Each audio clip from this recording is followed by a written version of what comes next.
To my card, I know what it costs. Yeah, I put in the work that you don't. Day after day, I work in the play. Yeah, I'll do all the things that you won't. Even when my feet get tired, I will keep on moving higher. I'm the story you don't speak of. I'm the one they call the underdog. 'Cause every time the push comes to shove, I'm climbing over you to reach the top. 'Cause I want everything and nothing at all. Yeah, I want everything and nothing at all. 'Cause I want everything and nothing, nothing, nothing, nothing at all. Don't care what you think or what you believe, 'cause I'm gonna turn the world upside down. If you want a shot, just step in the ring. Yeah, I'ma shake your bones like thunder. Even when my feet get tired, I will keep on moving higher. I'm the story you don't speak of. I'm the one they call the underdog. 'Cause every time the push comes to shove, I'm climbing over you to reach the top. 'Cause I want everything and nothing at all. Yeah, I want everything and nothing at all. 'Cause I want everything and nothing, nothing, nothing, nothing at all. I don't want nothing at all, unless I can have it all. I don't want nothing, nothing at all. I don't want nothing at all, unless I can have it all. Nothing at all.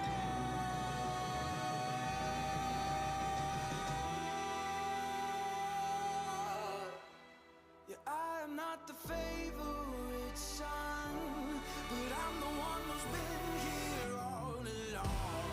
'Cause every time the push comes to shove, I'm climbing over you to reach the top.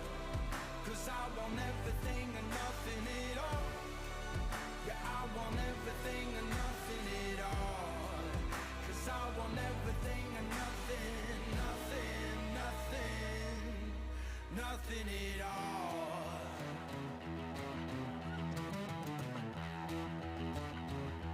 I don't want nothing at all, unless I can have it all. I don't want nothing at all, unless I can have it all. No, I don't want nothing at all, unless I can have it all. I don't want nothing at all, unless I can have it all. I don't want nothing at all, unless I can have it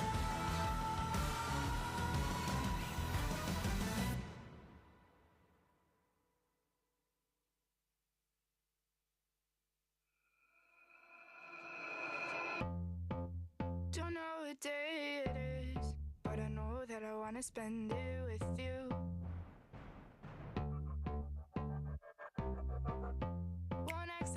I said, be careful to know that I'm telling the truth.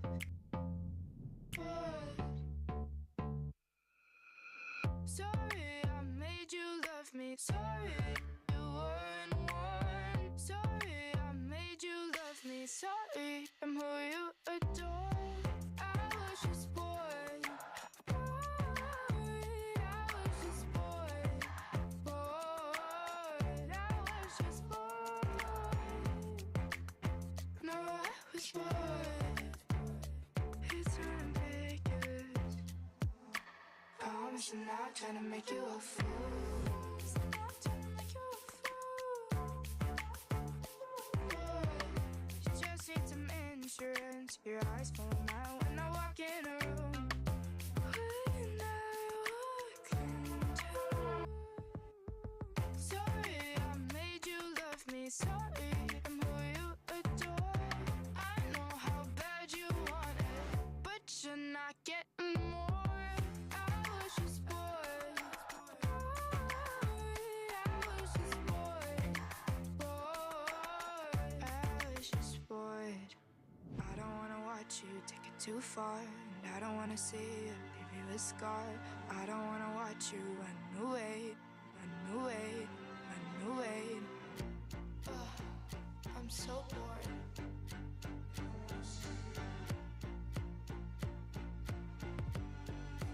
I don't wanna see you. Sorry, you weren't one. I know how bad you want it, but you're not getting more. I was just bored. I was just bored. Bored. I was just bored. No, I was bored with you. No, I was bored. I know how bad you want it. Bored.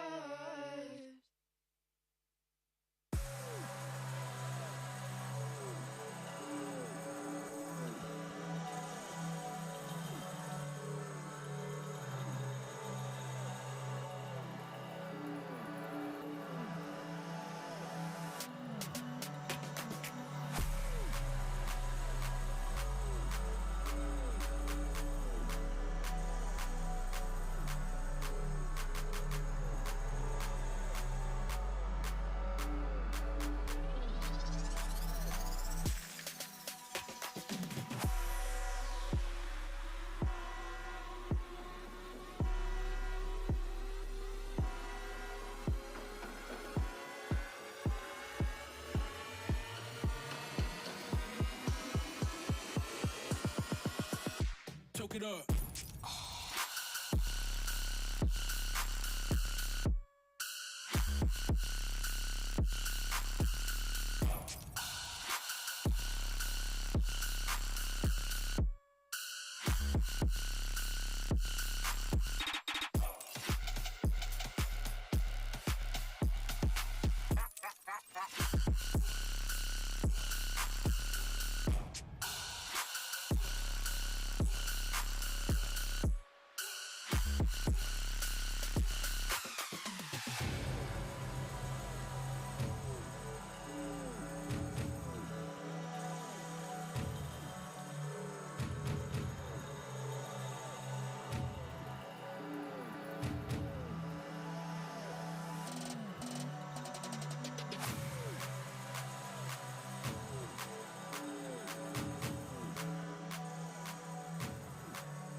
Roll it up.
Hello, guys.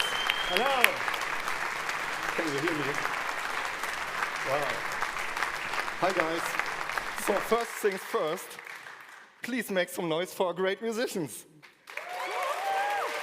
This is Jan on the sixth string and the almighty Klaus on the turntables. And good morning to all of you. Good morning. Good morning. Hello, NEOS Conference. Hello, Dresden. It is so good to see you all after 3 years that we haven't seen each other live. Back here in Dresden on the NEOS Conference.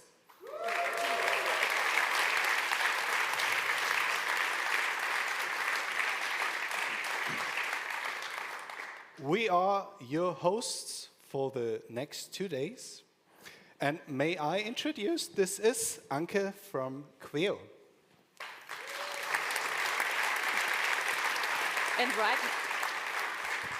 And right next to me, there's Eric from Sandstorm. So over here you see Gerhard from Gesagt Getan.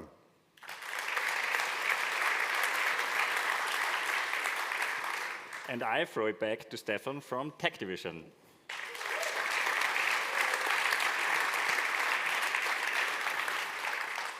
So we got something new this year that we're going to tell you now. Anke, what is new on the NEOS conference now? Well, first of all, we have 4 hosts this year. It's the first time, I guess. And we will welcome you on 2 stages. The studio stage will be presented by Eric and Gerhard.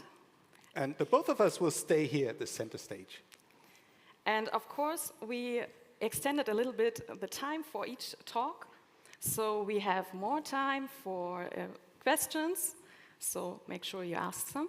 And of course, there is the 15-minute break to get some air between the talks. And of course, we try to make the conference for you as safe as possible. And at the meantime, we wanted to assure you can socialize a lot because it is the first time we meet each other again. So take the time. So what are those things you are wearing? They look somehow special. Yes, these are new plastic lanyards, I think they are called. Yeah. It's the first time I heard it. And we wanted to make it reusable, so there's a sticker with your name on it for this conference this year. But you can also bring it back next year, be sure to come, and get the new sticker for the new conference. Cool. That sounds really green. Yes, and it speaking of is. green, there are these lanyards with these green ribbons. When you see someone with this, they are all helping hands. So if you have, yes, Yeah. give it up.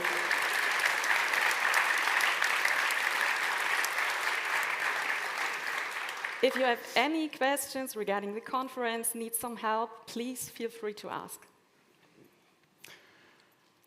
Next topic is long-term support for NEOS. If you might have seen, we have a little booth out there where you can drop by and talk about sponsoring of NEOS. And we already have a couple of long-term sponsors. We would like to see some more at the end of the conference. So if you're interested, go out and have a talk. And actually, you can go there as a personal sponsorship starting at €5 a month. And if you're a company, it starts at €50 a month. So go out and we have a talk. But this year is something special, Eric. Yeah.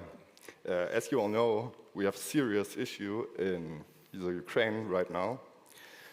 So, yeah, as we all know, war is terrible and there are a lot of people in need of help currently.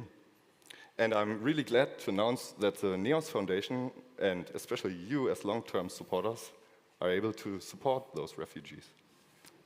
That's actually pretty easy. If you haven't got a membership yet, you have a new checkbox on the checkout form, and the first 3 months of your sponsorship will go to the Nothilfe Aid program. And if you're already a sponsor, just write us an email. And we are not only here today, but we have also the live stream. And I think there will be some watches already. I hope so. I mean, you have all watched for 2 years now, probably, the NeosCon only online, so people somehow got used to it. And there are some, so let's greet them and say hello to our remote audience.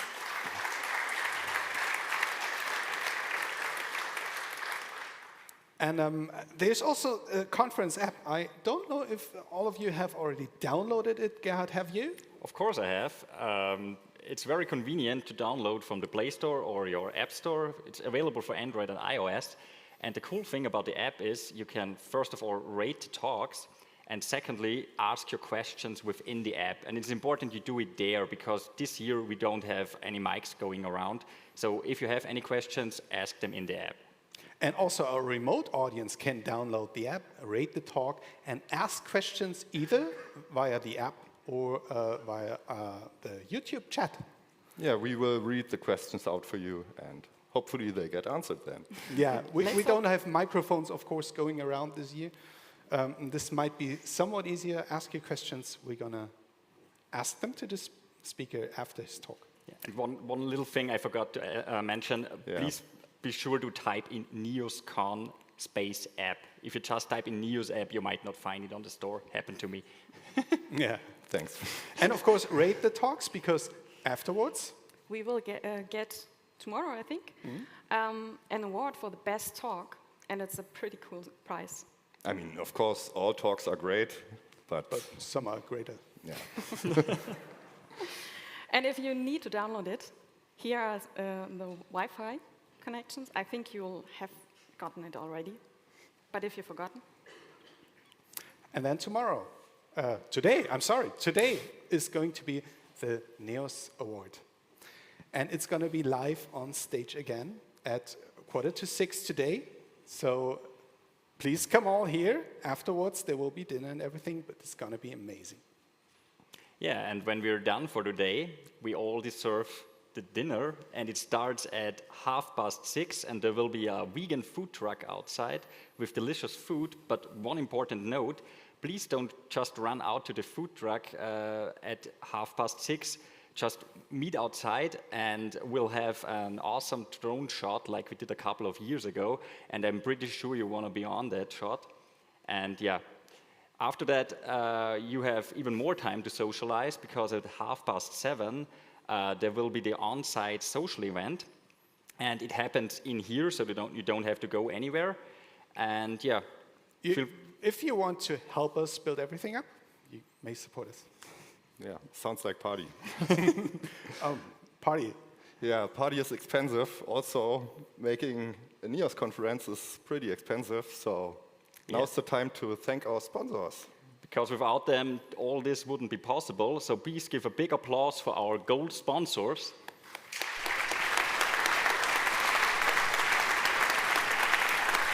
And of course, also the silver sponsors, bronze sponsors, media partners, and tech partners.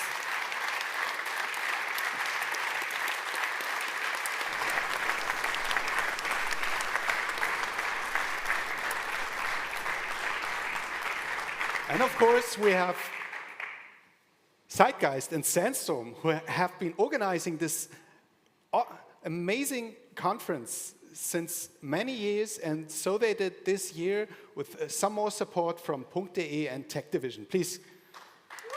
Woo! This is for you. So what's next? What's next? I think we are finished. Okay, nice. Are you ready for a great NEOS conference? Okay, that was a bit mediocre. Can we get it again, please, with some more cheer? Are you ready for a great NEOS conference? Yeah, 2022. Okay, so who's first?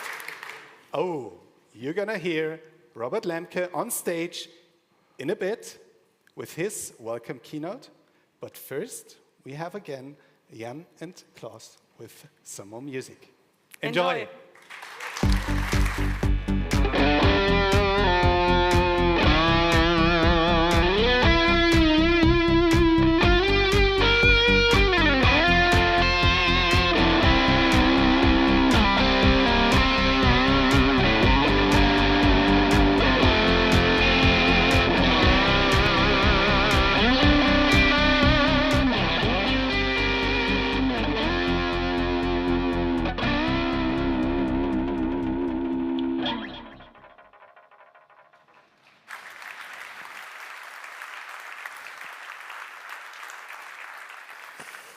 Yeah, personal welcome from me to the NEOS Conference 2022.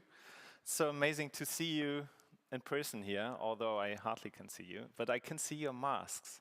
And that's a nice concept, because somehow the light here from the sides make your mask glow a bit. So I see lots of white masks there. Yeah, that's quite crazy to be here, and also unusual for me. Again, when I opened the application Keynote to create some slides, I was greeted with this usual screen like, what's new since version so-and-so? So I didn't open it for a year. And I think that's true for many who will give talks here now.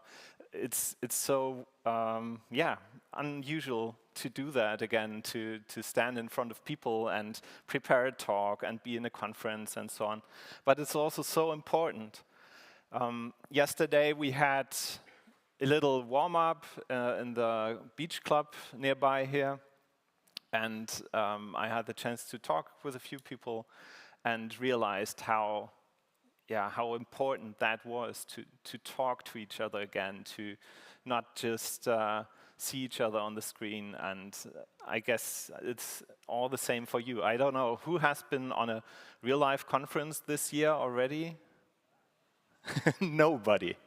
Really? One person. Yeah? You see, so this is that makes it so special, and I'm sure that maybe some things will go wrong or so, but it's like we have to get into that again to get used to having these conferences. And sprints and meetups. Remember that we had meetups for NEOS, and we had sprints several times a year. Actually, after this conference, there will be a NEOS sprint after a long time with lots of people from the NEOS team and others who want to join, of course. And we'll be working again on special NEOS topics, and this will be a special week for us. So it's important, I think, that we find back to what we had before the pandemic, that we remember how we met, and this cannot be replaced by some remote sessions. Because before the pandemic, people asked me, how do you do that, developing something like NEOS with remote teams? And people were so used to only work with teams located in their companies. And I would usually answer that this is only possible because we meet several times a year and know each other. And it's not so important that we work with each other when we meet, but that we know each other, that we talk, have a beer, have a coffee, and then we can also work remotely. So this cannot be replaced by just a remote community. All right, so I have the honor to have this welcome keynote again, and as usual, I'll give you a little look back at what happened since the last conference. I hope you had a chance to see that online in that amazing studio Sandstorm created there. That was also completely unreal to be in a conference room where they had a complete TV studio set up. That was really crazy, but it was also weird to only talk into a camera and not see you guys.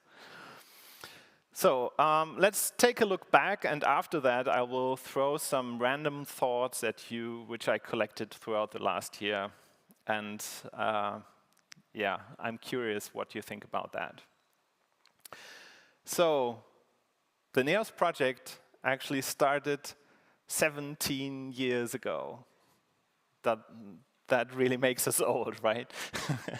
And the 1.0 release was 8.5 years ago in Nuremberg. That's quite some time. And the releases we had throughout the last year were 79 in total. We had 31 NEOS releases, 48 Flow releases. And that's only possible by the work from all the volunteers who do the up merges and release managers. So I'd like to thank the release managers and up merges for this amazing work. Thank you very much.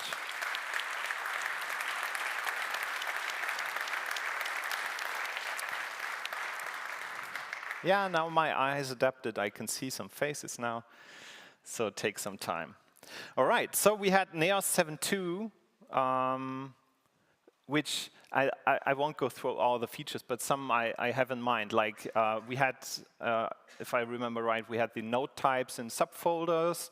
That was very nice for bigger projects where you can organize node types into different folders. And I've also seen some interesting setups how you can reuse node types by that in different projects through conventions. We had performance improvements in the content repository, loading big trees and lots of database query optimization. So that was one of the focuses in 7.2, and we also had support for PHP 8 attributes. Anybody using PHP 8 attributes yet? Yeah, just a few. In general, who's using PHP 8 already? Or can I say already? Okay, yeah, and that's really nice. Personally, I spent a lot of time migrating code to PHP 8.1 throughout the last weeks. And it feels so nice to use the new feature set. And supporting attributes was one of the, to be honest, I have to get a bit accustomed to that syntax, just the visual presentation of that. You know, I was so used to doc comments, but I think I'll get to it. In that version, it was possible to use attributes, but you still needed a doc comment for the interface or for the class name you want to inject, for example, right? And then in the Fusion parser, we had support for the Fusion memo object. Did you know about that? Did you read that? Did you use that already, memo object? NEOS 7.2? Ah. Take a look at that. It can speed up certain situations because the idea of that is that it can, it is not called every time and not evaluated every time, but it will keep the state of what you store in there, and it can optimize the speed of your Fusion rendering a lot in certain cases, of course. Then we had NEOS 7.3. That was, I think that was Carsten's wallpaper, right? Carsten? Yeah, and he was so happy that he got a wallpaper voted. But it was all fair and transparent, and no cheating. And besides that wallpaper, we had further Fusion and AFX improvements. We had support for custom SVG icons in the UI, and the new range editor, which allows you to slide from certain values within a range. And then we had that fancy new CLI setup, which allows you to set up NEOS in a guided way from the command line instead of using the web browser. So that can be interesting, especially for people trying out NEOS and preferring the console. But an alternative to that could also be, of course, using a setup using environment variables and so on. But I think for getting started, this is a very helpful feature, right? Yeah. Right. And then we had a NEOS version with much improvements in terms of publishing. I don't know, when you have a bigger NEOS website and you publish content, it could take some time to get that published. And that was really tricky to find out what's happening there. And it turned out that a lot of cache flushing was happening there, which needed to be optimized.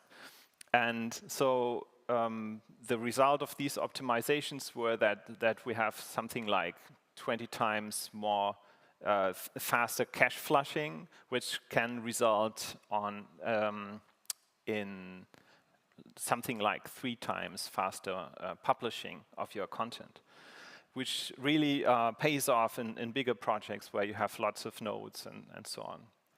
So that was a really nice addition.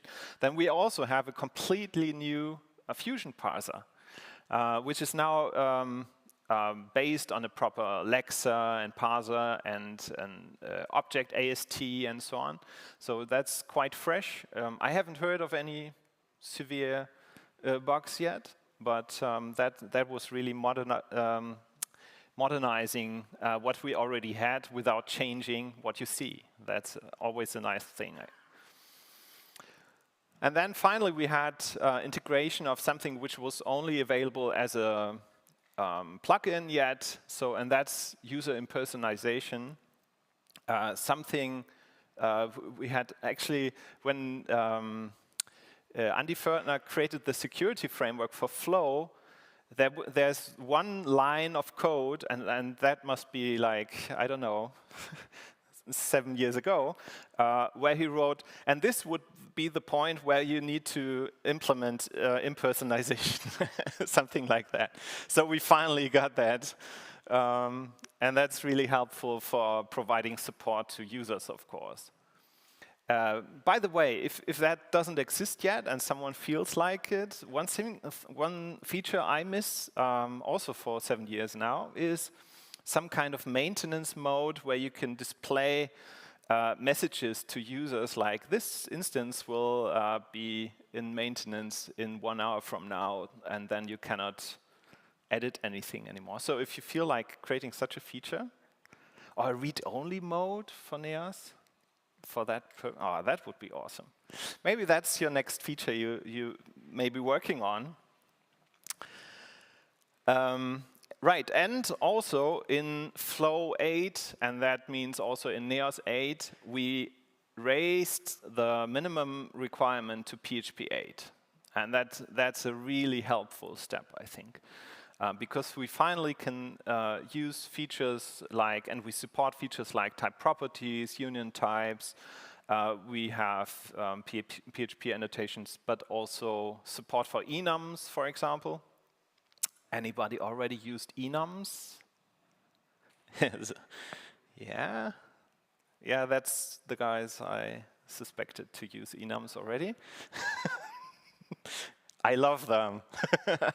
I really love them, especially when you combine them with something, with value objects of other types and things like GraphQL. That really helps a lot.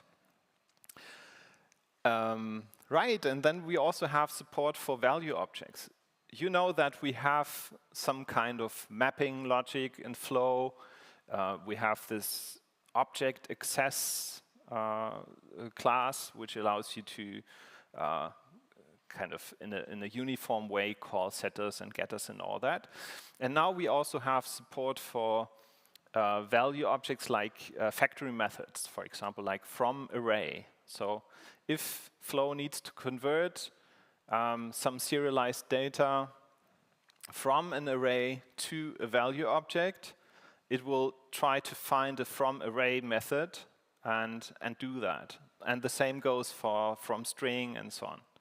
So that's also very helpful when you work a lot with value objects.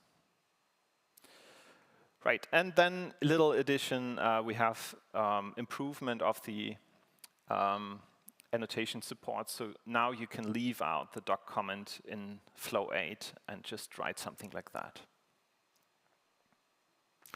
Yeah, so that is roughly what we've seen as new features and additions in Neos throughout the last year. And I want to report shortly about what the Neos Foundation did during that time. It's mostly boring. But that's also the idea that the Neos Foundation is not representing the project. As you know, the Neos team is doing that. The Neos team is deciding on new features and everything like that. We have the marketing guild, and that's all not part of the NEOS Foundation. The NEOS Foundation is basically the back office of the NEOS project. And that is something Marika and now Sandra have been doing a lot from Sandstorm. They have been doing all the paperwork, and Tobias was also busy taking care of taxes and everything like that. We have, of course, the sponsoring process where you can buy badges and all that. That's working all fine now. And my very exciting task is defending the NEOS trademark, and that is so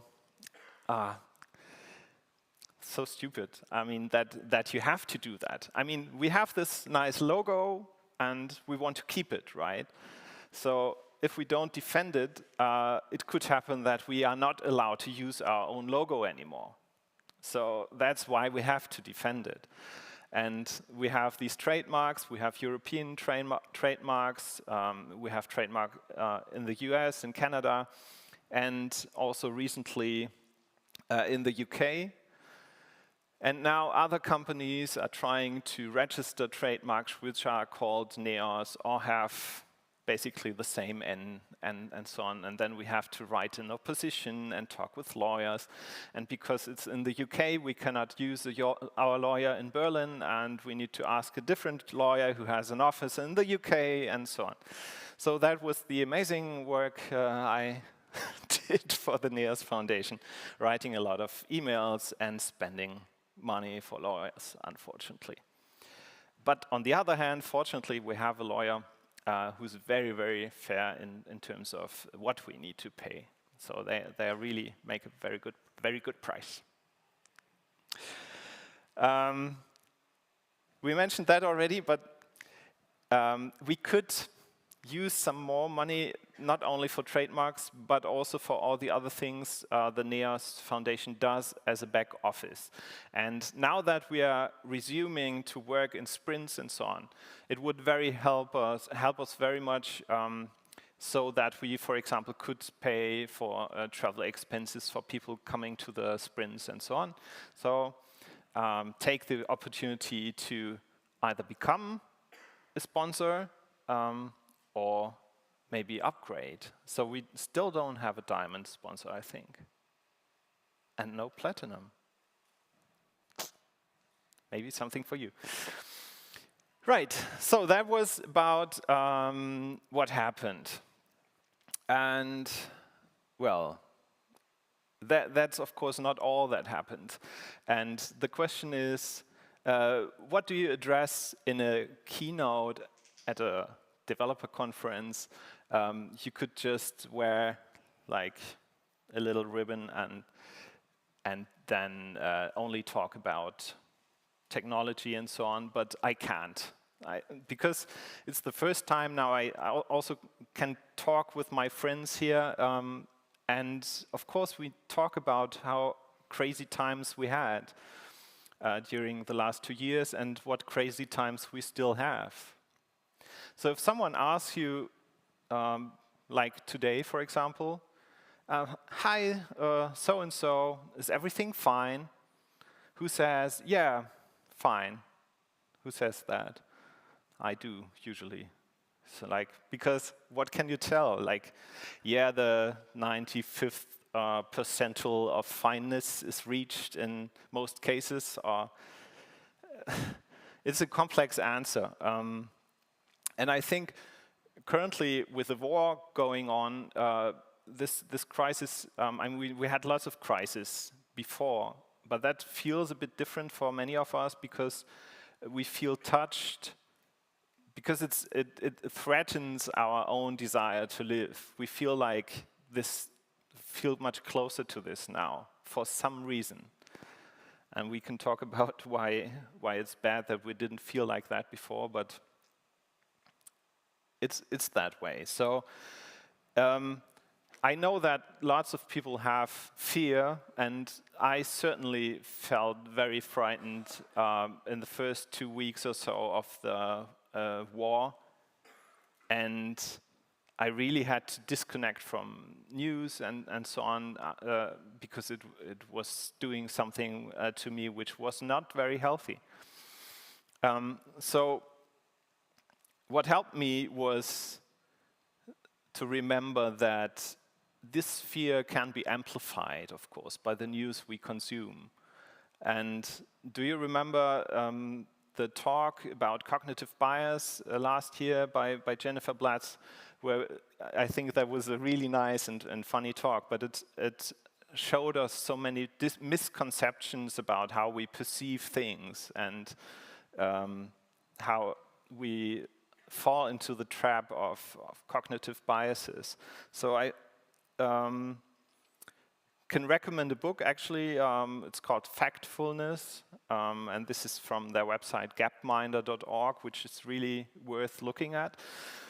This is just one of the things which can go wrong in your perception. So you have that attention filter. So you have everything which is happening, and we only perceive what passes that attention filter, of course, because otherwise we would completely go crazy if we would process everything which is happening out there. And now some people say, yeah, but the media is only reporting the bad stuff and so on. I mean, they cannot afford to produce any content which does not bypass our attention filter. So we cannot really blame them, right? We can blame them if they just do that for the purpose of getting more clicks and so on. But we cannot blame them that they choose topics which pass our attention filter. That's just natural. And that's also no problem as long as we know that this is not the reality. This is just a part of the reality. So imagine the media would actually report on good things, like, yeah? An aircraft landed successfully, and there was enough tomato juice for the whole flight. This wouldn't bypass your attention filter. You wouldn't even recognize it. So that's why it doesn't happen there. So good news is not news, but it's there. And keep remembering that maybe if you hear something which is really bad, maybe there's just some other news you don't know about which is really good, but which is not reported. Maybe some, yeah. Whoa. Yeah. So ask whether there's equally positive news which just didn't reach you. Also, there are some other tricks. I can really recommend going to gapminder.org and see these ideas there. Sometimes you would just be confronted with numbers like 5 million children died last year from that, I don't know, so-and-so. And what do you do with that number? Isn't that scary? I mean, 4 million children died, but there's no context. You cannot do anything with that number. You need to know, for example, how many died the year before. And if it was 5 million, this is really good news, right? So that helped me putting news I read into context, helped me to digest that in a better way and feeling more relaxed about it. But what really makes me angry is if this is not about cognitive bias, but about manipulation, right? Because there are psychologists working for the dark side of the media outlets who really know all the tricks to trigger you and manipulate information. And it doesn't even mean to make up news, but just to pick only those news and those news. So it gets completely biased. And that is, of course, happening in Russia, for example, but it's also happening elsewhere. So can you imagine just theoretically that so many people would support such a war if they had all the information, if they were completely informed, I cannot imagine that a whole population would then support a war, or even make it possible that certain people are getting elected for presidency or so. But of course, that is a theoretical question. We cannot make sure that everyone is completely realistically informed. But what we can do, of course, is try to work on something we have expertise in. And we are using social media, but we're working in the internet, we are involved in projects. And maybe we find some opportunities here and there where we can make it harder to spread misinformation. So for example, before you share something in your social media channel, then take a closer look at it, if it's really true, and so on. That already makes it different. And teach others who are not so familiar with these concepts. But also, if you are involved in projects dealing with information, then just don't do your developer job, but also think about what happens, what you are developing there. What is it tracking, you know, for example. Yeah. I like that cover from Time magazine. We don't know yet what will happen with Elon Musk buying Twitter. But something I stumbled over is Elon Musk buys it because he can, and and it's a toy, right? Which was missing in his collection. But also what he says is that he wants to establish freedom of speech. And what I stumbled over is, which I was not really aware of, for example, in Germany, we don't have freedom of speech. We don't have Redefreiheit. We have freedom of opinion. So you cannot just say everything you like. It's not allowed to say anything you like. There are some things you cannot say, which are forbidden to say because they are completely wrong. And I think there's an important difference between freedom of opinion. You can have your opinion, but you cannot claim that there's no war going on in Ukraine, for example. That's not allowed. And so that's what I'm a bit scared of, that he wants to establish freedom of speech with no strings attached. And yeah, Trump comes back to Twitter, whatever. So why am I telling this on a developer conference? This is quite political stuff. But on the other hand, politics isn't something politicians only do. I mean, they are elected and hopefully do what people elected them for. But on the other hand, every person is political in some way and can contribute politically just by fostering certain ideas, by changing behavior. For example, if it would turn out that Twitter is really taking a wrong turn, we could all stop using Twitter. And that would make a difference, of course. And that's already politics, right? Yeah, we do a little experiment. I set up a Mastodon instance on neos.social. So everyone who wants can register there now and create a Mastodon account and see what happens if the Neos community uses that social media for discussing topics around Neos, but also using that in some particular cases instead of Twitter, for example. So I have no idea if that will be like a 9-day fly or something, or what happens to it. But the instance is there, and let's do that experiment if you like.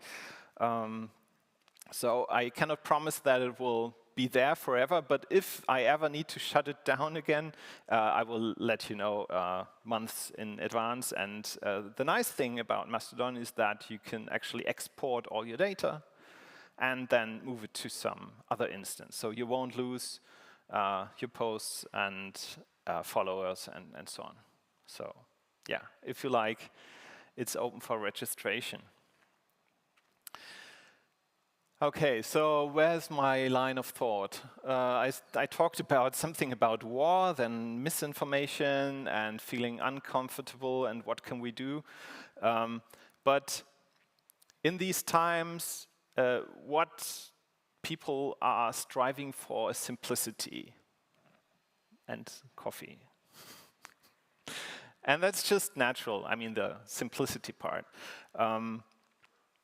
Because the world is too complex to handle everything at once, so we try to simplify. And actually that's what every developer can connect to.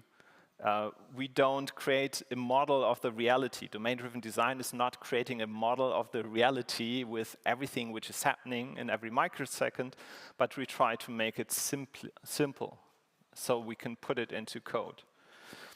So that's just a natural thing to do. We want simplicity. And the question is, if there's a lot of trouble going around, how do we get to simplicity? And if things get too chaotic, people are asking for order. Yeah. They sometimes just like rules which put an end to all the chaos. And it depends a bit from which culture you come. So in China, for example, it's easier to have strict rules with lockdowns and everything than in Germany, for example. But in general, there's a history of people asking for order, and that is a good time for extremists to just, say something like a strong state will solve all the problems, and isolation will protect us from the rest of the world. So you know that, and you know the history. And where did I come from now? Talk here with a picture of the Weimarer Republik. But this lie to say, let's put some order into it and then we get simplicity, that's a lie powerful enough to get into powerful positions, as we've seen in the USA, in Germany, Turkey, Russia. But too much order will lead to instability again. And you can try to yeah, okay, for social media, I guess. You can try to, that's interesting.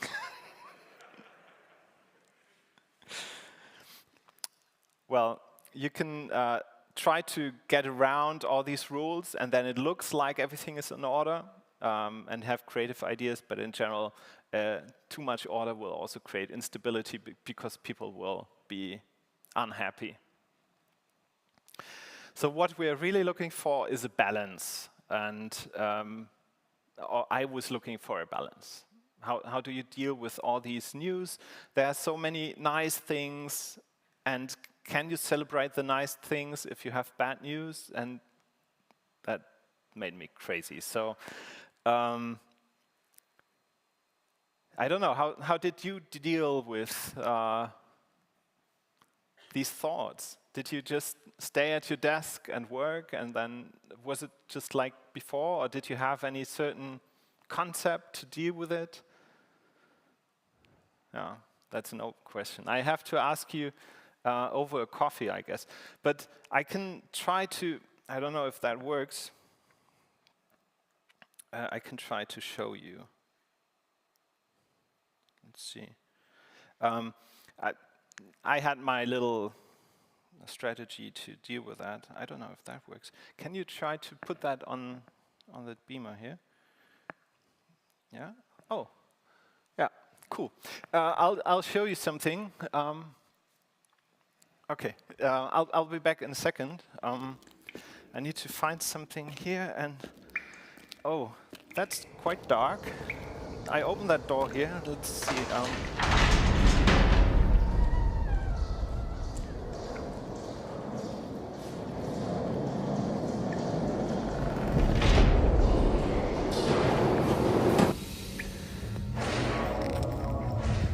Yeah, so welcome to the place I literally spent most of the time during the last 2 years, at least apart from my home office. Yeah, these are the woods I usually spend. Oh, Carsten, hi. Hi. Yeah, also. What a coincidence. Yeah, filming the woods. Yeah, so I was taking lots of walks here, and just to leave the house and to get a few new thoughts. And in the beginning, I thought I need to find new paths every time because it felt a bit like, yeah, it was a bit boring. But after a while, it felt meditative to walk the same paths because I didn't have to think really, and it gave me space for thinking about new things and also for discovering new things. So, for example, last week when I walked by this bench here, I realized that there's a water sign which tells me that there's a water installation. And I wondered, why is there a water pipe in the middle of the woods? And if you look at these numbers here, so 18 is kind of identifier for this installation, and then this number here tells me that there's a water installation 30 centimeters left from the sign and 31.7 meters behind me, and at the same time 4 meters right next to me, which doesn't really make sense. That's bullshit. Doesn't really make sense. So this looks like a fake sign, and close, at the side to it, you see that there's a lid which says measuring point. But there are also two letters, GC, which is for geocache, and when you open it, you see a USB port, which probably gives you access to some interesting data. So, yeah, if you walk around the woods and let your mind wander and give room for thoughts, then you might discover new things. And I try to apply that also to my other routine work I do in programming, so I'm not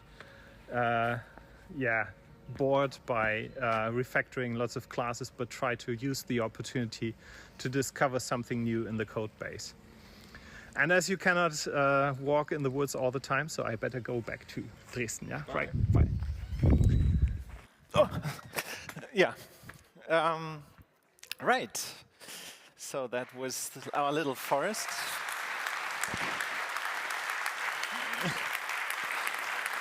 Whew. That was quite some ride. Pretty dark out there. Yeah, so I try to create that balance. And when I try to motivate myself, I have that urge to clean up.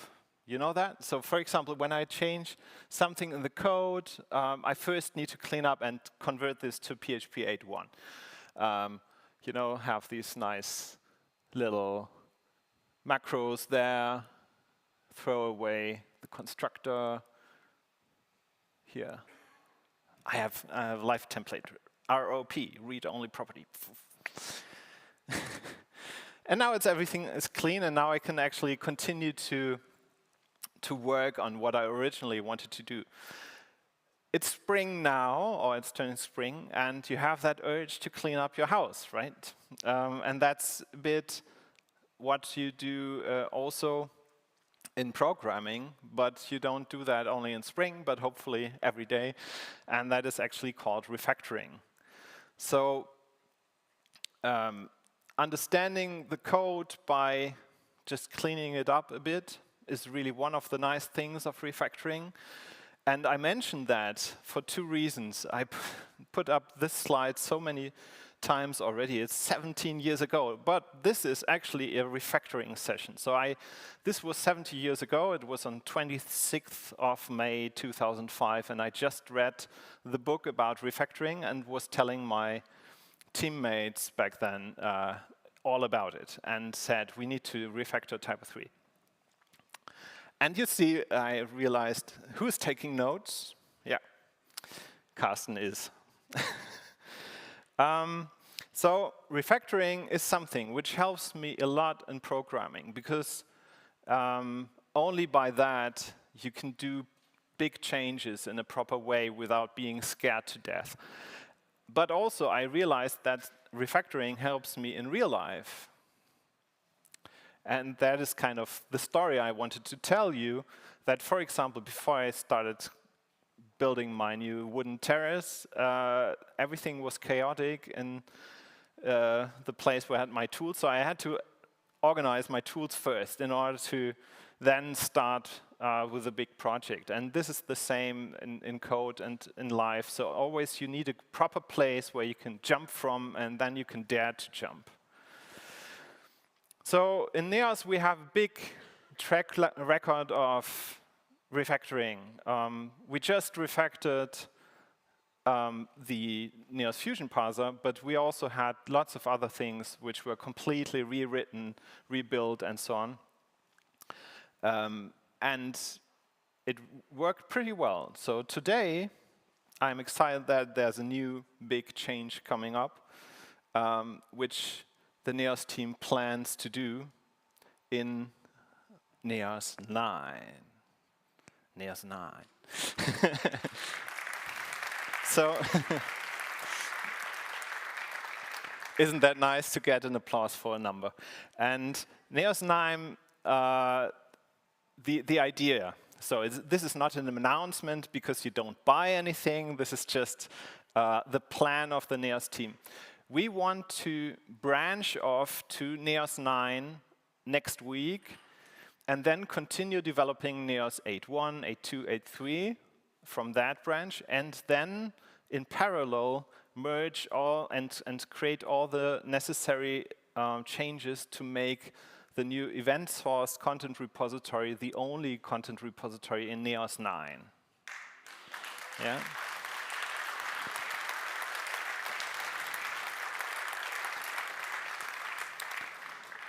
So Sebastian will tell you more about that tomorrow, how the new features will look like, but also what that means concretely for you. How can you probably prepare for that change and what will change and so on. But it will be a big change, and I'm very confident that we can do that because so much great work has been done already in the last few years.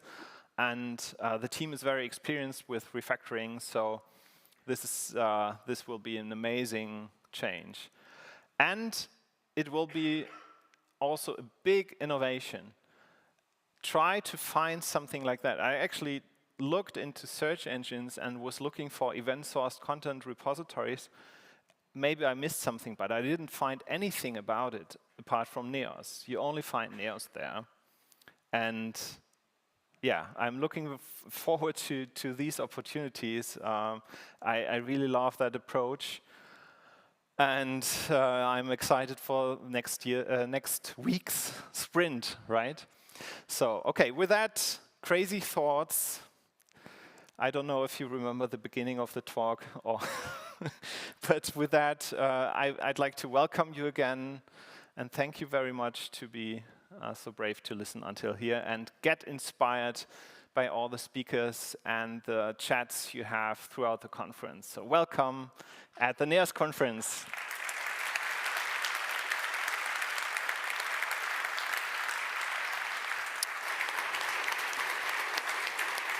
Thank you, Robert.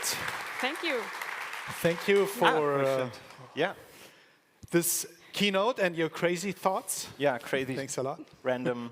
I was so skeptical, when I prepared that, because it was literally these thoughts I had through my walks in the woods. And can you actually put that into a talk? I mean, how dare I? And you dared. Well, how does it feel being back on stage here? Unreal, still. Isn't it? Yeah. No, it's so nice. It's really nice. And yeah, what can I say? How does it feel for you? It's strange. Strange. Strange. It is still unreal, as you said. Yeah. But it feels good. Yeah. In the end. And we will see you tomorrow again, I think. Yeah, I'll On have this another stage talk. or The next? stage here, yeah. Okay. Yeah, Yeah, perfect. I got a question. yeah. Where do you get your positive news from? Where do I get my positive? Actually, they are there. But for example, there are even some TV magazines which report about everything in the world. But they sometimes also have some news which are, which pass our attention filter, but they are positive. Like 3 years ago, we went into this town here, and look what happened in the meantime. So sometimes you really need to look for it. But on the other hand, I think it was not so difficult to find positive things, but being allowed to be happy about it when everything is so bad, Yeah, absolutely. This is so crazy. Yeah. Great. Okay. Thanks a lot. Thanks And again. This is a live conference. We are already a bit behind schedule, Yeah, I guess. which is not Yeah. bad. We take your time for socializing. We're gonna have some music again now for you. And we have a short break, and then around 11:15 we have on this stage Stefan with Economy Times of Corona, and on the studio stage we have Karan Singh about microservices. And please give again a big applause to Robert. Thank you all for being back. To you. Thanks.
it up.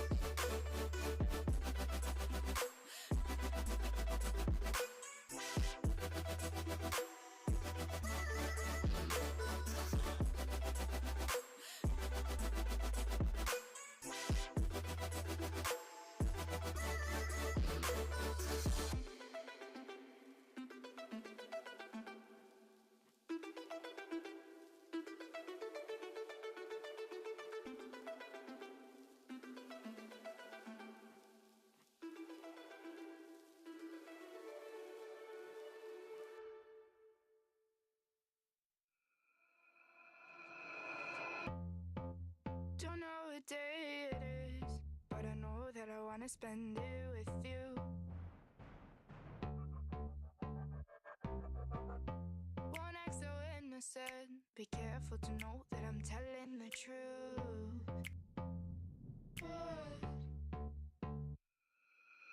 Sorry, I made you love me. Sorry, you weren't one. Sorry, I made you love me. Sorry, I'm who you adore. I was just bored. Bored. I was just bored. Bored. I was just bored. No, I was bored. It's ridiculous. Promise I'm not trying to make you a fool. I'm not trying to make you a fool. You just need some insurance. Your eyes fall out when I walk in a room. When I walk into a room. Sorry, I made you love me. Sorry, I'm who you adore. I know how bad you want it, but you're not getting more. I was just bored. I was just bored. Bored. I was just bored. I don't wanna watch you take it too far, and I don't wanna see you leave you a scar. I don't wanna watch you run away, run away, run away. I'm so bored.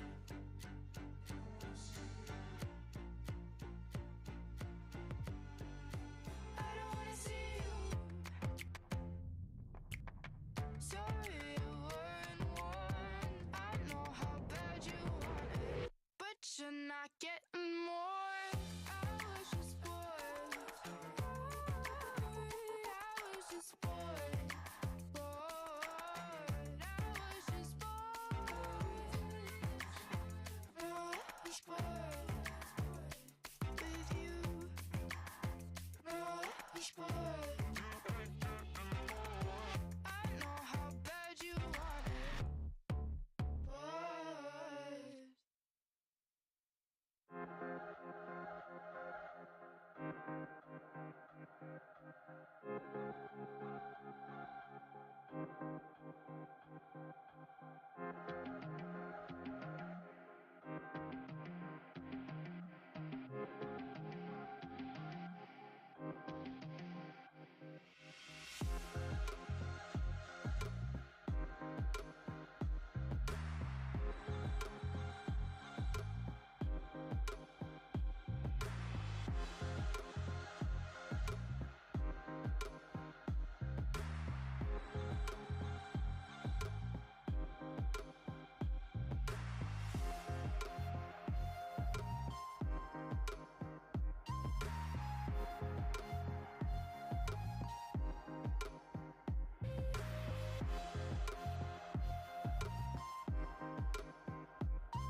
Yeah, awesome. Sehr gut. Very good, thank you. So, next talk here is? I think Stefan, he's waiting impatiently. Yeah. There, over there in the corner. He's an economist and he's a member of the Club of Rome. And if you're lucky, he's going to tell a bit about what that is, maybe. And his talk is called Economy in Times of Corona. Give him a warm applause.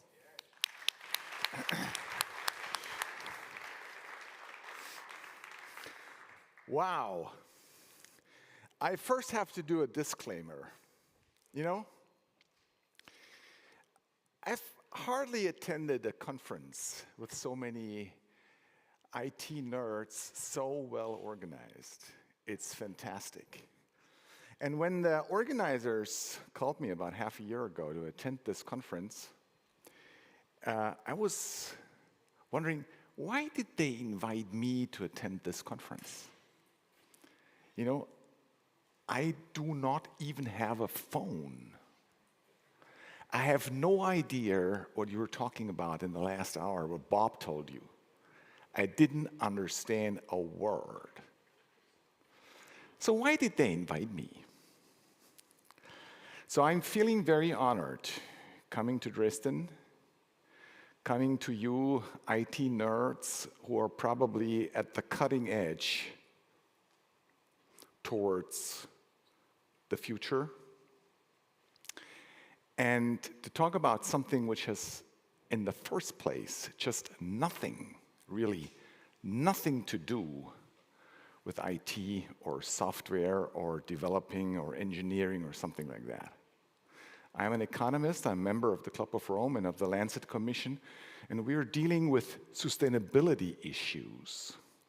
And this is what the organizers told me in the first place. We want speakers coming from outside talking about something which has not a direct impact on your daily work, but provides kind of a helicopter view on what's happening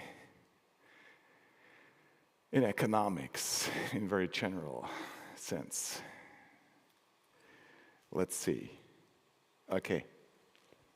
I'm going to start with 6 numbers. Because you are the number nerds, I'm going to start with 6 numbers.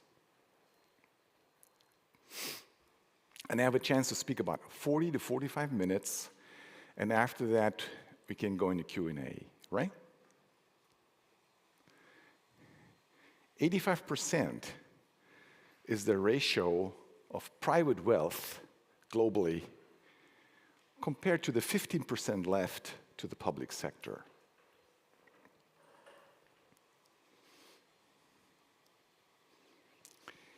If we continue business as usual in an economy, there's only 60 harvests left.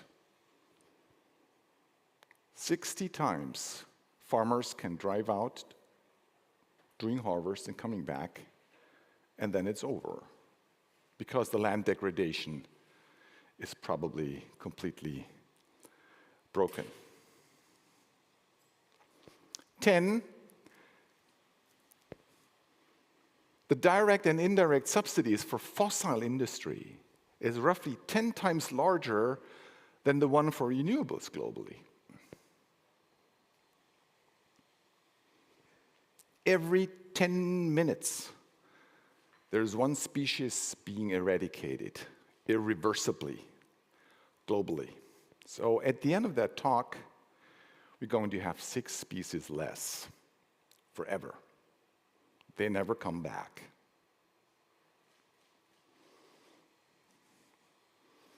And we require about $5 trillion extra in order to finance our sustainability goals.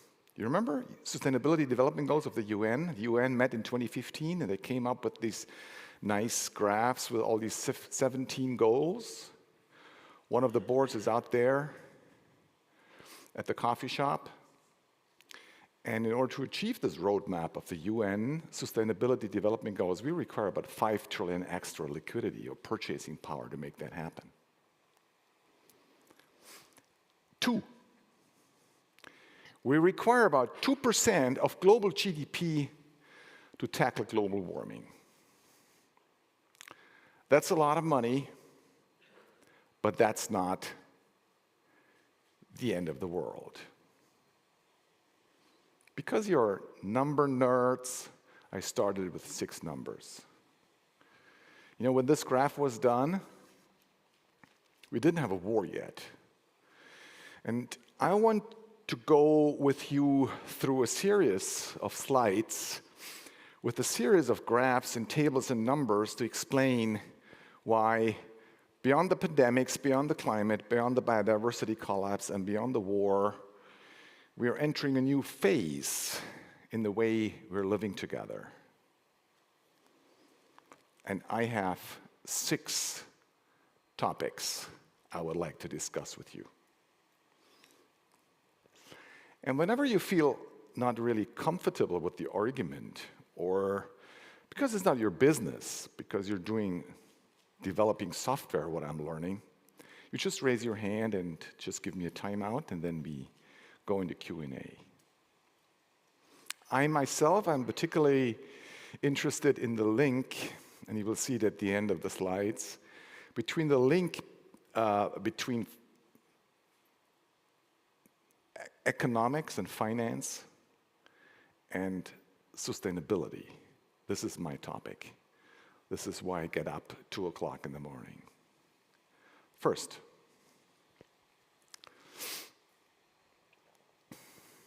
this is a graph that shows you the world in data is the best database. If you want to argue with your folks on sustainability issues that are the most robust and resilient databases. You look up our world in data and you find that over the last 200 years, the CO2 level in the atmosphere has been rising and has been exponentially rising, in particular since 1950. That's an exponential curve, as you know. That's another curve which shows you the other direction.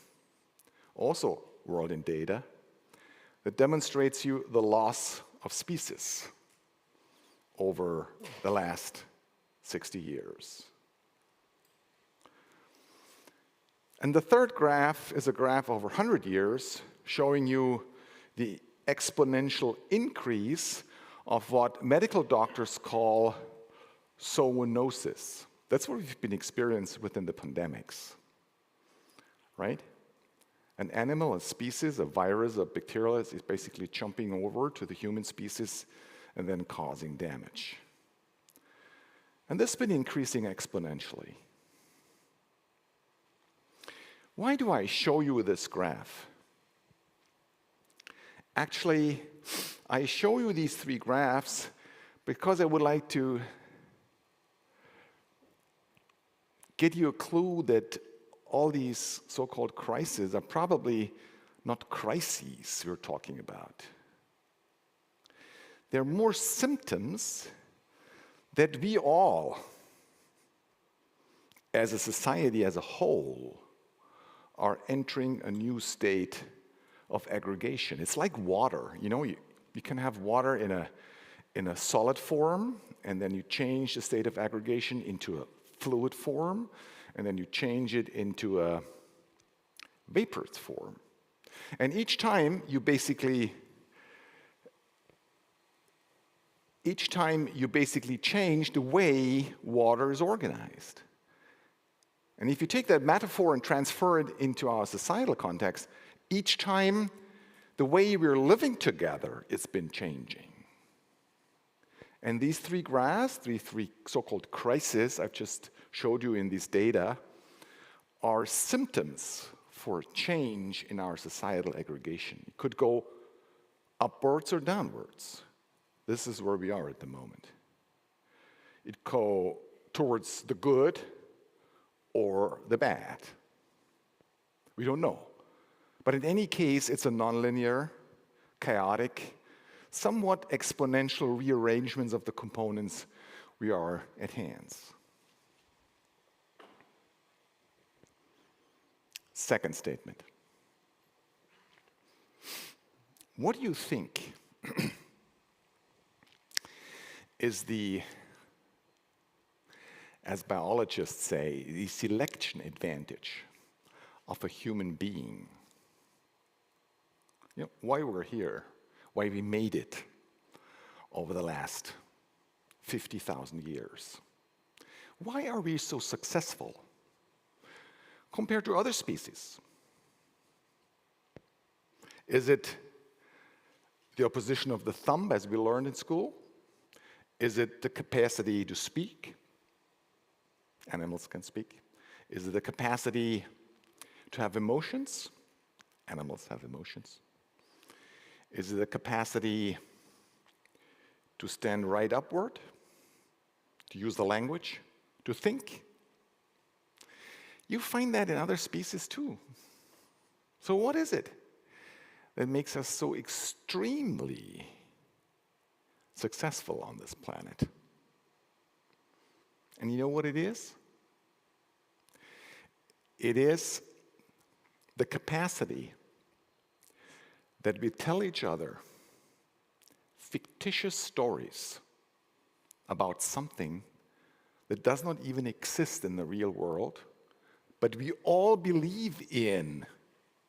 And this belief in these fictitious stories can help us coordinate millions and billions of cohorts of people in one or the other direction. The story about God is such a story. The story about money is such a story. This is at its core the reason why we're so successful. We meet because we believe in something that actually in the real world doesn't exist. We just create it.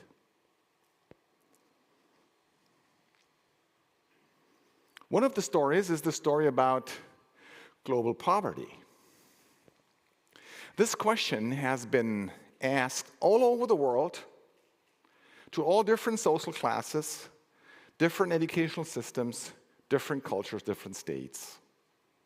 And you simply ask, what do you think, how did global poverty change over the last 30, 50 years? So, didn't it change at all? Did it increase by 20%? Or did it decrease? And statistically, the vast majority of people go for 2, B. But it's statistically wrong. It's statistically C. Poverty has decreased by 90%. So we're partly telling us the wrong story. And this is astonishing because it has nothing to do whether you have a PhD in IT or in economics, whether you have an academic training at all. If you have chimpanzees doing this, they do better. You know why? because they just choose 30% C. Chimpanzees do better than us. Why I'm showing you this graph?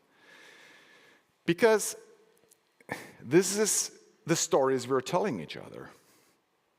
Don't worry, don't download that stuff and don't even go into the figures. You can have the graph afterwards. The reason why I showed you this graph is just look at the red graphs. They're all more or less exponential in one way or another. This one is coming from the British Royal Society of Science. And they demonstrate all the negative stories, all the negative narratives, like foreign direct investments, CO2 concentration, major floodings, the amount of McDonald's restaurants, paper consumption, coastal zone structure damage. You can measure that. You can really kind of scientifically pin that down. And what you see, they're all exponential in one way, like the first three graphs I've showed you. And they roughly all started about 75 years ago, roughly, globally. These are the stories we're exposed to. These are the narratives we're telling each other. But you can also come up with the opposite stories.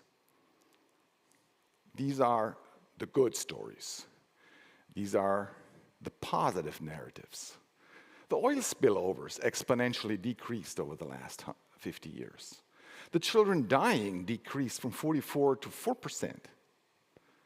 Women's right voting increased by 193%, et cetera, et cetera, et cetera. So again, it's the story we're telling each other that determine the outcome, whether we're going to be successful or not. This is just one out of the other graphs I've just showed you. And the reason why I'm showing you this graph is keep this graph in mind because I'm going to get back to this graph again. On one side, on the horizontal side, you see the years. It's basically a 250 years timeline. On the other side, you see a CO2 emission by world regions. And what you see again, there is an exponential growth built in here. And we actually have surpassed and overshot, if you're honest to each other, we've overshot the planetary boundaries on CO2 already.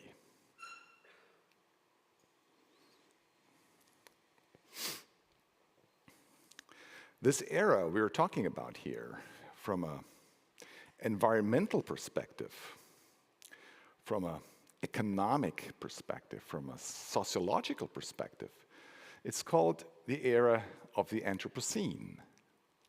This is a term from Paul Cruson. Paul Cruson was a Nobel Prize winner in the early 2000s in his atmospheric chemistry findings. And he coined that term. And he meant first time in Earth history. It's been the human species that determines causally the state of the planet. CO2, waste, land degradation, species losses, and 100 others. And in this area of the Anthropocene, things get unclear, they get uncertain. And you experts in IT know the difference between uncertainty and risk.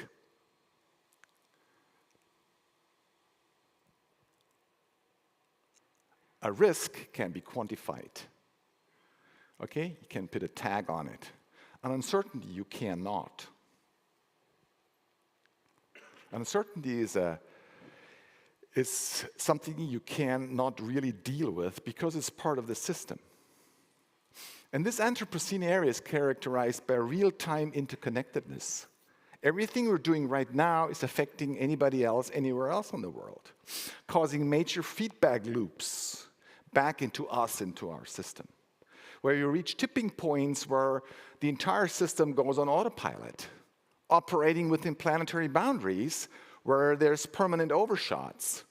And we create exponential so-called accelerations. In 1950, we call it great accelerations. This is 3 weeks old. This graph is an update from the Stockholm Institute for Resilience, and I want just to point out this part of it. Novel entity, this is new. The other stuff is old, this is new. We can quantify the planetary boundaries now. If we stay within the boundaries, it's going to be fine. That's the green zone. The yellow zone, orange zone is not good. And with regard to novel chemistry entities, we've been oversteering the system already by far. Anthropocenes, we are reading tipping points. A tipping point is something where things look like pretty good to begin with. They look linear, but they are exponential, and then you need a point from which onwards you can't control the situation anymore. The Amazon is such a tipping point, you know? Researchers have shown that the Amazon is reaching a tipping point with regard to our global climate, with about 25% being harvested. So if we destroy 25% of the Amazon, it's over. Not going to come back in the next 5 million years or whatever. So it's over for us. And we've reached already 17%. That's a tipping point. It's a nonlinear, chaotic tipping point. So how are we dealing with this? Are we dealing with this with more apocalypsis, with more alarmism, with more anxiety? Or can we create new incentives and new forms of adapting towards this new era of the Anthropocene? You know, when you went to school, you probably heard the term and the name Malthus, right? This was the guy who said there's a link between population growth and food production. And what you see here this is 2,000 years here, and this is capital accumulation. And what you see here over a period of about 1,500 years, there have been ongoing so-called Malthus cycles. Population up, harvest down, population down, etc., etc., etc., etc., etc. Over and over and over and over again. 1,500, 2,000 years. With regard to creating wealth and welfare, with regard to creating capital and the future, something substantially happened during this period here, between 1750 and 1850. Suddenly, people globally were able to accumulate capital over and over again. This is where we are right now. And this was associated with an order of freedom, human rights, property, free market, educational systems, and so forth. Free trading, free research, universities. And if you take this same graph and kind of crush it, the same graph, this is where we are right now. And there's 3 options. We go into another Malthus cycle over the next 1,000 years, up and down and up and down and up and down, very, very cursing, painful, people going up, harvests going down, etc. Or the whole system going to crash. Or we consider that we are that generation here. It's kind of Enlightenment 2.0. Or if you look at it from a larger perspective, historical perspective, a Renaissance 2.0. How does that look like to go this way and not that way and not going in this way?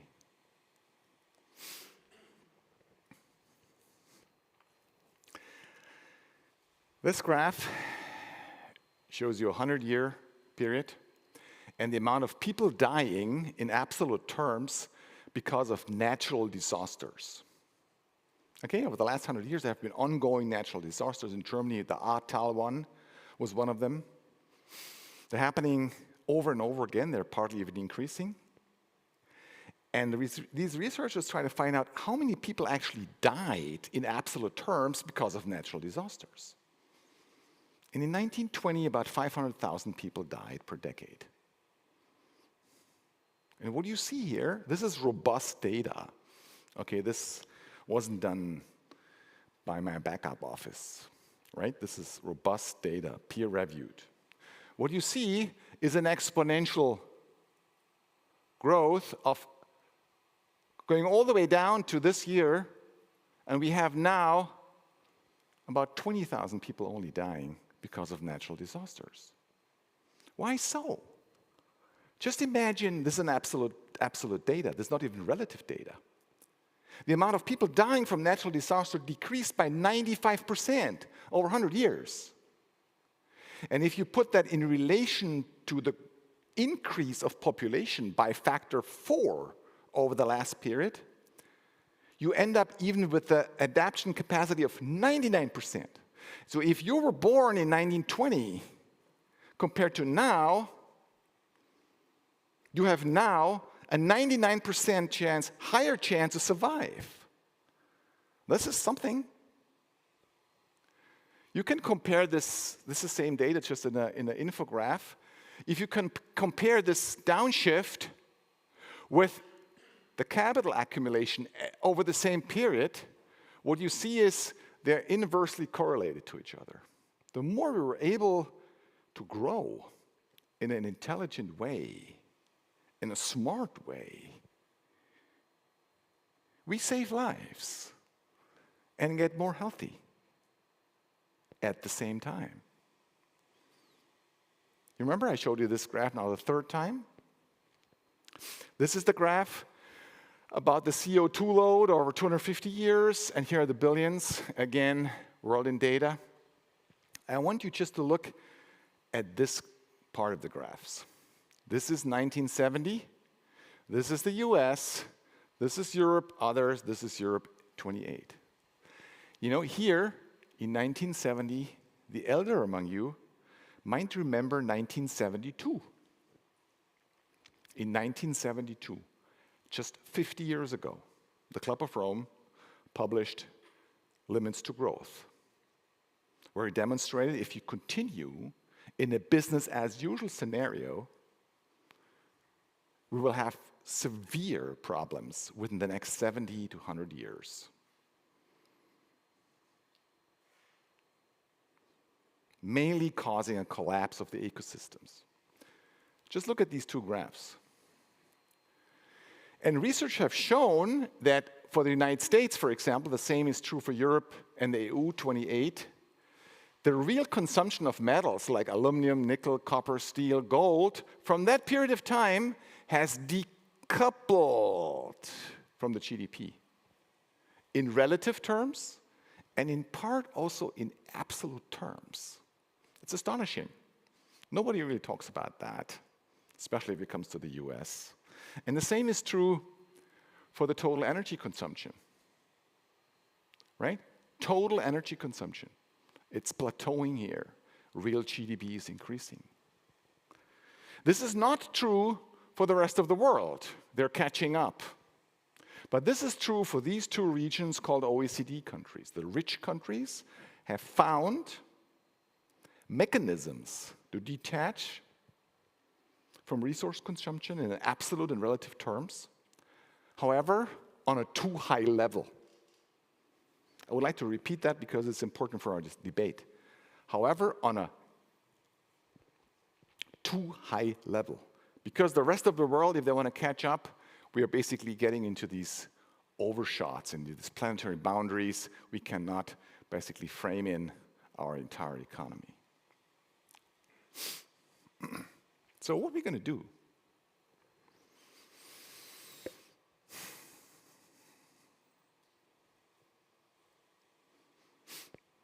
Look at this graph. What do you think?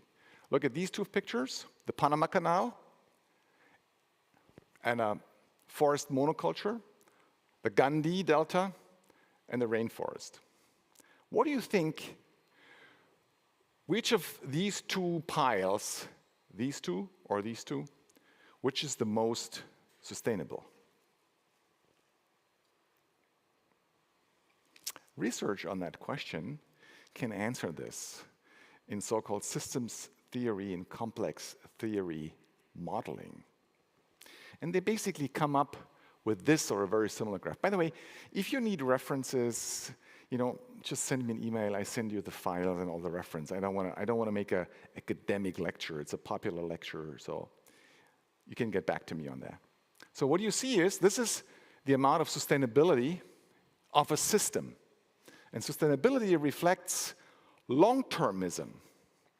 Like the Amazons last for hundreds and thousands and millions of years. The Panama Canal, 50 years. This pine tree monoculture, 10 years. And the Ganges Delta, also millions and millions of years. Okay? And you have basically, you can boil down the entire debate on sustainability on two major factors. Meaning, if you want to have a system being sustainable, at its core, it's enough to look at two variables. And one is the amount of efficiency of the system. And efficiency basically reflects streamlining or throughput per time. This is what we talk about in economics, about global value chains, just in time, etc. This is where we hear maximum efficiency. We can do the opposite and do a maximum resilience. Then we hear the system is very resilient, and resilient means it is able to cope with shocks by being diverse as much and interconnected as much. Remember this talk, this picture about the Ganges, which was very diverse and interconnected, like the Amazon forest, very diverse, interconnected. But if you want to do it smart, you have to come up with an optimum between the two. Too much efficiency is not good. Too much resilience is not good either.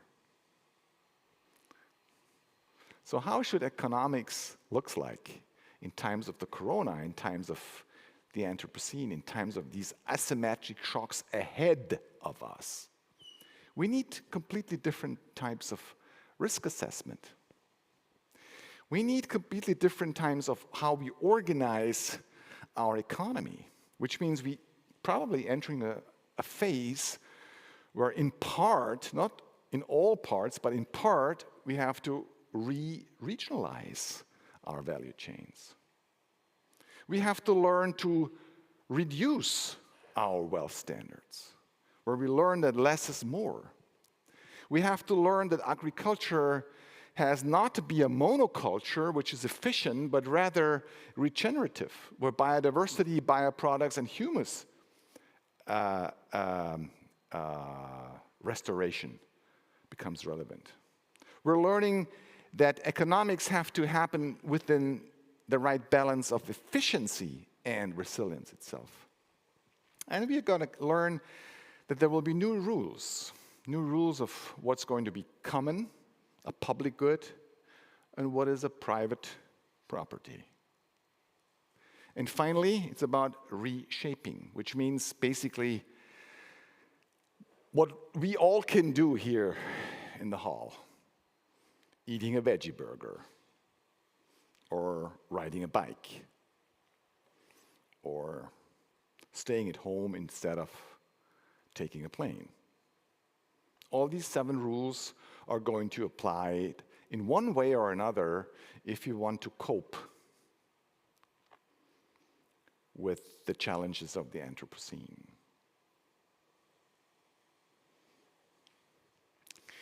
And the organizers asked me to use at least 5 or 10 minutes at the end of my talk to speak on how we are going to finance all that. You know, I'm running several international working groups on that specific question. And I'm pretty aware that you are not experts in financial engineering and assets and banking and central banks and all that stuff. So I would like to get you acquainted and familiar with the following.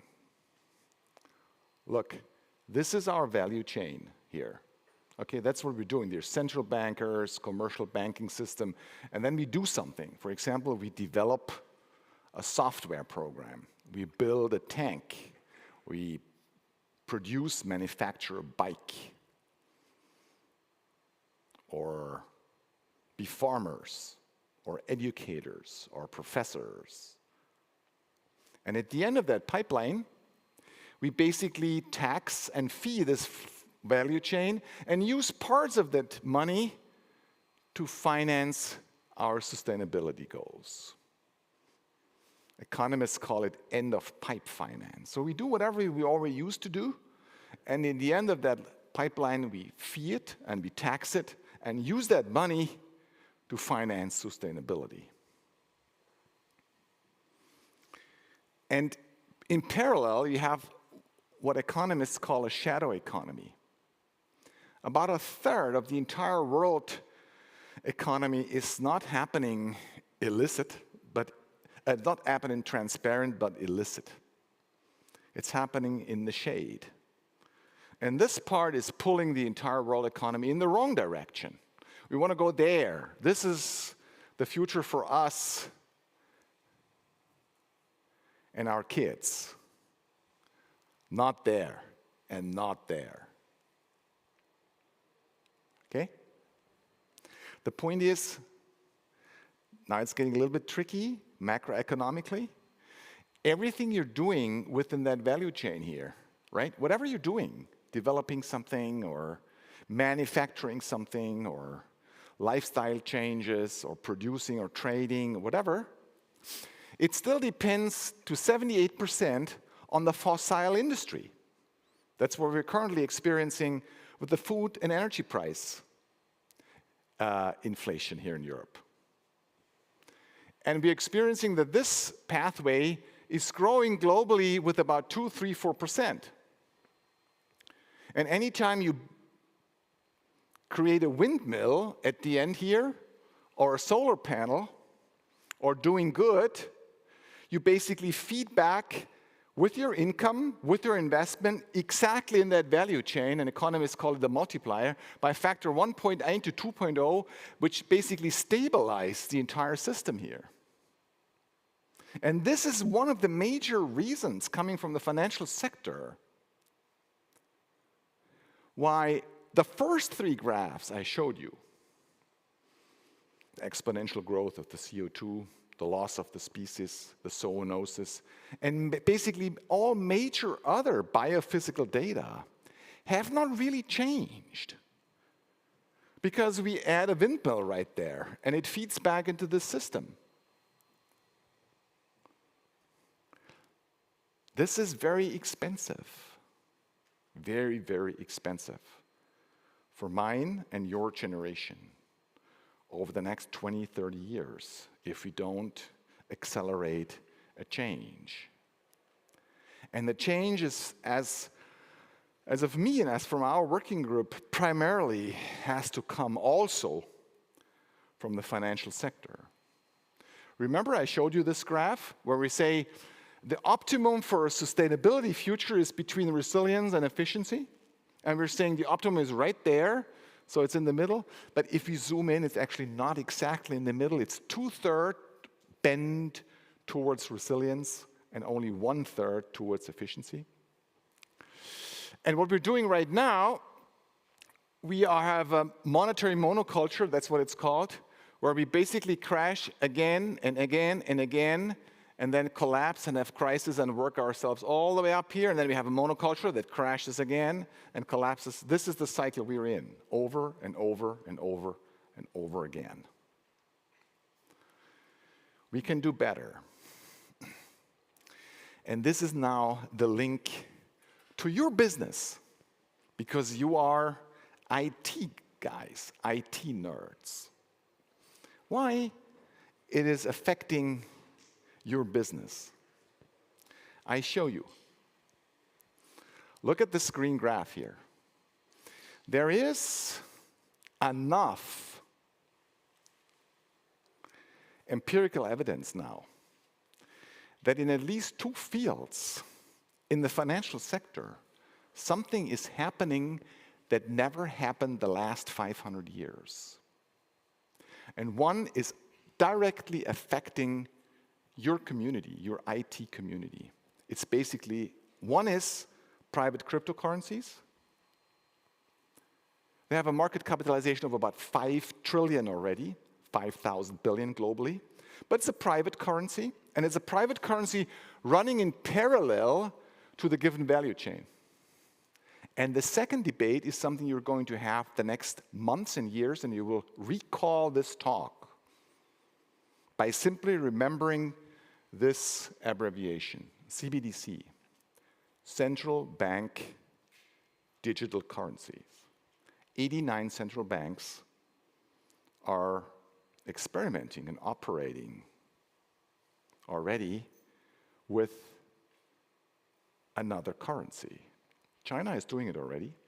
Europe is doing it already. 89%, reflecting about 92% of the world GDP, are operating and experimenting with this form of currency, which is a public currency, whereas the cryptos are a private currency. And if I had another hour, I think I would be able to explain to you why this approach, by introducing a monetary ecoculture, whether crypto and or public, done in the right way, using distributive ledger technology, DLT, with smart contracts, would enable us as a world community to generate additional liquidity and channel that money through different monetary channels towards SDGs.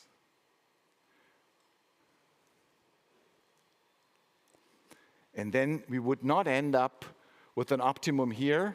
We would end up shifting the entire curve higher and more towards resilience, because we have less efficiency and more resilience. I'm aware that you are not experts in finance. It doesn't matter.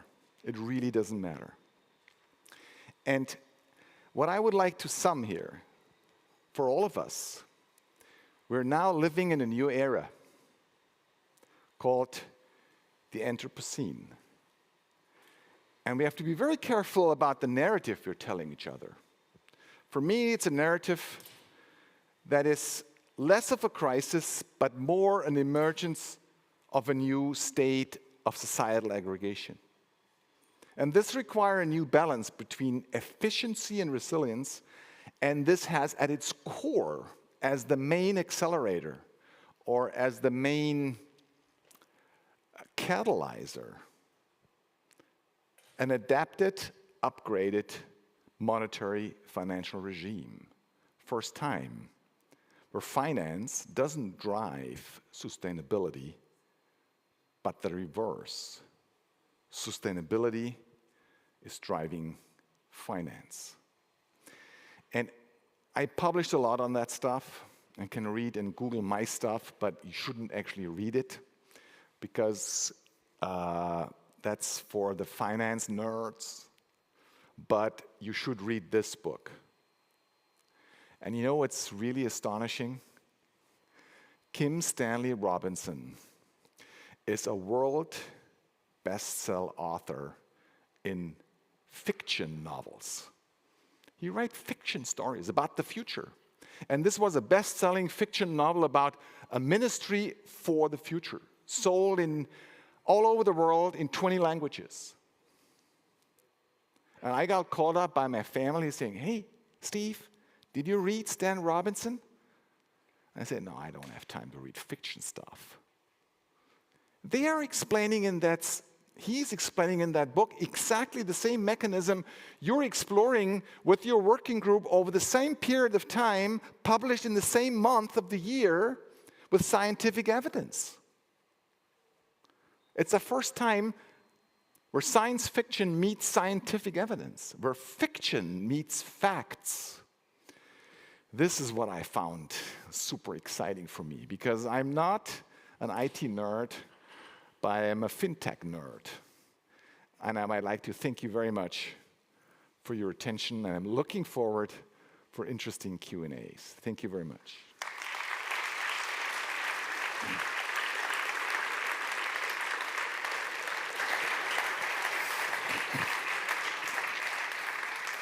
Well, thank you, Stefan. Does it fit time-wise? Perfect. Oh, wow. Just perfect. Okay. Very good. Good. What an interesting story you told. Yes, I find it fascinating. You know, when you are a science nerd and you do your stuff over and over again, and suddenly a fiction writer comes to the same conclusion, this is really fascinating, isn't it? Absolutely. Absolutely. Anyway. It's very good. Yeah. And I also liked, I like many parts, 'cause that's a topic of interest for me. And what I liked is what it told about how the Anthropocene and the humans are actually so much different in creating stories, let's say, creating fictitious stories, and it's very interesting. And we have actually a question, don't we? Yes. Okay, go ahead. What do you see what we as tech ecosystem can do for sustainability to you? What you can do for sustainability. Yes. You can do a lot. I mean, personally, you can reshape your lifestyle. Right? Drive a bike, etc. This is what you do on an individual level. What you can do on a sector level, meaning your sector of IT, right? You can support fintech, and you can support these form of monetary regimes that enable sustainability by working on increasing the efficiency of blockchain technology. Because blockchain technology is still relatively slow and highly energy consumptive. And it's been 4 weeks ago that MIT came up with a new algorithm that enables central banks to allow 1.4 million transactions per second.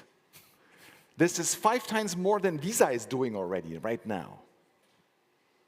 So we need your expertise, because, you know, when I listened to Bob's lecture and I went to all these meetings out there, you know, I have no idea what you're doing.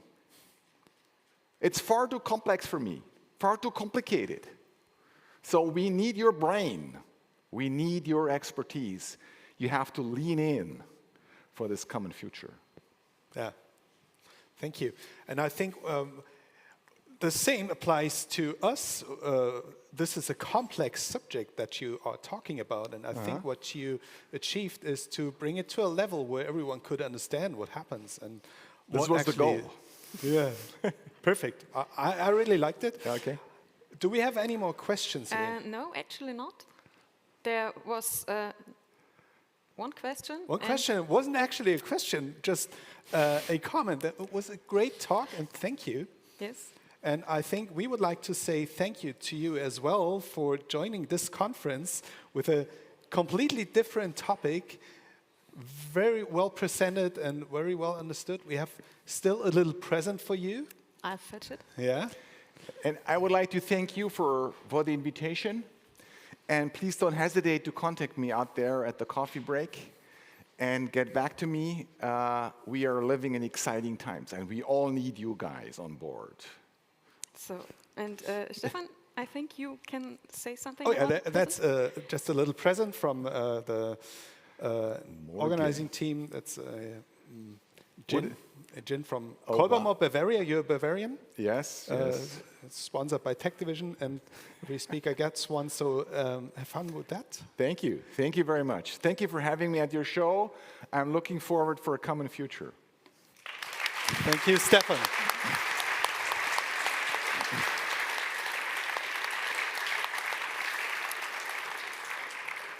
And again, we are still behind schedule, I think. I would say we decelerated a bit. So next talk will be at 12:30 at this stage. It's already updated in here, and it's going to be updated in the app. We have some more questions from the audience regarding the talks before. We're going to answer them at the beginning of the talk. So please be here at 12:30 again. And don't forget to rate the talk. Yeah, please rate it. It Please was a great use talk. the app and rate the last talk. So have a nice break. And I Do we think have some more music? Yes, we Yeah. will have some more music. So please go ahead, enjoy.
To my card, I know what it costs. Yeah, I put in the work that you don't. Day after day, I work and I play. Yeah, I'll do all the things that you won't. Even when my feet get tired, I will keep on moving higher.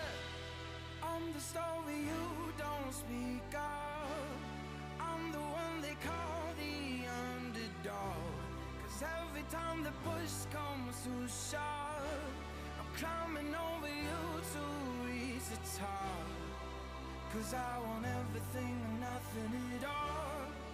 Yeah, I want everything and nothing at all. 'Cause I want everything and nothing, nothing, nothing, nothing at all. Don't care what you think or what you believe, 'cause I'm gonna turn the world upside down. If you want a shot, just up in the ring. Yeah, I'ma shake your bones like thunder. Even when my feet get tired, I will keep on moving higher. I'm the story you don't speak of. I'm the one they call the underdog. 'Cause every time the push comes to shove, I'm climbing over you to reach the top. 'Cause I want everything and nothing at all. Yeah, I want everything and nothing at all. 'Cause I want everything and nothing, nothing, nothing, nothing at all. I don't want nothing at all, unless I can have it all. I don't want nothing, nothing at all. I don't want nothing at all, unless I can have it all. Nothing at all.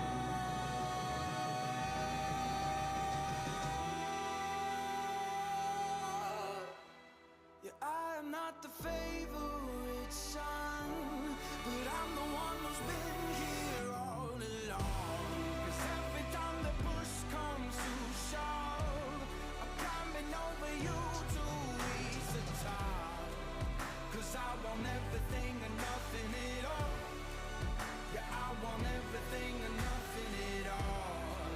'Cause I want everything and nothing, nothing, nothing, nothing at all.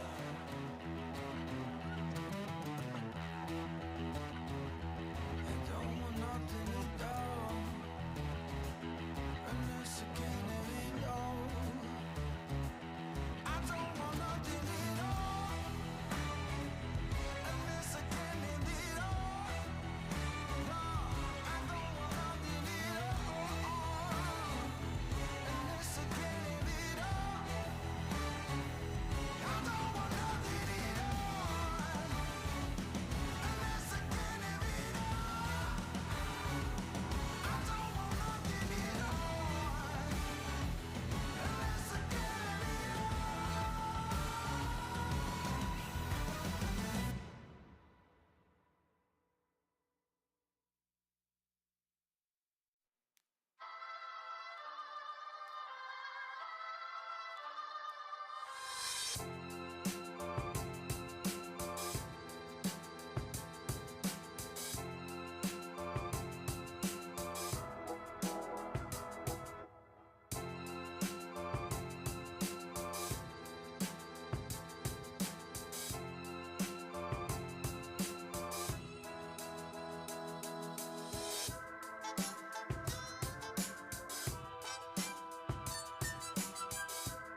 come way too far.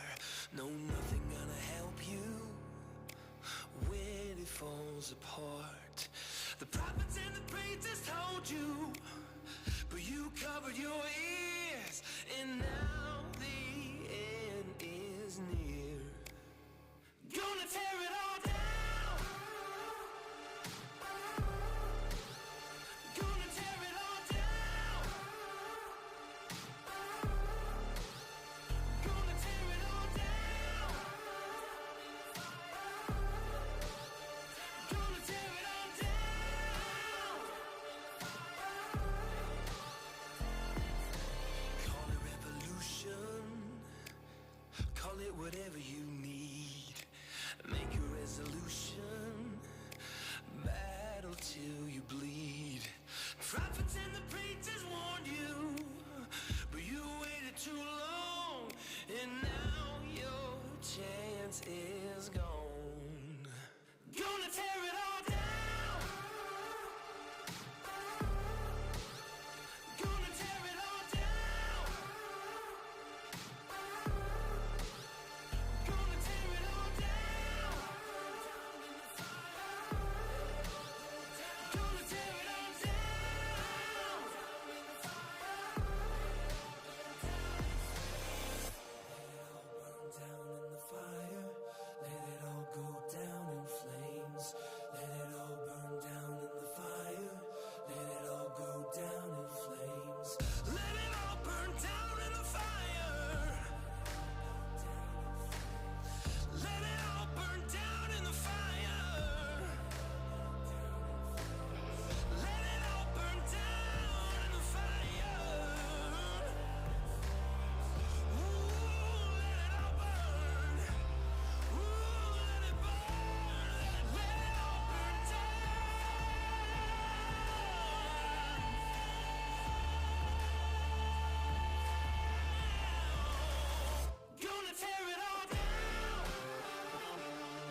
Thank you again.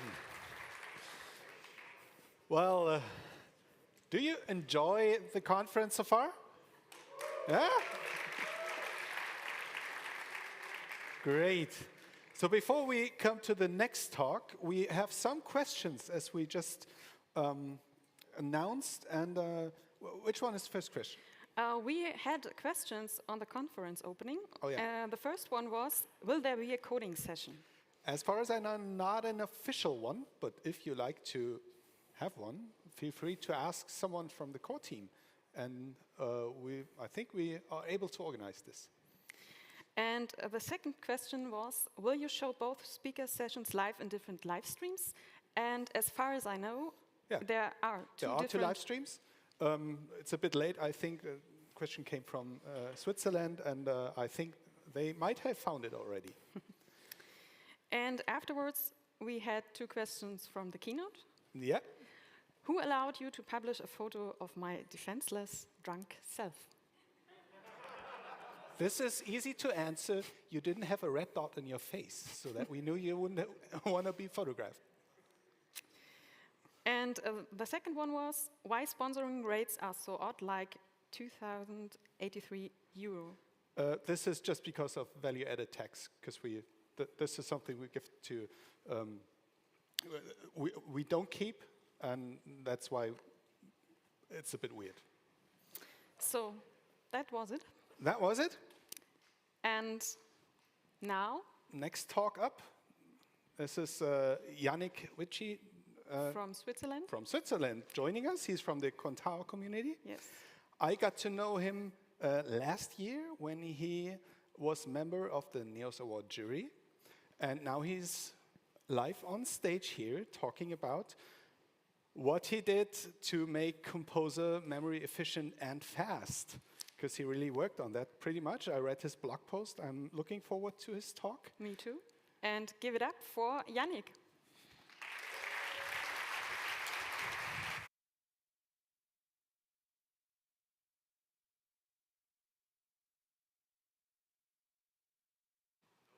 No, now. Wow, what an introduction.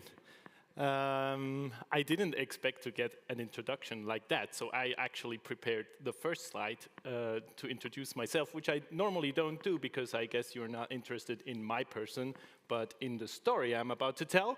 But as my story is somewhat related to the story I'm about to tell, I thought I would introduce me a little bit. So yeah, that's all you know already. So I do PHP stuff mainly, and I'm one of the currently 8 core developers in the Contao CMS, and which is one of the reasons I am here today.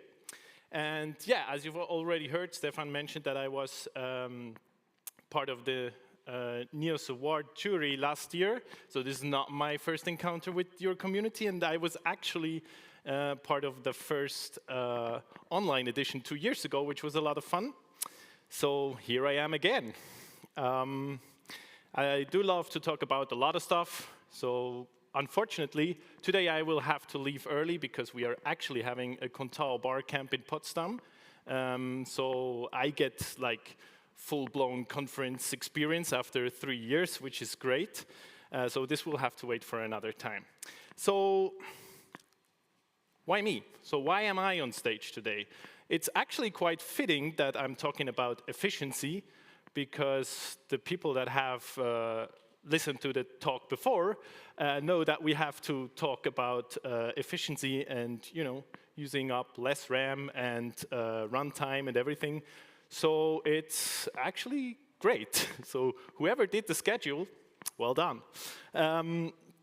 So why me? That is actually a real project, a Contao project, where I ran Composer Update. That's Composer 1, the latest version. It uses like 3.5 gigabytes of RAM and runs almost 1.5 minutes. So why was that a problem for me? So back in 2014 or something, something like that, my story started because we decided we wanted to release Contao 4, and we decided we wanted to make Composer a first-class citizen.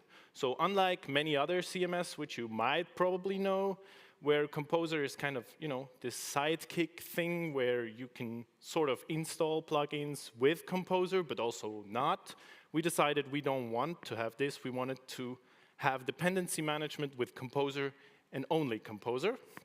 And that was a problem, because people in our community back then were very acquainted with the kind of default way, early days, zip archive, uploading it to the server, running some kind of installation wizard, you know the deal. We've all been there. And that's kind of a problem if you want to run a Composer update on the web server. So we came up with, first of all, we had to build a solution for people who did not really like the command line, still don't to this day, and for whatever reason. And we built the Control Manager. That's kind of a separate project which builds or provides a graphical user interface to Composer. And then I built kind of a service, a cloud service where you basically send the Composer JSON and some platform information, and it does the resolving and sends back a Composer log, so that the heavy loading process was outsourced into the cloud. And that worked, and still works. And so the problem was actually solved.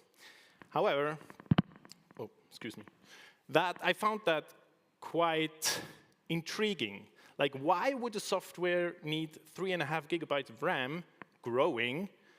And why would it take 90 seconds to run, right? It would still annoy me, even on my local computer. RAM was not an issue, but I still had to wait for 1.5 minutes. So the long story started. This is one slide. It's just a slide, but this slide took me like 5 years to realize.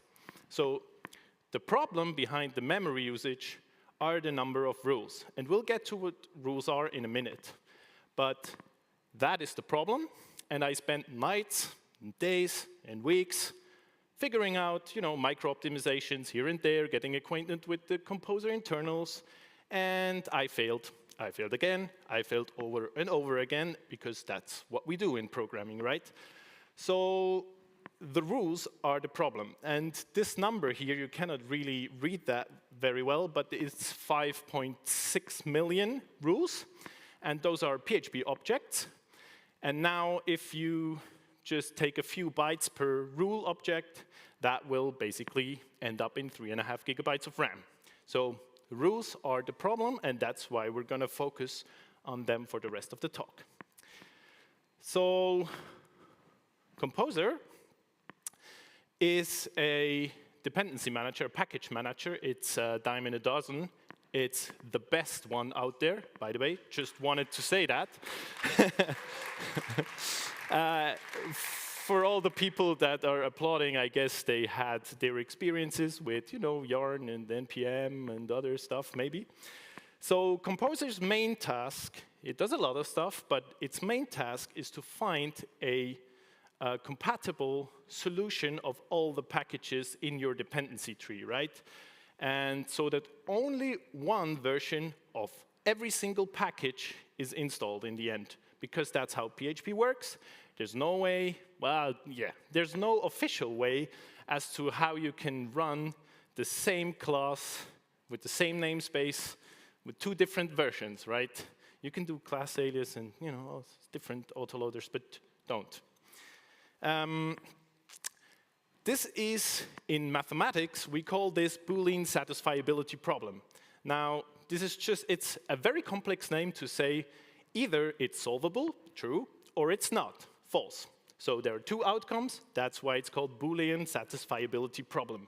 Very fancy name for a very simple problem, which it is actually not, because there is a problem that is solved. It's a problem that's solved with a so-called SAT solver. SAT stands for satisfiability. Now, Composer uses one of these SAT solvers, and if you might not have known it, that's based on OpenSUSE's libzip, so just as a side note. Now, a SAT solver mostly operates on the conjunctive normal form. And now you sit in your chairs and you go like, what? What is he even talking about?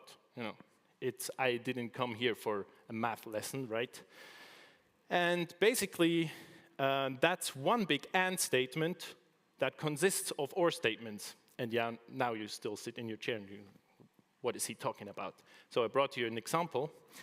So basically, it looks like this. So A or B, and C or B or C, A or B or C, and A or not B or not C, and so on. So you have these or statements, and they're all connected with one big and statement. In mathematical notation, this would look like this. So maybe you remember something, you know, from school with this funny not notation and stuff, and maybe you don't, it's fine. I didn't either, so.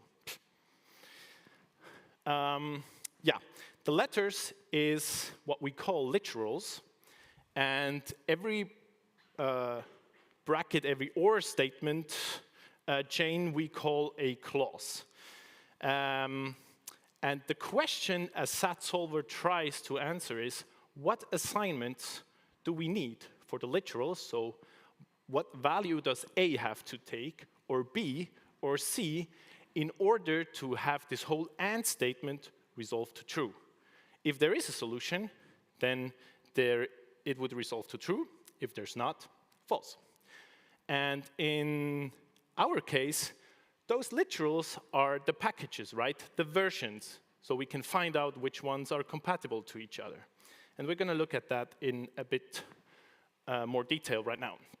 There are actually annual competitions about SAT solving, so this is not just PHP doing some fancy stuff. SAT solving is a real problem. It's also used in AI and everywhere, and I think this year's Logic conference is in Israel, with thousands of students and professors, so if you fancy this stuff, go online and join. So the SAT solver is all about pizza slices. Of course it's not, but I figured I would bring some pizza examples because that's usually easier to understand than if I were to talk about package A, package B, package C. So we're going to use pizza examples from here on. I'm sorry if you're hungry, but that's it. So I hope you can see this in the back. That's basically your composer JSON stripped down to the bare minimum. So you have a name, which is the pizza margherita in our case, and that has two requirements. It requires toppings mozzarella and toppings fresh basil in some kind of constraint, right? And what happens in the SAT solver is Composer creates these literals for every single version, right? So your root project is always assigned version 1. So we get this A here. Let's say that's literal A. I chose colors in order for you to see which ones belong to which ones, and also letters, because I don't know if there are people that are colorblind. So B would be the toppings mozzarella in version 3. C would be 310. Then we have the fresh basil in version 2, and we have the fresh basil in version 201. So notice that every single version gets a literal assigned, right? And then what Composer does is it builds exactly these rules or clauses. So now we already know that this is what we were talking about before, where the problem lies, right? But we'll see more in detail later on. But what happens is exactly this. So I will also put it in PHP notation a bit more so that if these funny signs are not your thing, then maybe this one works better. So this translates, a requirement translates to either do not install the whole pizza margherita at all, or if you do, either install toppings mozzarella in version 3 or 310, and again, either do not install the whole pizza at all, or if you do, then version 2 or 201 of fresh basil. That is basically all that happens in Composer, right? Now, a bit more terminology, so for the next slides.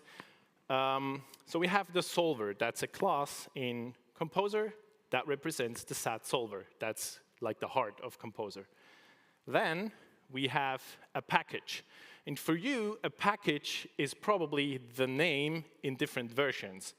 In the internals of Composer, a package always means a concrete combination of one specific version and the name. So Neos Flow version 1 is one package. Neos Flow version 101 is a package, right? I hope this existed. I'm sorry if it did not. The rules are our problem. We have way too many rules, and the rules are basically what we've seen before, right? This is these OR clauses.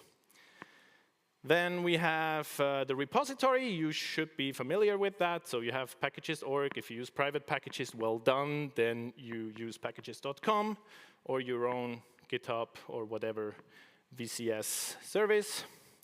This is responsible to provide all the packages, the information about the packages. And then we have something that's called pool. That's the collection of all the packages we use to then build the rules and resolve. Could also be named package collection. It's not. Its name is pool. So I was going to show you some of the code examples, but I figured it would take way too long if I did. So I'm just going to tell you the major design issues in Composer 1. So one of the main issues, architectural design issues, was that there was no clear separation between the pool, so the whole set of packages, and the rules, so the SAT solver rules that were built for it. So what happened is basically it looked at your Composer JSON and it said, oh, okay, mozzarella. Then it asked all the repositories and said, okay, what versions do you have for mozzarella? So packages, right? And then it would build the SAT solver rules for it. Up next is fresh basil. And then it would again ask the repository, give me all the packages you have for fresh basil, and then build the rules.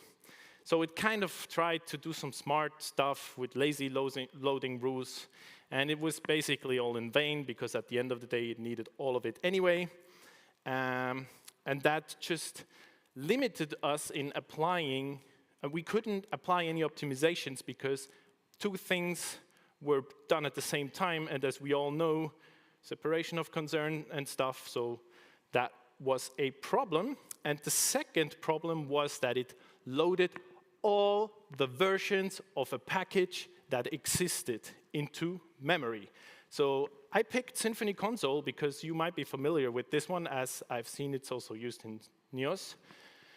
And if you look at it, it currently has like 550 tags, so 550 versions that exist. And Composer, if you require, whatever you required, Symfony Console, whatever constraint, it loaded all the 550 packages into RAM. And it did that for all the packages somewhere referenced anywhere in your tree. And that meant it scaled badly, right? So I guess you have more talks on how to scale stuff. This is an example of what scales badly.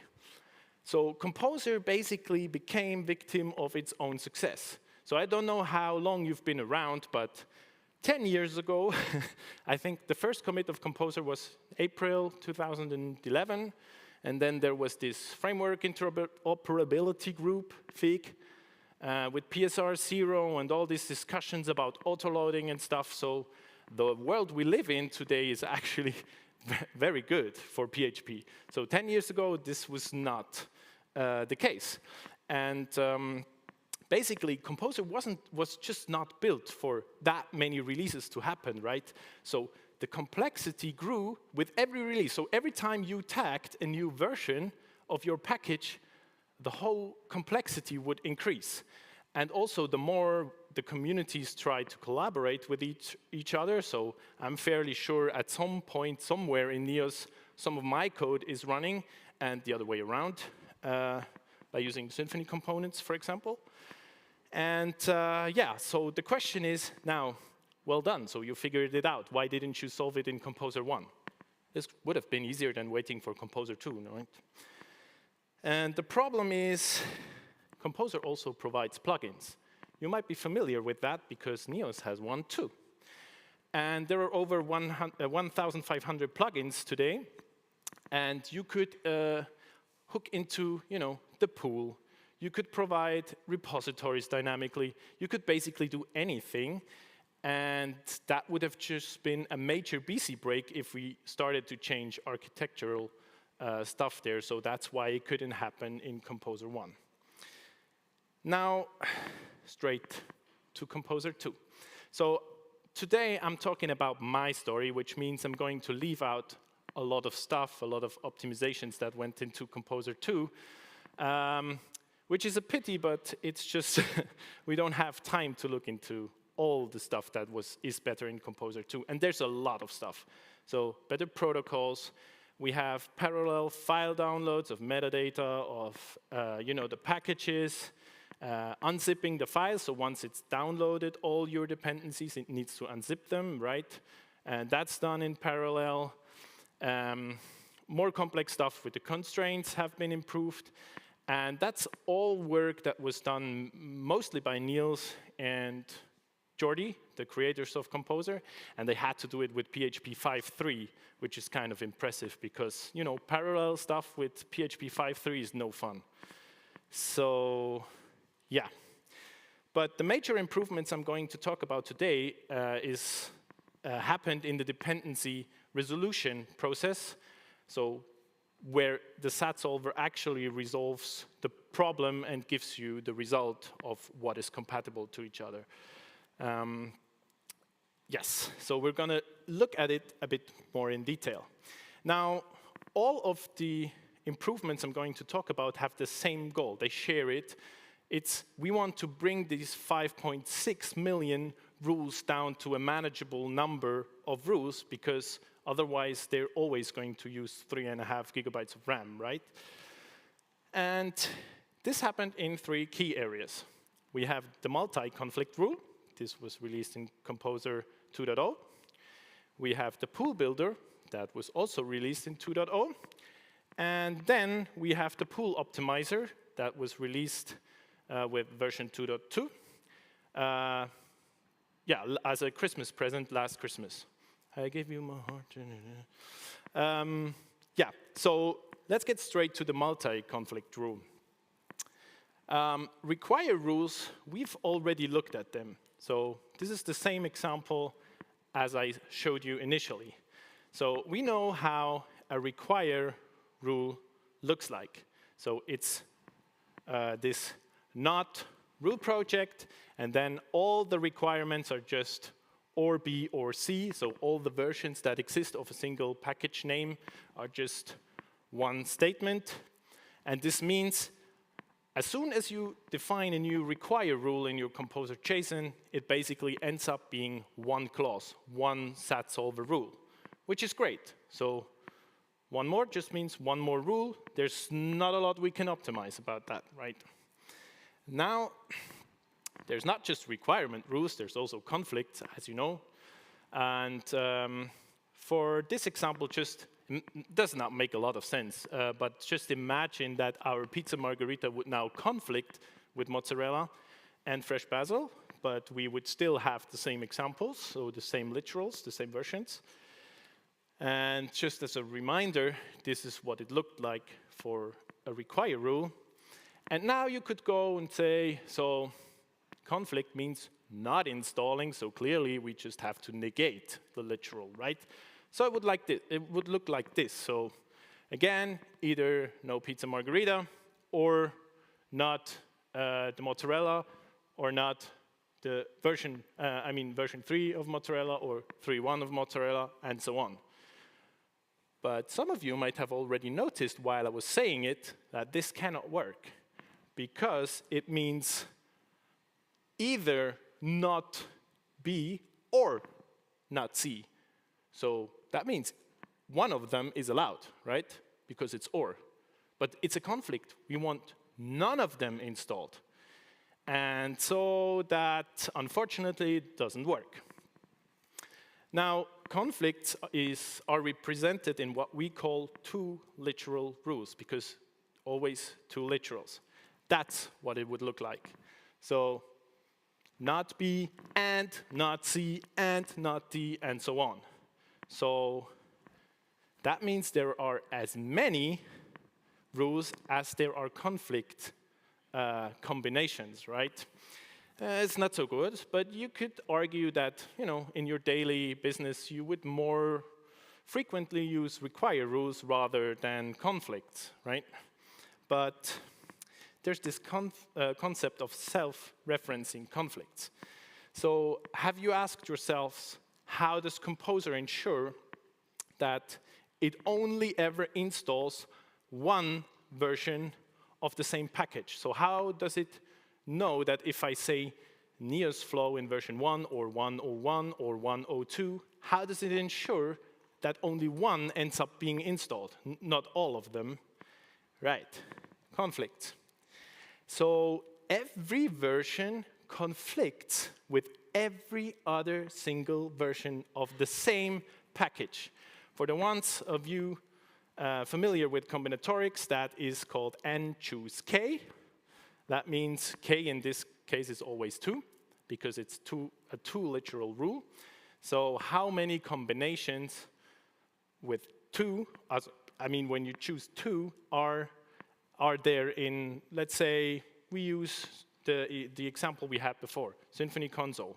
So let's just assume 500 packages.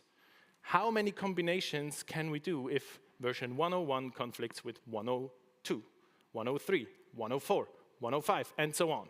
So all the combinations, and I did the math for you, that's almost 125,000 rules just for one package. So it's no wonder you end up having 5.6 million rules, right? Because usually we don't just have Symfony Console installed. And that's basically what the multi-conflict rule is all about. Because Niels asked himself, so what can we do about that? What's special?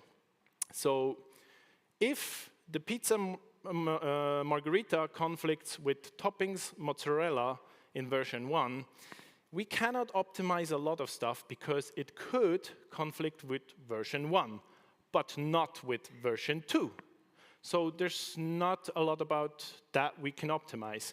However, these self-referencing conflicts, so the same package name, they are special because they always conflict with all of the other ones, right? So there's no way Symfony Console 1 would not conflict with 2 or 3 or 4. They all always conflict with one another, and there's no exception to that.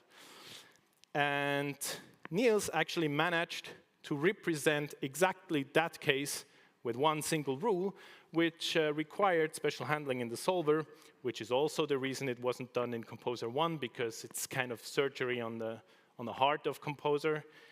And yeah, that just meant he was able to reduce the 125,000 rules down to just one. And that was obviously a major performance improvement. That was this pull request, that was merged in November 2019. So on to the second optimization. That is actually a lot easier, I hope, to understand, because the pool builder solved an architectural design issue, first of all. So it separated building the packages or finding all the packages that are relevant, and then building the rules in a second step. That's the first thing it did, and that's relevant for the next slides. And it optimized the problem that it would just load all the Symfony Console versions that were ever released to loading just the ones that were referenced somewhere in your dependency tree. So if your root composer JSON contained Symfony Console version, let's say 4.4 LTS or 5.4 LTS or 6, whatever, then there's no need to load any version 2 or any version 3, right? And that's what the pool builder did. For that pull request, it took me ages to build that. But, and there were also lots of foundation work was needed, which was also done by Jordi and Niels. So If you ever feel like you want to give something back to them, then please sign up to private packages or sponsor them on GitHub, because they do an amazing job. We're really, really fortunate in the PHP community to have those too.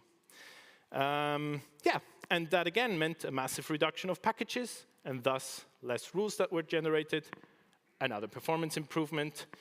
And that was when I joined the party, and that was merged in 2020 in September. Yeah, right about when Composer 2 was released. And so Composer 2 was released, and we were way better. So as you can see, we don't have, it's the same project ran with Composer 2. And we end up having like 2.7 million rules and 1.6 gigabytes of RAM. And we came down from 1.5 minutes to like 40 seconds, which is about 50% reduction of resources in all areas. And that was great. That was good. Something to celebrate. Oh, that was a bit quick. So, but it's still 1.6 gigabytes of RAM. It's still 40 seconds. And so can we have more? I'm not a huge Star Wars fan, but it's this know your audience thing. And so I asked myself, what can I do, right?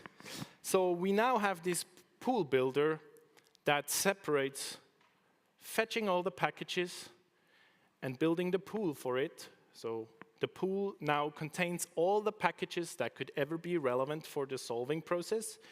And then we have a second step where we build the rules for that pool.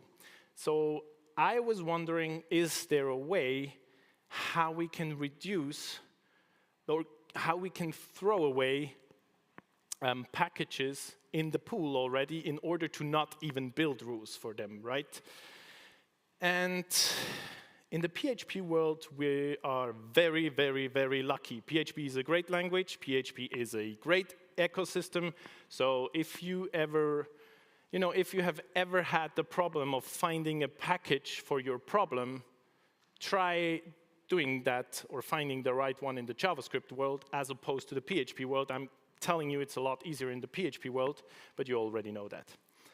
And we just have a lot of packages that are very well maintained, meaning that they get a lot of new versions tagged, right? And I noticed that most of them, it's bug fix releases, right? They fix bugs in the code, but they do not have any different Composer JSON definition. They still have the same requirements. They do not define new conflicts. Most of them are identical. So I thought there must be a way in which we can, throw away the ones that are identical and just pick the one we need early on in order to reduce the number of rules that are then built. And so I set out to do that, and I failed again, I did not sleep another night, and so on. And there's a major problem with that. So let's imagine we had three different pizze. So we had margherita, we had gamberetti, and quattro stagioni. So right now you're hungry, I know that. And just imagine that one of them requires the toppings mozzarella in any version 3. One wants the carrot 3.1, so that means at least 3.1, but not higher than 4, right? Or lower than 4. And one wants the toppings mozzarella in at least 3.2. Now, if you imagine, that we had a pool where we had we just imagine a few version 3s of the toppings mozzarella package. So the goal would be to, say, well, if we run Composer update normally, we want to keep the highest one. And if we do prefer lowest, we want to keep the lowest one. So let's just keep 3.3.1. And if you run it with prefer lowest, then let's just keep version 3. However, that doesn't work because one of the dependencies wants 3.1 at least. So if we just keep 3.0, this would result in an unresolvable set of dependencies in this beautiful error you've all seen many times, right? So it's not as easy as just picking the lowest one or the highest one, because nothing in Composer is ever easy, so obviously it couldn't work. And so I tried to think of a solution for that, and I came up with dependency groups. Now, what I did is now that we have a pool that contains all the packages, we can analyze that pool. So I could loop over all the packages, and I could find out what packages require toppings mozzarella and in what version constraint, right? So I could do this. I could loop over them and just assign the versions to the different groups, right? So which version matches what constraint? And then what we do is we filter within those groups, right? So in the regular case, when you do Composer update, this means we can filter in this group and we pick 331.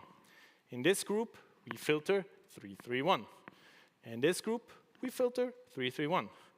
So what this translates to is we have to keep one package, and all the other packages can go away because they will never be used. So that is one problem, but we've already seen that this is easy in the regular Composer update case. But with the prefer lowest, what would happen now, as we only filter within these groups, we have to keep 300. We have to keep 31, and we have to keep 32. And that way the problem is solved. It means we need to keep 3 packages instead of just 1, but hey, we can still throw away a lot of other packages, right? And it's a lot more complex than that, because again, it's Composer. So, you know, there are aliases which you might use. You might be familiar with the replace notation. There are also provides, and there are conflicts, and there's a lot of stuff which doesn't really matter for this talk. The main thing is we managed to pull it off. And yeah, this got merged in November last year after writing tons of tests and having a lot of support by Jordi and Niels, which I'm very, very grateful for. But this pool optimizer is able to filter out over 80% of all the packages that made it into your pool. And so we end up with Composer today. Just as a reference, this was the initial slide. Composer 1, 90 seconds, 3.5 gigabytes of RAM. Same project. And this is the new line you would get if you run it now, if you run the latest 2.2 or 2.3, which was released. And you can see that in this case, the pool optimizer was able to filter out 83% of all the packages, meaning we are down from 34,000 initially to just 2,800, and we were able to reduce the 5.6 million rows to a ridiculous amount of 82,000. And that's like, yeah, reduction by, I don't know, 89% or something. And so we don't use 3.5 gigabytes of RAM anymore. We just use 175 megabytes. So it's ridiculous. And also we were able to reduce the runtime of 1.5 minutes to just 10 seconds. And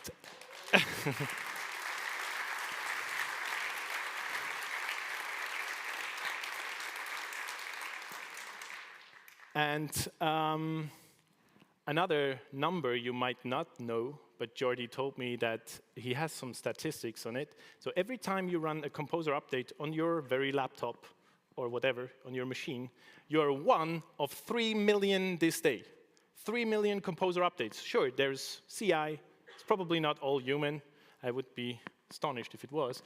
But it's a lot. It's a lot of Composer updates. And by reducing the amount of resources it uses, we can just, you know, it's good for the planet and makes me very proud. So that's one thing where we can probably improve the planet, or where we can help for those that were here in the previous talk.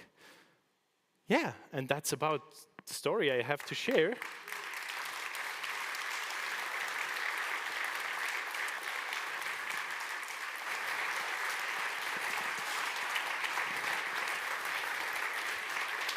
And I asked Jordi if he would send me some stickers, so if you want a composer sticker, come get one. Thank you. Well, thank you, Yannick, and thank you for reducing carbon emissions and everything you did. I mean it in earnest. Yeah, it's not just me, right? It's an open source project. But That's right. Yeah. yeah. My first and most important question is, which pizza package do you like to install best? Personally, Yeah. so many. I guess I would go with the Quattro Stagioni, which is why it was up on the slide. But I also like, yeah, Gambaretti is fine too. Any. Pizza is always good. Yeah, you're right. No, very good and very understandable. You made a very complex topic into. That's why I liked your blog post so much as well, because it's very understandable for everyone. Thank you. Oh, perfect. We have a question. Yes. Don't we? We have a question. Does wildcard require loading all the available versions? It does, yes. That's why you should never use a wildcard. Also for other reasons. It's dangerous. Don't do it if you can.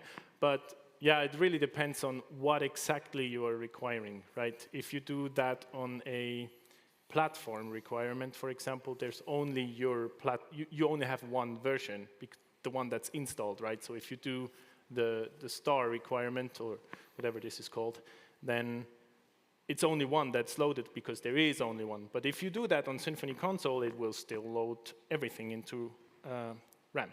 Yes. It will optimize a lot. The pool optimizer will optimize a lot, but it will have to do a lot of work. Yeah. And they're coming in, the questions. Oh, wow. How long did the journey take in total? In total, I mean, the amount of work or the journey in like my... So it took off a lot of years of my personal life. I mean, I think I will die early because of this. No, I hope not. No, I started, as I said, in 2014, around that time. And then I met Jordi and Niels on conferences, and I kind of had a lot of support along the way. So they were very open. They answered my stupid questions over the time until I got familiar with the internals. And I don't know, work time, weeks, I don't know. Okay. A lot. It's just, yeah, just what you put in. I mean, took many attempts. So I just showed the end product now, but it took many attempts because, as I said, I failed. It's not like I just sat down and knew what to do. I had no idea. Any like other hobbies where we can expect performance improvements in the future? No, I don't know. I'm looking for one. We'll see. No, right now I don't. And we still have some questions. Where does it go from here? What are the next updates? I don't know. It's an open source project. It's whatever you make it. But I think in terms of dependency resolution, there's not a lot we can do anymore. But there's probably more parallel stuff that can be done. I don't know, or just some pre-calculation stuff. Like, yeah, maybe if you happen to resolve the same things for the same projects over and over again, maybe, you know, there's some resource bundling that could happen there. But it's also dangerous, so not sure. There's a lot of stuff we can optimize. But I'm sure somebody will find something. And the last question, when Composer 1 gets shut down? That I don't know. I'm not one of the maintainers. So I guess it's whenever Jordi and Niels feel like. I know that they have to maintain the old packages stuff still. Packages.org, as I said, there are 2 protocols, and they still have to run the old one. And that has a big impact on the ecosystem. So still a lot of load there, but I don't know. That's up to them.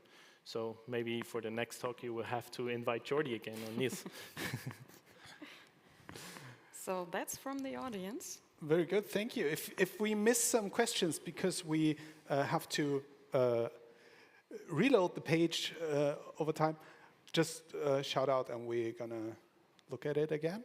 I know we missed an interesting question from the last talk, so you can go to Stefan and ask him.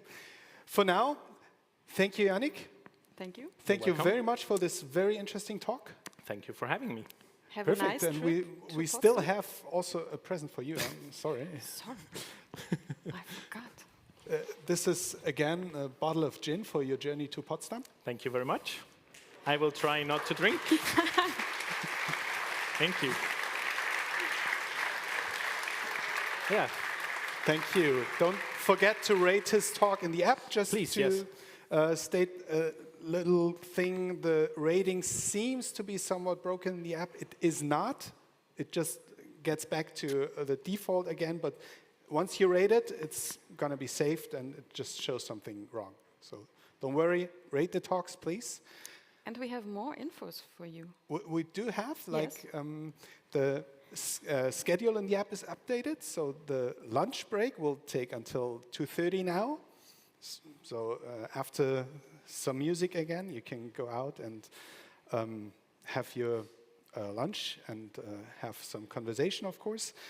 We have a talk that we actually canceled because Tejas Kumar got sick with corona, but he recorded a talk, and the talk, Common Database Problems, will take place Tomorrow? Tomorrow. I think it was tomorrow. Yeah. You're going to see it in the schedule. For now, That's thank all? you. That's all, I think. Yeah. Yeah, Then have a nice meal and see you again. perfect. And thank you, Yannick, again. enjoy the rest of the conference.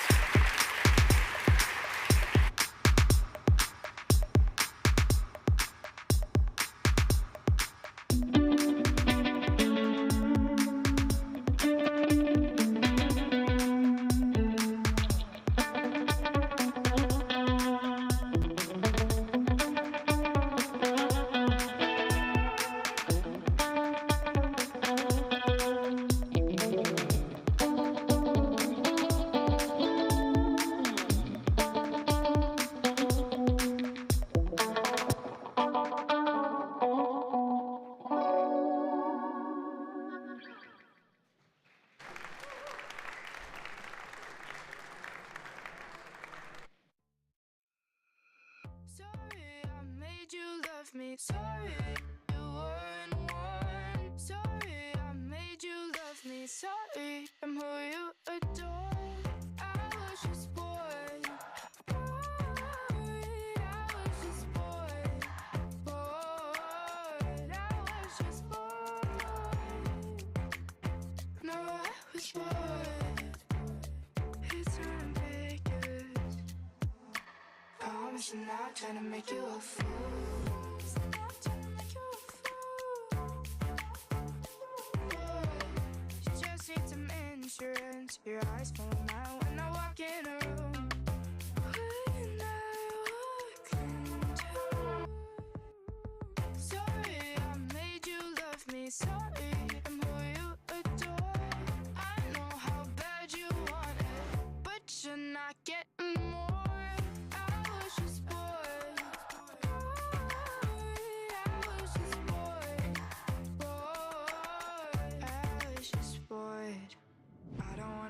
You take it too far, and I don't wanna see you leave you a scar. I don't wanna watch you run away, run away, run away.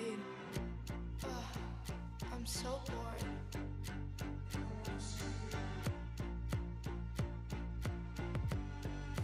I don't wanna see you. Sorry, you weren't one. I know how bad you want it, but you're not getting more. I was just bored. I was just bored. Bored. I was just bored.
roll it up.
It's gone way too far.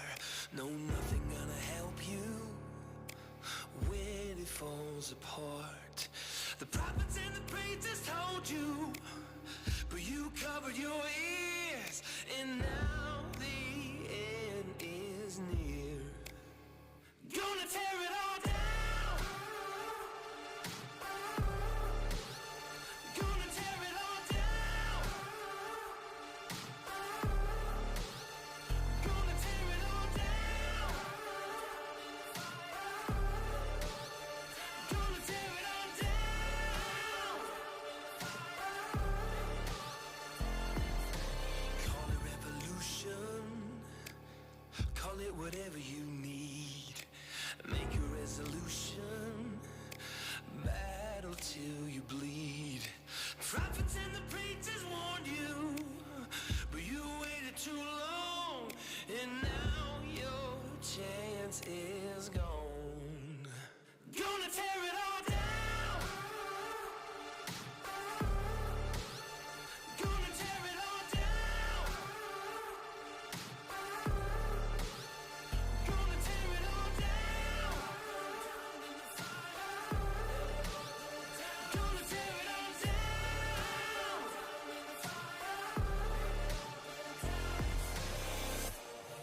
Burn down in the fire. Let it all go down in flames.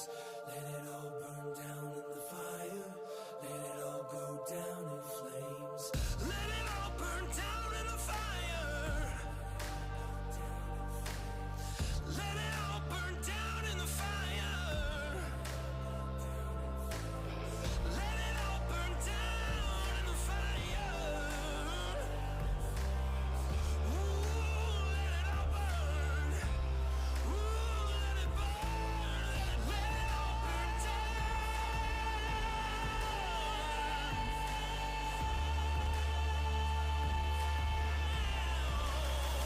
Gonna tear it all down. Gonna tear it all down.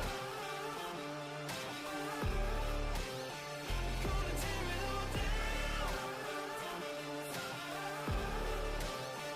Gonna tear it all down.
into my card, I know what it costs.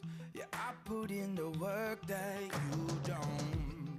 Day after day, I work and I play. Yeah, I'll do all the things that you won't. Even when my feet get tired, I will keep on moving higher. I'm the story you don't speak of. I'm the one they call the underdog.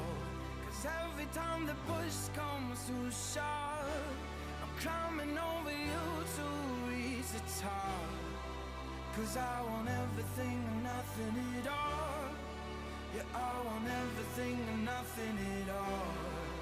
'Cause I want everything and nothing, nothing, nothing, nothing at all. Don't care what you think or what you believe, 'cause I'm gonna turn the world upside down. If you want a shot, just step in the ring.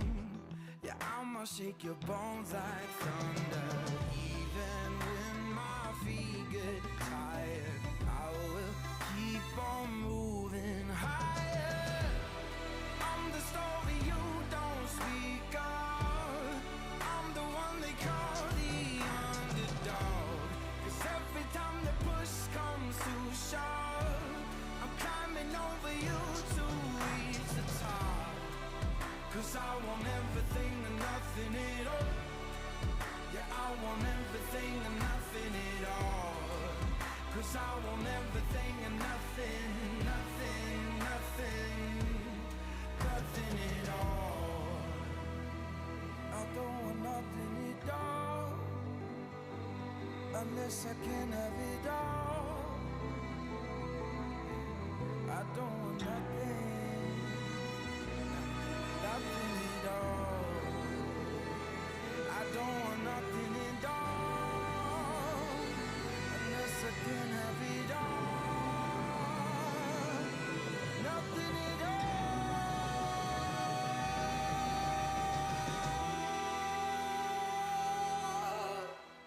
Yeah, I am not the favorite son, but I'm the one who's been here all along.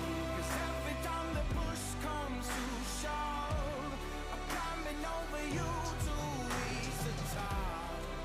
'Cause I want everything and nothing at all. Yeah, I want everything and nothing at all. 'Cause I want everything and nothing, nothing, nothing, nothing at all.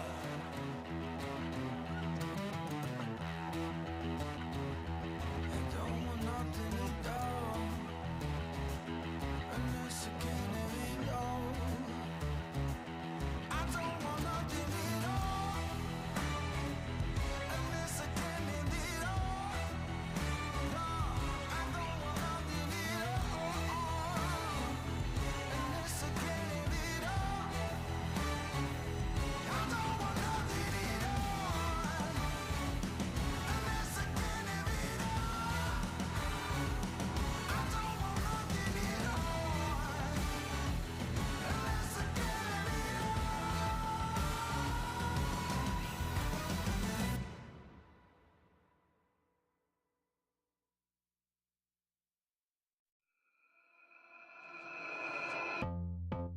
Don't know what day it is, but I know that I wanna spend it with you.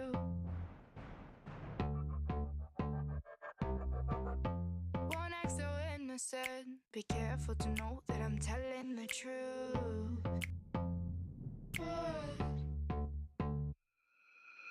Sorry, I made you love me. Sorry, you weren't one. Sorry, I made you love me. Sorry, I'm who you adore. I was just bored. Bored. I was just bored. Bored. I was just bored.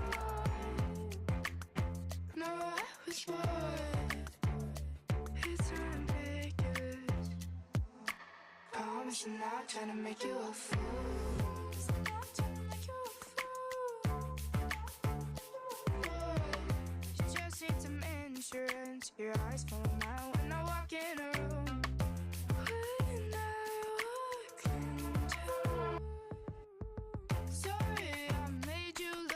sorry, I'm who you adore. I know how bad you want it, but you're not getting more. I was just bored. I was just bored. I was just bored. I don't wanna watch you take it too far, and I don't wanna see you leave you a scar. I don't wanna watch you run away, run away, run away. I'm so bored.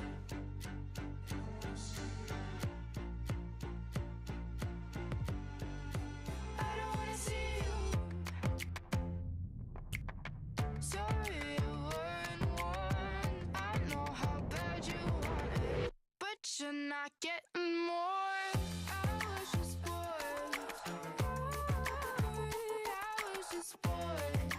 Bored. I was just bored. No, I was bored with you. No, I was bored. I know how bad you want it. Bored.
it up.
Roll it up.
enter my card, I know what it costs.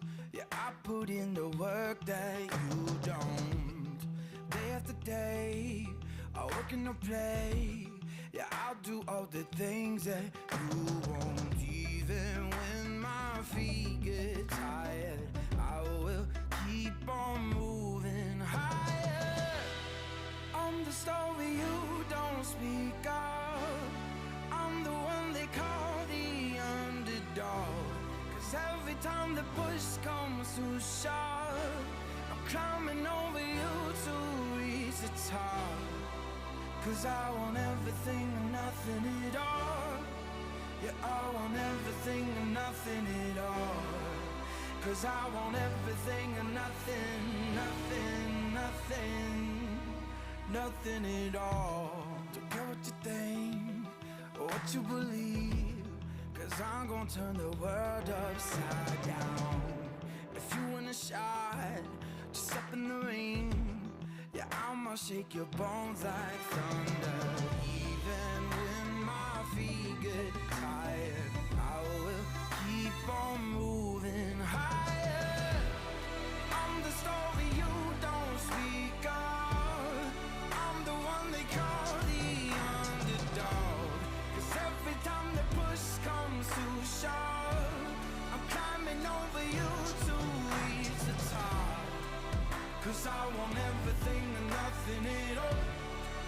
Yeah, I want everything and nothing at all. 'Cause I want everything and nothing, nothing, nothing, nothing at all. I don't want nothing at all, unless I can have it all.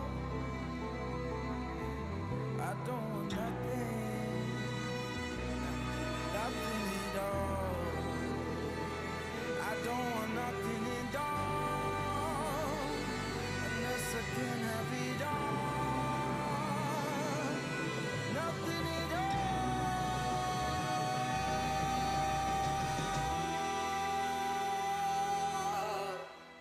Yeah, I am not the favorite son, but I'm the one who's been here all along. 'Cause every time the push comes to shove, I'm climbing over you to reach the top. 'Cause I want everything and nothing at all. Yeah, I want everything and nothing at all.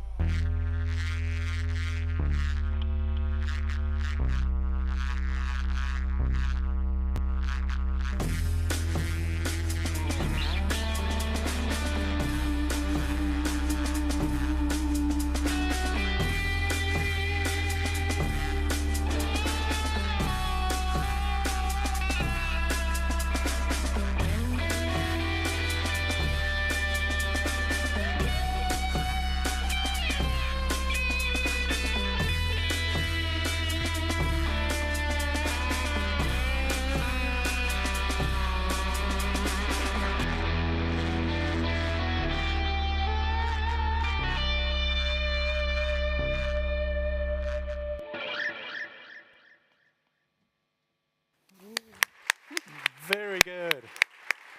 Thanks a lot. Don't you think like music makes this conference much more easy and attractive and light? Do you like it? Yeah, give them good applause. You're great. Thank you. So before we come to the next talk, one thing, we found a hotel card from Arc Hotel. If anybody missed one, it's with me, and later it's going to be at front of house. And we have one question left that I was lucky to get answered for you from Stefan's talk. Yes, let me read it out. Which short-term developments in smart contracts do you think will have the biggest likelihood to drive this long-term change? So this was the economy talk this morning, and he instantly said, well, it's avoiding black markets or a shadow economy. So I hope this fulfills your question, and without further ado, we will go to Martin, our next talk on this stage. Exactly. Martin is a core team member. He's responsible for many clever ideas and concepts in the Neos core. He is a repeated release manager, latest for the version 8, the most recent version. And he told me something interesting. He is the first one to commit an emoji into the Neos core. So anybody who finds it will get a beer with Martin tonight. Have fun with his talk, Responsive Images. Martin.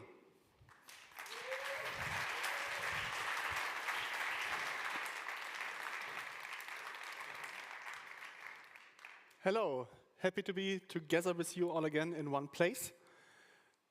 Today I will talk about responsive images. I will start with a short recap why this topic is relevant. Then we will take a look at the HTML standard and how it evolved over time until today. And after that, we will look at the CMS-specific challenges and how we are trying to overcome them with our package Zeitgeist Kaleidoscope. I expect to have some time for questions at the end. Be warned, there will be code, but I hope the ideas will be accessible to anybody. Why is the topic relevant?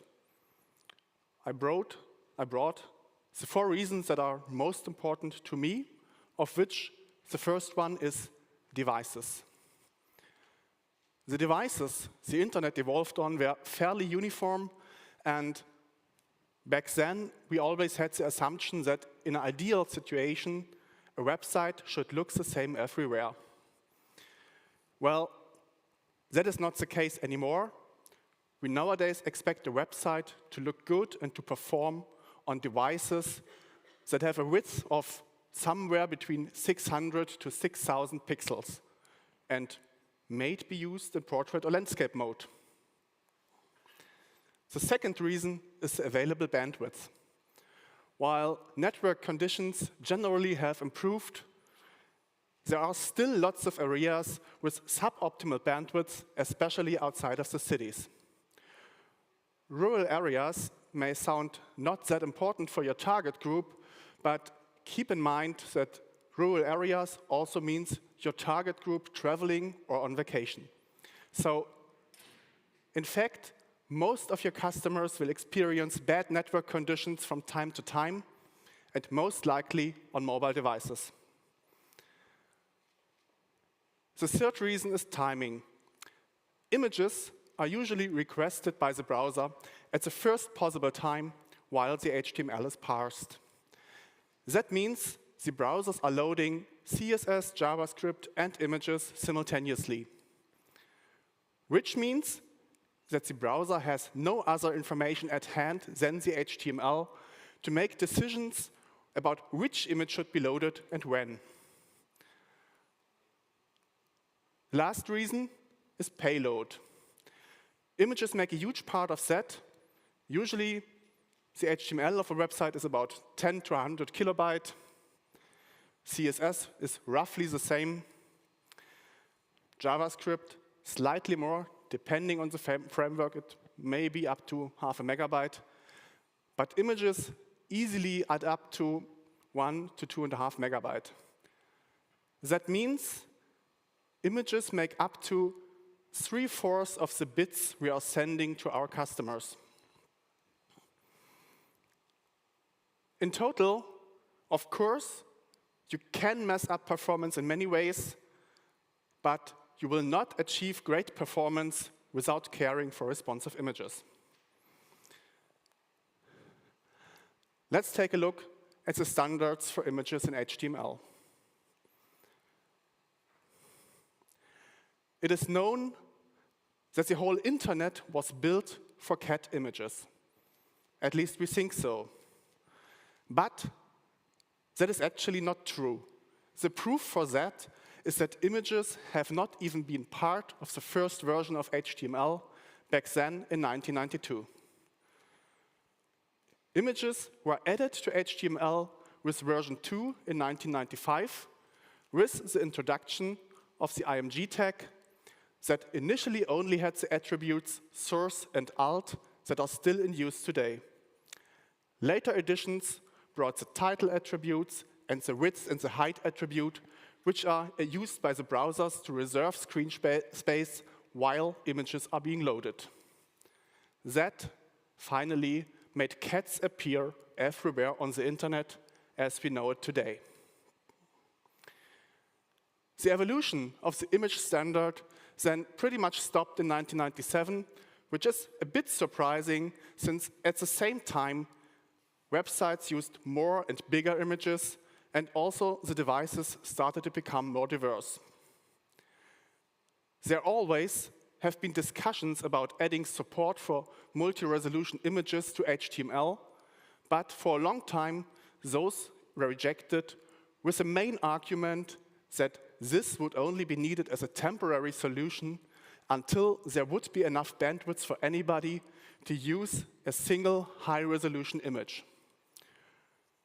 We are still waiting for that to happen. What happened was smartphones and tablets and an internet that became mobile. With the standards not suitable to the task, the internet did what it always does. It used JavaScript to work around browser shortcomings. There were many different approaches, but most of them fell into the category of replace the image source with a small placeholder and store the actual sources in some data attributes.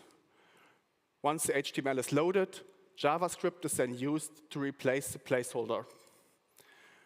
While those solutions allow quite a bit of flexibility and are quite popular to this day, they have a common drawback, which is that they can only work once the JavaScript is evaluated, which means they cause a delay for the most important images that are visible immediately to the user. To really solve this, the standards had to evolve eventually, which they did since HTML5.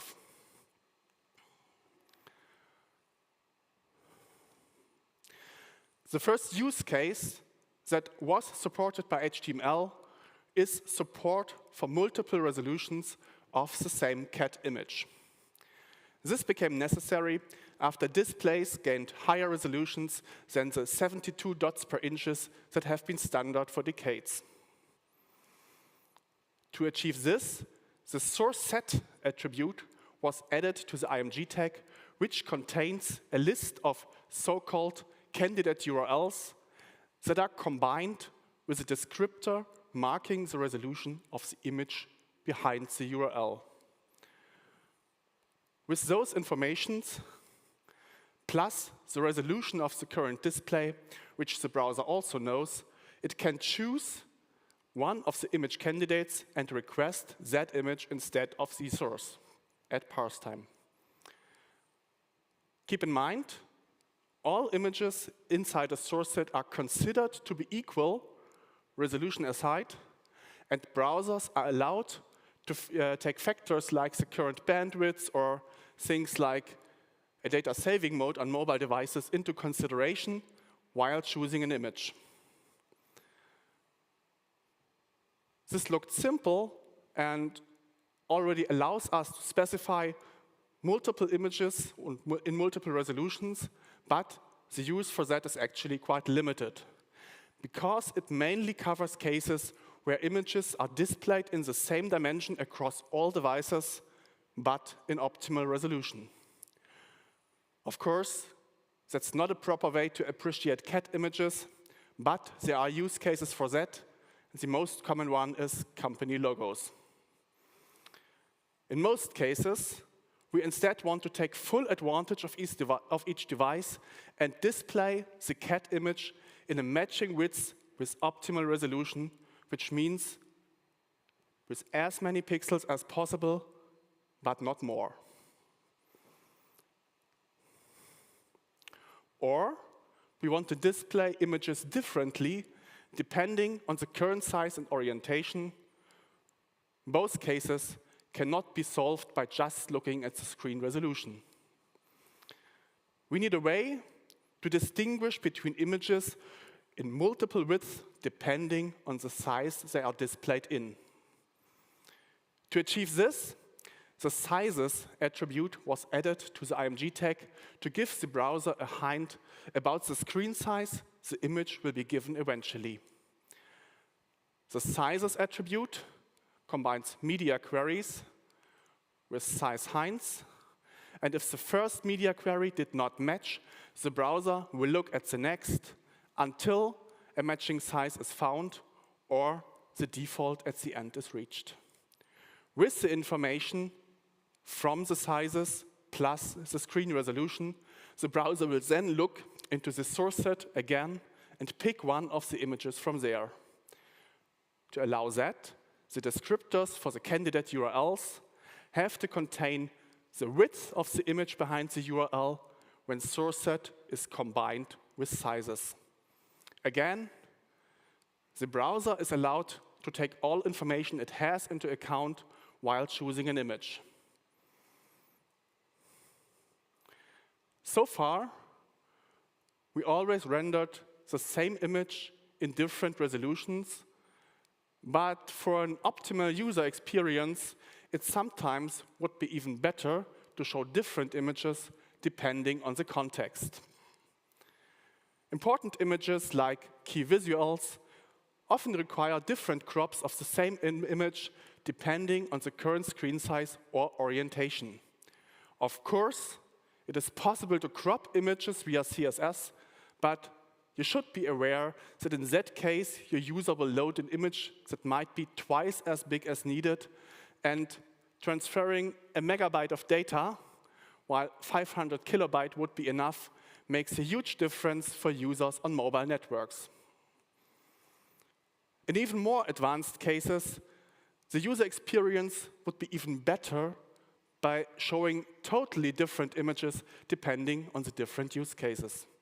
An obvious example for that would be to show a black cat in dark mode and otherwise a white one.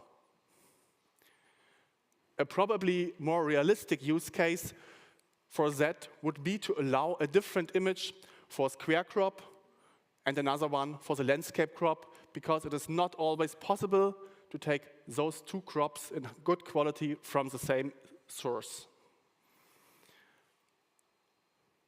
The technical solution for both cases is the picture tag that contains multiple source tags together with an image tag. Each single source combines a media query that defines in which cases this source is suitable with a source set and sizes and plus optional attributes of width and height. The browser will then choose the first source with a matching media query. Other than with the source set before, the browsers are allowed no freedom here. They really have to pick the first source where the media query matches. And the properties of the selected source, again, source set, sizes, width, and height, are applied to the image tag instead of the original ones.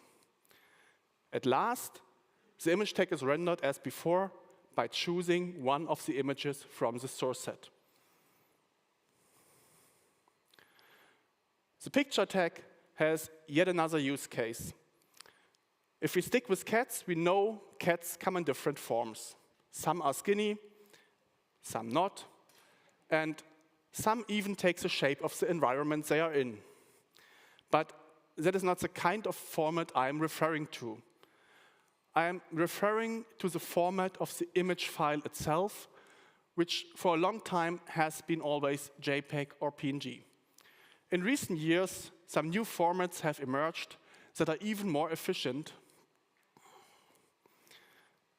To support this, the picture tag allows to specify the type of each image source.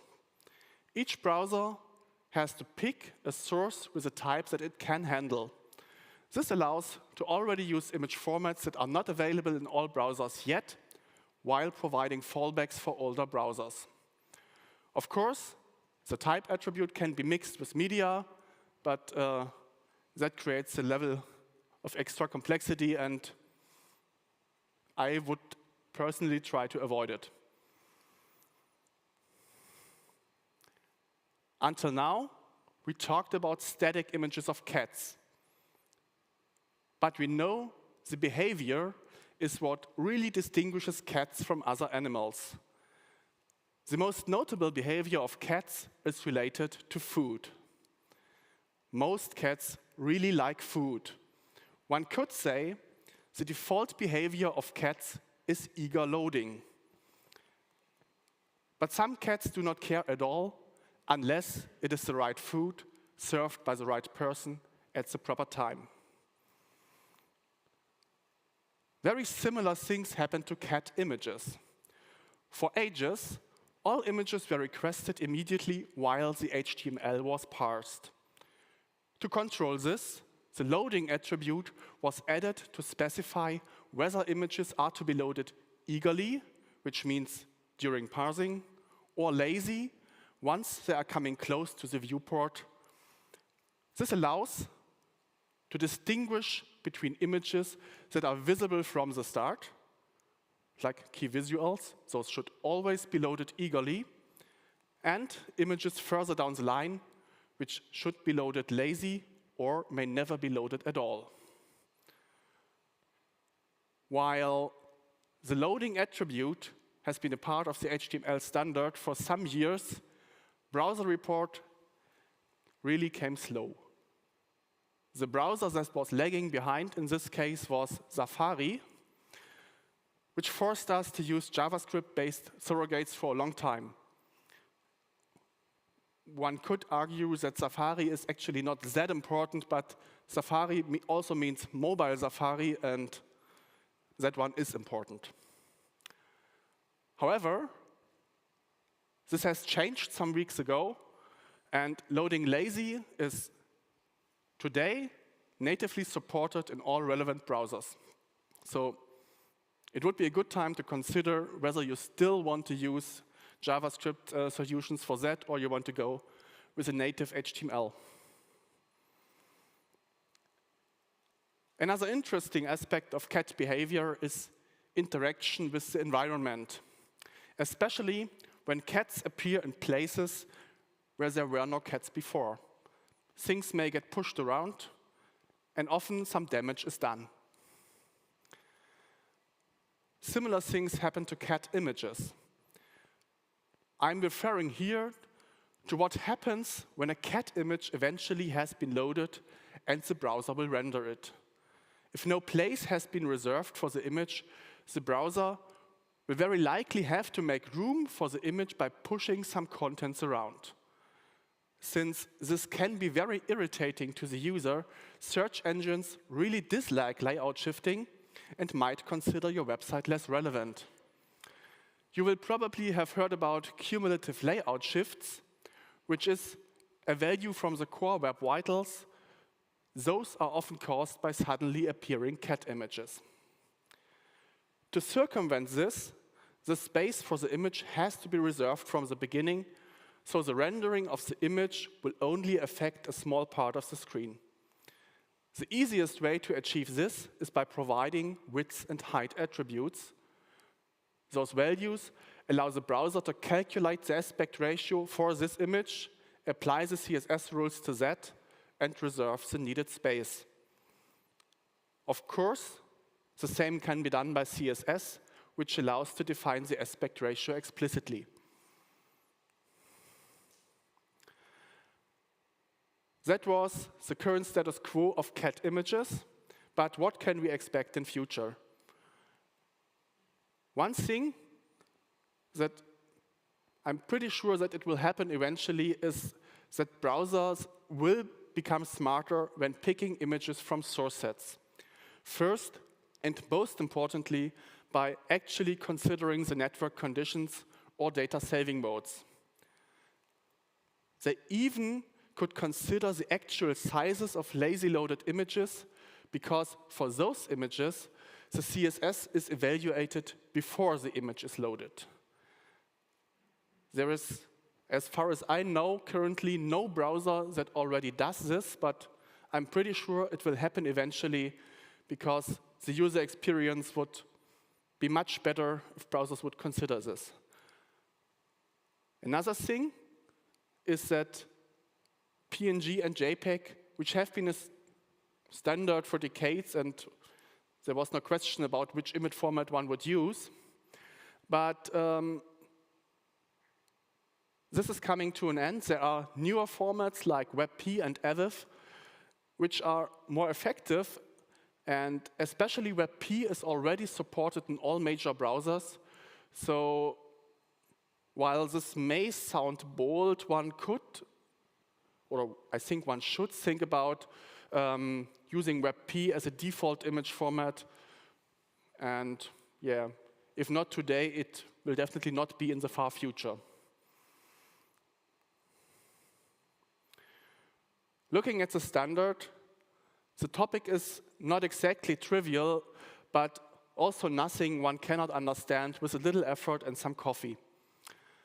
But responsive images turn out to be surprisingly hard to actually do right, especially in a CMS like NEOS.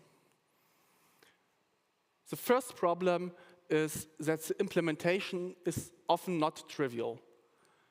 Editors may or may not be allowed to choose images of unexpected proportions.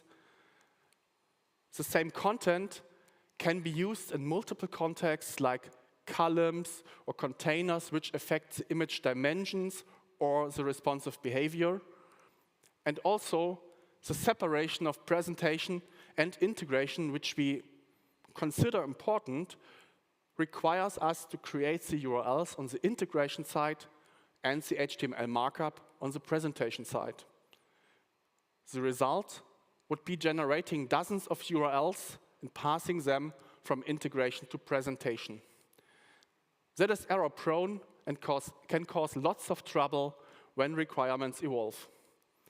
Even worse than that is the fact that errors in the implementation of responsive images are notoriously hard to spot. First, when you are loading images with a higher than needed resolution, you simply cannot see it. Very likely, you will also not feel the loading time because you're sitting in an office with good connectivity. And on top of that, all browsers other than Firefox might trick you by showing a cached image from the same source set. So be aware of that when you are trying your mobile viewports. You might be looking at desktop images which are scaled down. When tasks are error-prone, it usually is a good idea to consider automation. And for that, we created Zeitgeist Kaleidoscope. Before I continue, who of you has already heard about Kaleidoscope? Who tried it out? And who uses it all the time? About half. Oh, surprising, cool. The idea behind Kaleidoscope is as follows. We wanted to automate the generation of multiple image URLs. We wanted to make the decisions about the rendered dimensions on the presentation side to avoid communication problems, because no communication causes no problems. And we wanted to make spotting errors as easy as possible, ideally in the style guide. Aside of that, we wanted to stick as close to the HTML standard as possible. Regarding the image URLs, we decided not to pass dozens of URLs, but a single thing which we are calling an image source. An image source is an object that is created once on the integration side and is then passed over to the presentation, where it is used to generate the images in the needed resolutions.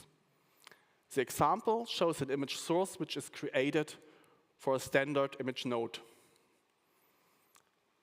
This image source is then passed to a Zeitgeist Kaleidoscope image prototype, which in many aspects looks like an image tag, except that it gets a single image source instead of multiple URLs. This allows to specify the width the source set without any URLs by only listing the width descriptors. The sizes attribute is exactly as in HTML and is simply passed down. The optional width and height properties are applied to the image source, which allows to enforce the dimensions of an image on the presentation side, which also means that the integration side does not have to care about image width and only should care about supporting the editor to select an image with a suitable aspect ratio. Even if not specified, width and height will always be rendered to avoid the layout shifting during loading. Of course, loading behavior can be specified as well. There is a default to lazy loading, which is in most cases correct. Of course, you should adjust that for important images like key visuals. In addition to that, you can also enforce the format of the rendered image. For instance, if you want to go all in with WebP today. Of course, Kaleidoscope also allows to render picture tags with different sources. By default, each Kaleidoscope source will use the image source from the surrounding picture and apply source set, width, height, and format to that. This supports the one cat image in different crops or one cat image in different formats use case. But different sources can also use different image sources, which allows rendering of total different cat images depending on the media query. So the black cat and white cat use case is covered as well. So far, we made creating of responsive images easy, but we also wanted a way to make spotting problems easier. To achieve that, we created a second image source, which we call dummy image source. This image source behaves the same as the previous one, but will create URLs for a local dummy image generator. The generated images show the rendered resolution as text to allow to detect images with a higher or lower than needed resolution, together with some sharp corners and patterns to make it easy to spot the quality loss that occurs when browsers are scaling images. We use those images in the Monocle style guide and as placeholders in the Neos backend, and it allows us to understand or debug the behavior of responsive images much better.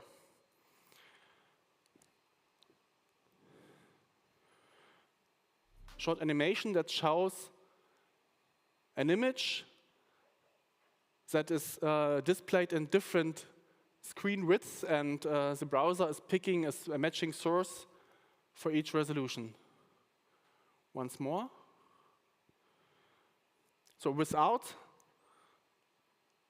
the dimensions that are immediately visible in the dummy image, it would be really hard to spot and to understand which image was chosen by the browser.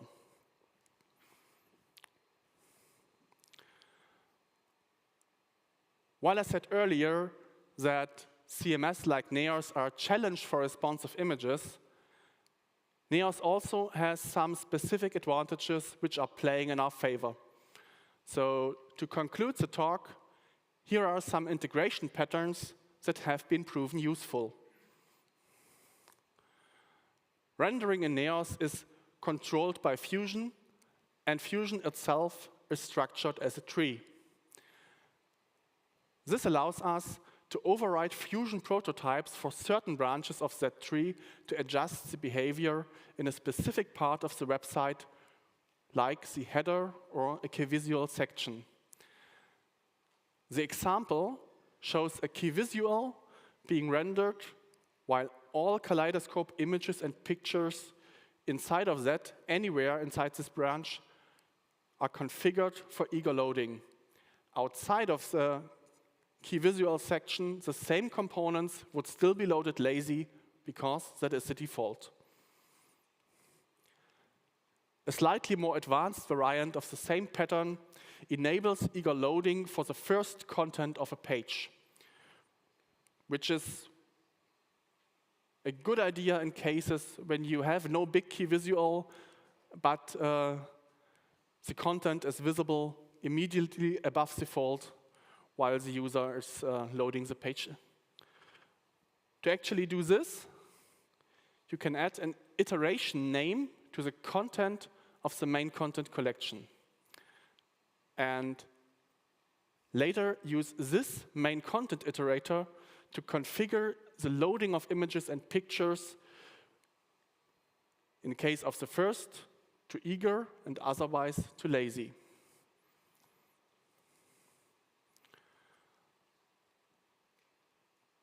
It is very nice when editors are able to use the same content they are already familiar with in different contexts like containers or grids. But this leads to requirements of different behavior or dimensions, which is really hard to implement in a single component. A pattern that helps a lot in this case is switching between different presentations after looking at the context the current node is rendered in. The example checks whether the current node is in the main content collection, in which case it will render the main image component, and if it is in the grid collection, the grid image is used. In both cases, the same image source is passed, so the intention of the editor is exactly the same. So the editor uses a familiar content element, but rendering may be different depending on the context. The last pattern I want to show you, since the whole topic is not totally trivial, it is sometimes necessary to verify the responsive behavior of a whole website, and this can be really tedious. Once more, Fusion prototype overloading can help. With the snippet above, if you place it in the root Fusion of your website, the example will overwrite all image sources with dummy image sources, but preserve the dimensions that were selected by editors or integrators. The whole site is then rendered with dummy images, showing exactly the dimensions the browser selected and that were configured. That is especially useful when you are working with a style guide, or without a style guide, or with a style guide that has disintegrated a bit over time and you no longer trust it to be 100% accurate. But even with a well-maintained style guide, it still helps to get the whole picture at once. Of course, that is for development. You should not push this to your server. So, what to take home?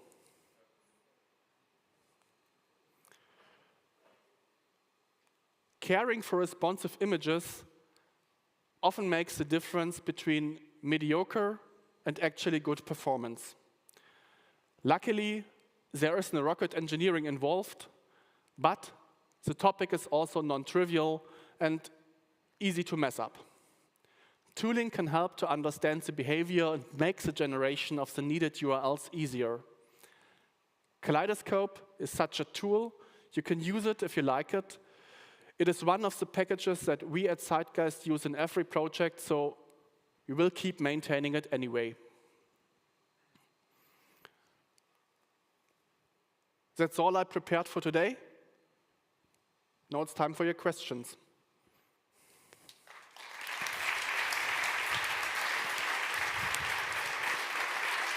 Thank you, Martin.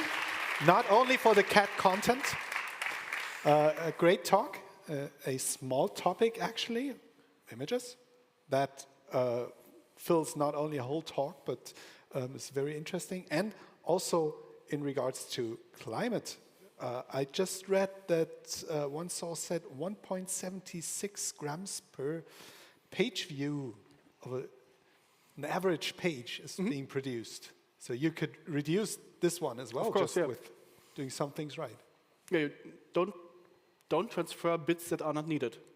Yeah, and don't underestimate this. But of course, one thing is important, maybe I missed that. Responsive images is not always about saving bits, because while you are saving bits for a mobile device, when you're on a large desktop, you're actually sending quite a lot of bits, because you're sending a high-resolution image of maybe 2,000 pixels or 4,000 pixels, which actually takes a lot of bandwidth, but that also results in optimal quality. So users on large screens really need those big images. Yeah, exactly. We do have some questions, don't we? I had one. Oh, At for least. sure. Maybe you have some more. Oh. I have two. Good. Let's start with the first one. Oh, I no. actually see no clock. I have no idea how long it took me. You're pretty good in time. Yeah, cool. Yeah. Actually, that's not true. I have 4 questions. Does the format of generated image depends on the source image? Should it be the same format? If you are not enforcing a format, it will use the format of the source, so whenever possible. When using Kaleidoscope, is it possible to specify a variant preset that should be used so that different variants may be used depending on the size of the viewport? That would have actually been my question. Yeah, you can.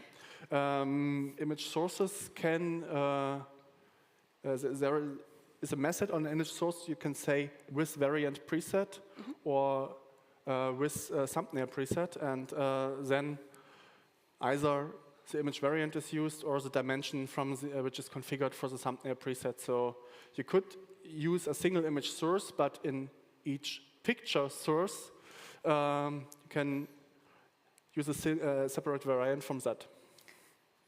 So, what have you? What's the behavior with SVG uploads? That's interesting. Actually, it's a bit like with Neos Media. When Neos Media is handling images, it always looks into the file and says, oh, that looks like an SVG, I will not touch it. Kaleidoscope does quite the same. So when an image source is used and it sees that this is an SVG image, it will default to another image source, which is a resource image source that simply renders a single URL. So you can use it, and it will be rendered in the dimensions as expected, but there will actually be no source set rendered, but a single image tag. Or maybe if you use different sources inside a picture text, then it would switch between different files, but there are not multiple resolutions of an SVG to be rendered, because that's the whole point of SVG. Yeah. But totally, one thing that could be improved here is the understanding of resolutions of the SVG. Currently, there is no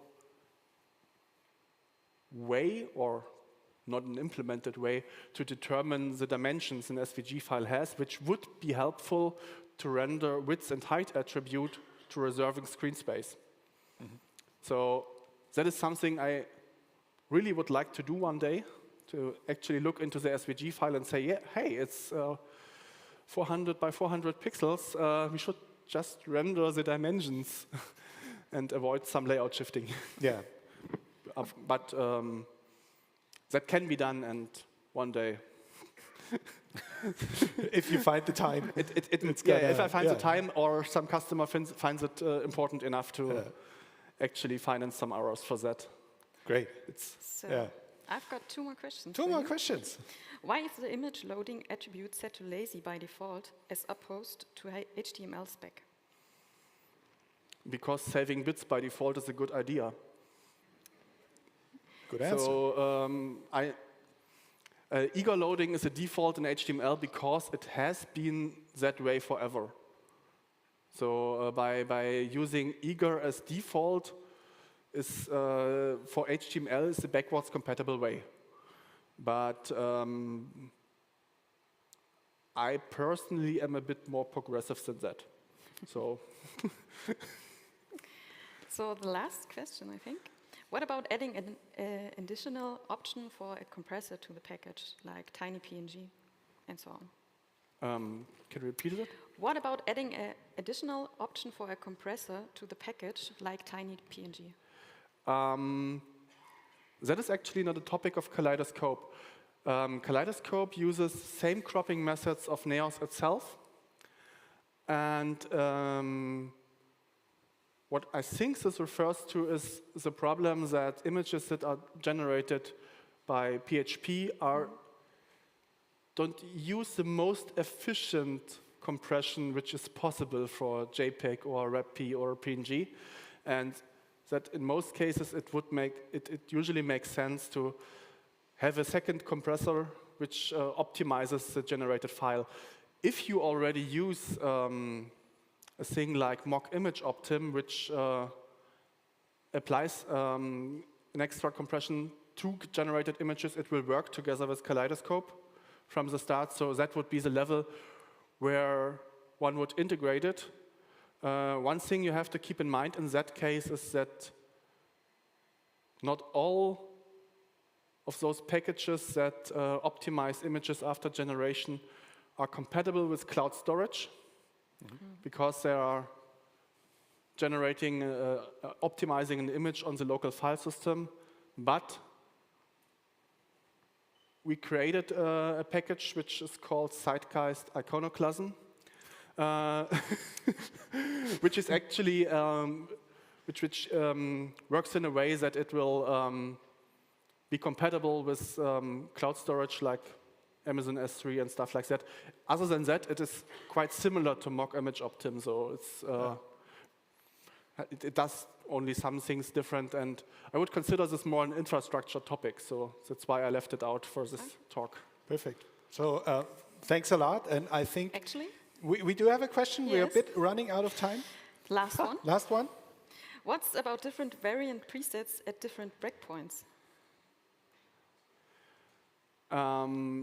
You do not want to do this in a source set, you want to do this in a picture tag, because if you define a source set, you promise the browser those are the same images, just in different resolution.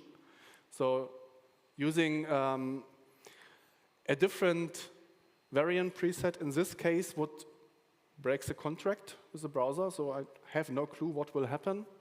And most likely the image will be scaled in an unfortunate way, because the browser assumes the width and height attributes you specified in the beginning are still to be used. So you can do it in a picture tag with the same mechanism I mentioned before, so with variant preset. Perfect. Thanks a lot. So anyone who has found the emoji can ask him the question tonight, how he comes up with those fancy package names. And we also thank you, Martin, for being here, for being at this conference, holding this great talk. We have also a little present for you as a speaker, and we hope you can enjoy the rest of the conference now even more. Totally. Yeah, perfect. And the scary part is over.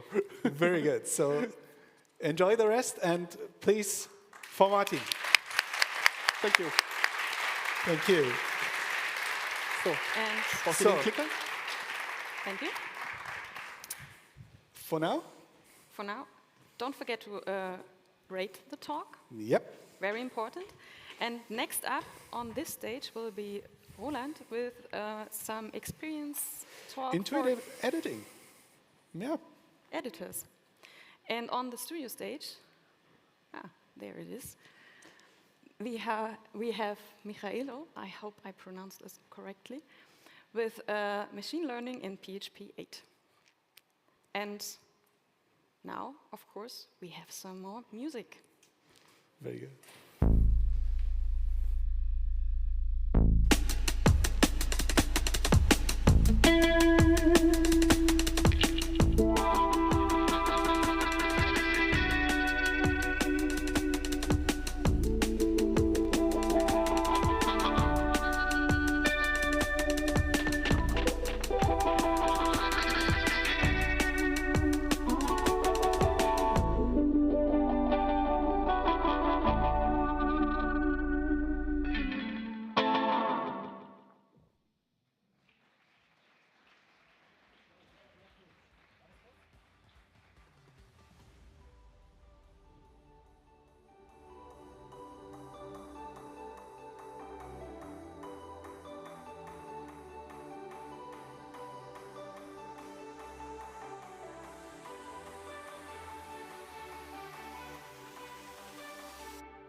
roll it up.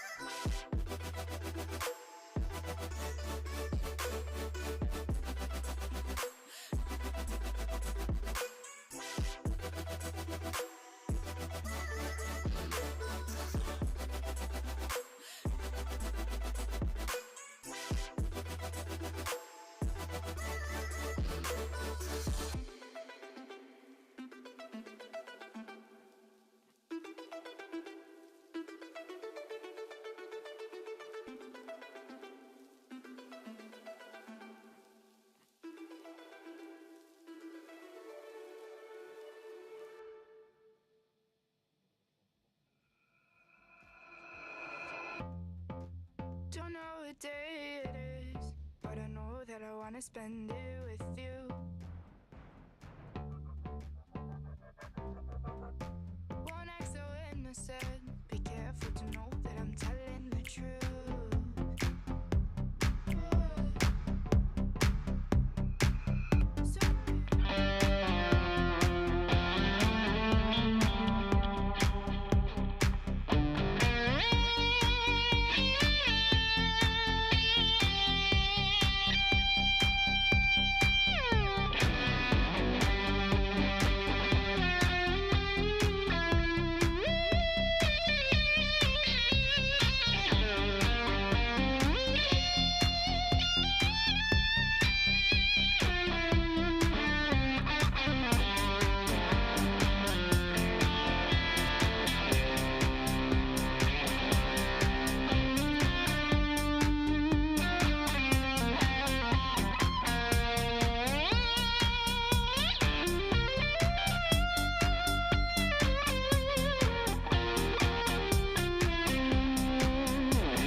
Thank you again. And now we have on this stage Roland, and he will tell us something about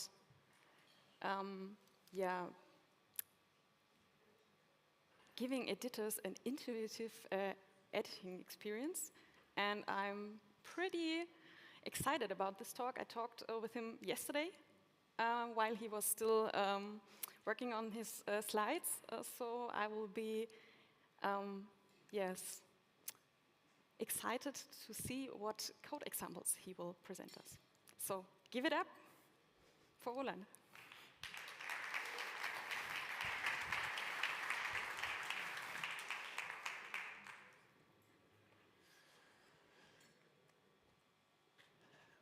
Hello. Delivering an intuitive editing experience is key for your editors to build great websites. Now, the editing experience is one of the best features of Neos, and we can do a lot with Neos. But while we as editors love these features, inline editing and React UI and everything, editors don't really care about it. As an editor of the website, you have to make sure that the content of the website is up to date.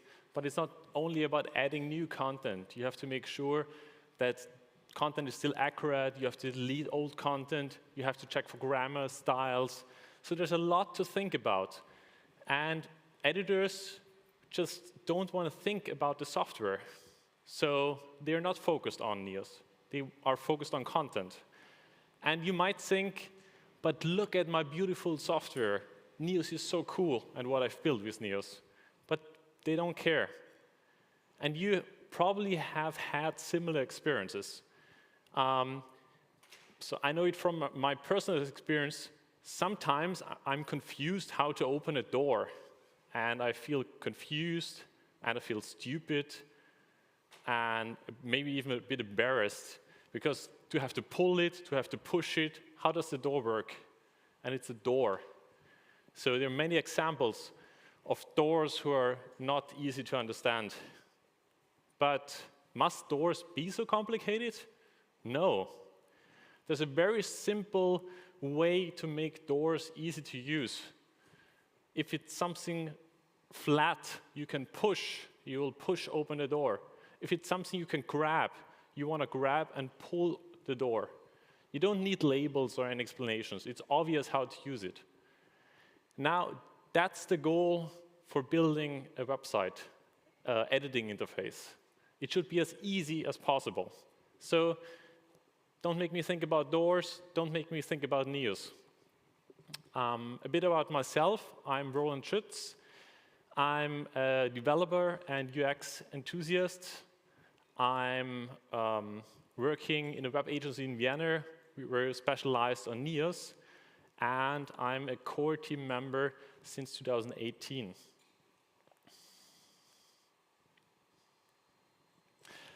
So in this talk, I want to help editors focus on content. And we'll have a few topics how we do that. Just to get a bit of a feeling, how many of you would consider yourself beginner, intermediate, advanced? All right.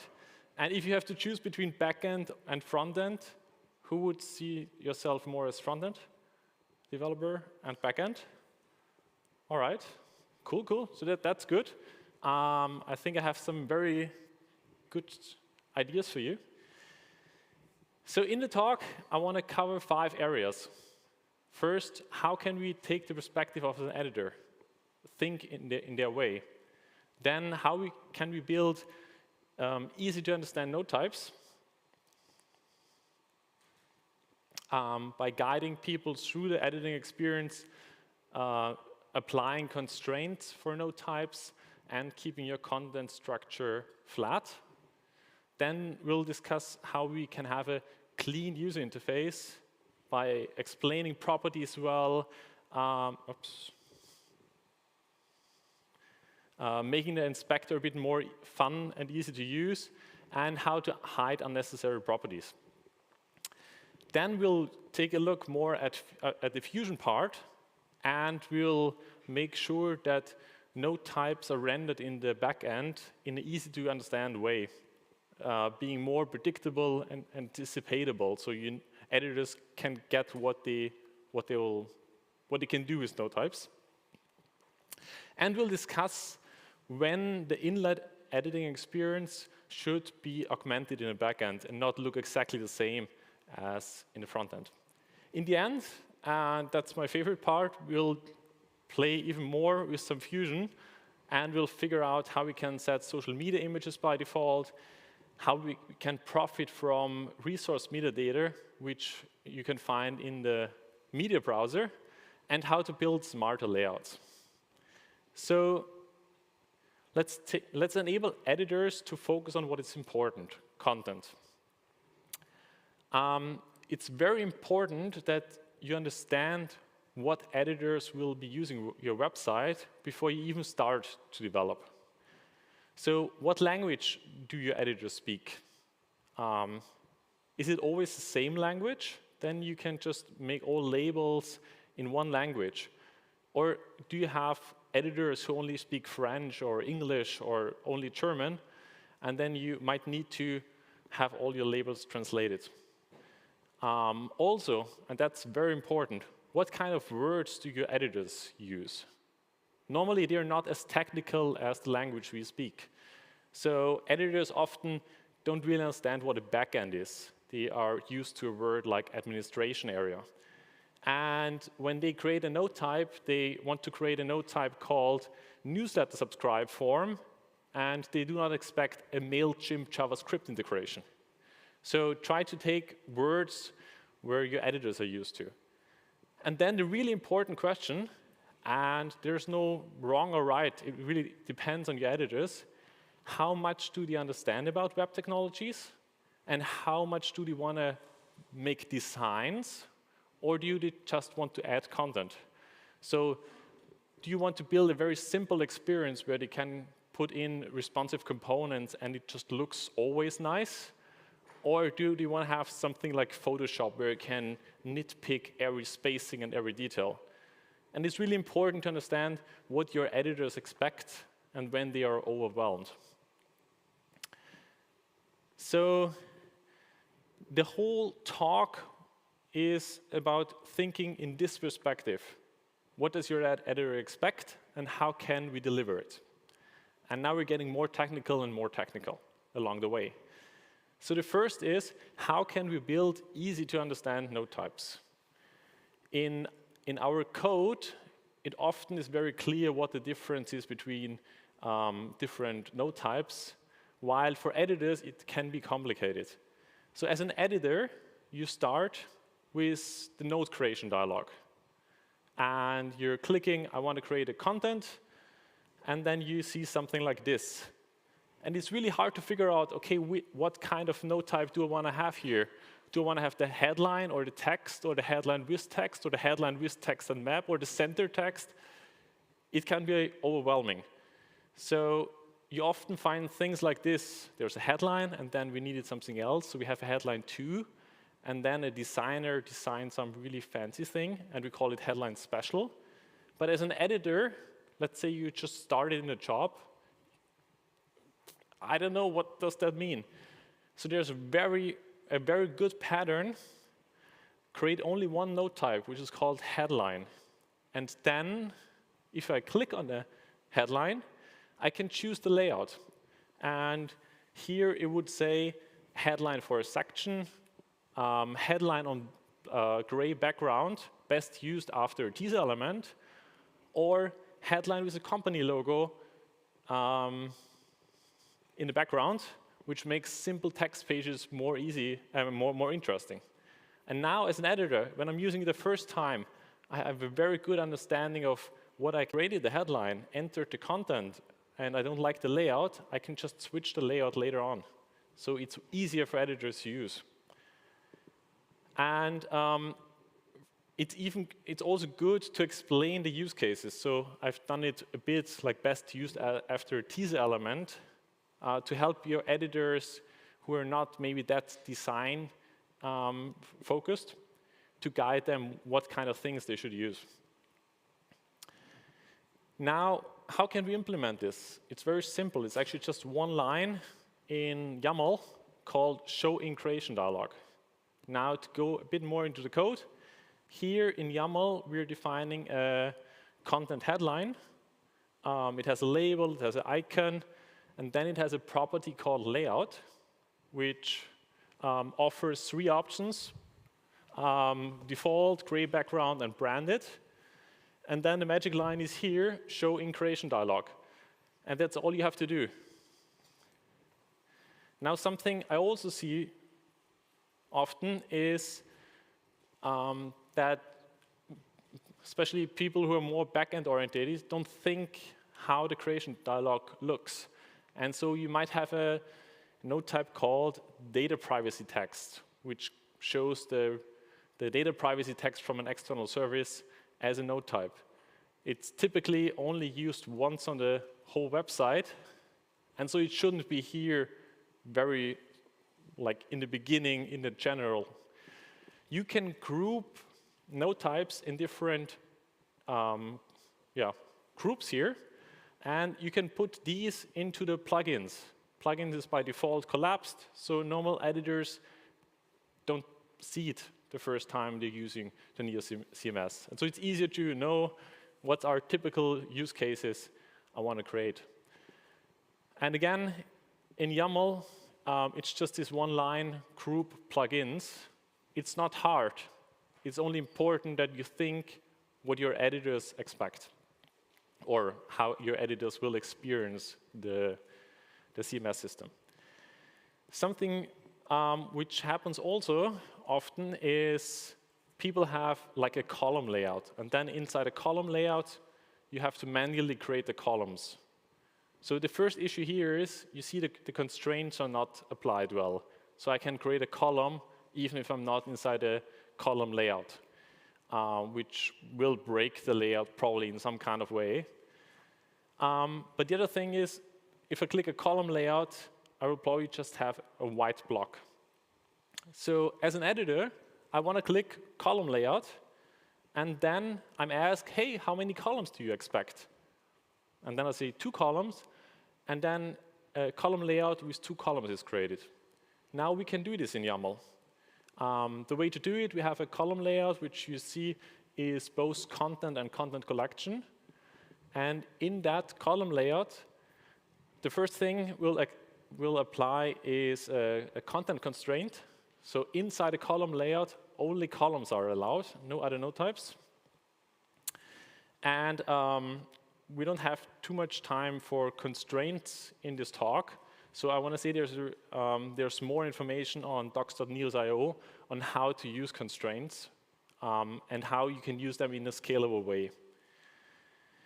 Now, in our column layout, we want to have the possibility to ask the editor, like, how many columns do you want, and then create those. We are achieving this by using the creation dialog. This can be configured inside of YAML. In the UI section, there is a creation dialog, and I'm creating a new element number of columns, and the editor can choose between 1 and 4 columns. Now, in the options, there is a template. This is something we'll see a few times here. And in there, you can define what kind of child nodes should be automatically created. And in this case, we are creating an array range from 1 to the number of columns. And for each of these, we'll create a section column. And so the column layout automatically gets sections, but it's still configurable. So later on, editors can add additional columns. They can move them around, and they can delete them. So way better than a fixed layout.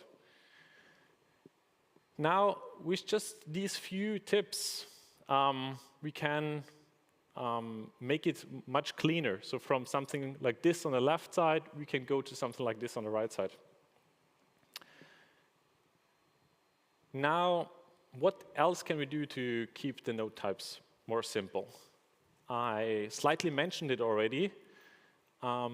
Often column layouts look like this, or often column layouts are used and they look like this. First I have a section, inside that I have a column, inside that I have a text. Then I have another section with 2 columns, and inside each a text block. This can be really cumbersome for editors to create these elements. And then it's hard to understand. And then the editor has to figure out how the responsive behavior of a 2-column layout might work. Instead, provide simple to use node types and keep the content structure flat. So I can create a text element, and then the text element has a choice with 1 or 2 columns. And now it's way easier if I'm clicking inside the editor, in the inline editor, to get the right node type, because selecting the column or the section can be very hard. But with this, it's very easy. The whole thing is 1 node type, and I can click it. And a small bonus tip on how you can create these labels on the right side. For each node type, you can define how the label is generated. And in there, you can use EAL. So here, I'm getting a node property layout. And if the layout is called 2 columns, I'll call it 2-column text. And otherwise, I will call it text. You can do a lot of funny things with these labels. Now, there's many advantages of building flat structures. It's easier to understand for editors. It's faster because you have fewer nodes and your content repository is smaller. It's easier to change layouts because I already typed in the text, and then I find, oh, the 2-column layout works better, or the 1-column layout works better, but it's still the same content, so nothing gets lost. And these node types can be responsive by default. So if I'm in a hurry as an editor and I add content, it already looks well, and I only can fine-tune it if I need to. So what we have covered here is tips on how to build easy-to-understand node types. We talked about how you can guide editors through the node creation dialog by grouping similar elements into one node type and using the creation dialog, about how to move rarely used node types to the plugin section, and how to use constraints, and how to keep the content structure flat. So I hope some of you already had a few ideas they want to take home. Now I want to talk about how to keep the interface clean. So this will be more on the visuals. Let's say we are building a node type called teaser. And the teaser can have some text, and of course, it has a link where it leads you to another page. You might start with something like this. You have a very simple teaser element. Then your marketing team wants to add an image, and then the node type can have an image. Later on, you're not only using like beautiful images, but you have some kind of graphic inside or something. So you want to switch between an image which uses object fit contain, so where the whole image is visible, or something where the full space is used, so object fit cover. And then maybe the image should also be able to be on the right side. And then we'll have like this default layout with one width, but we want to have a smaller one.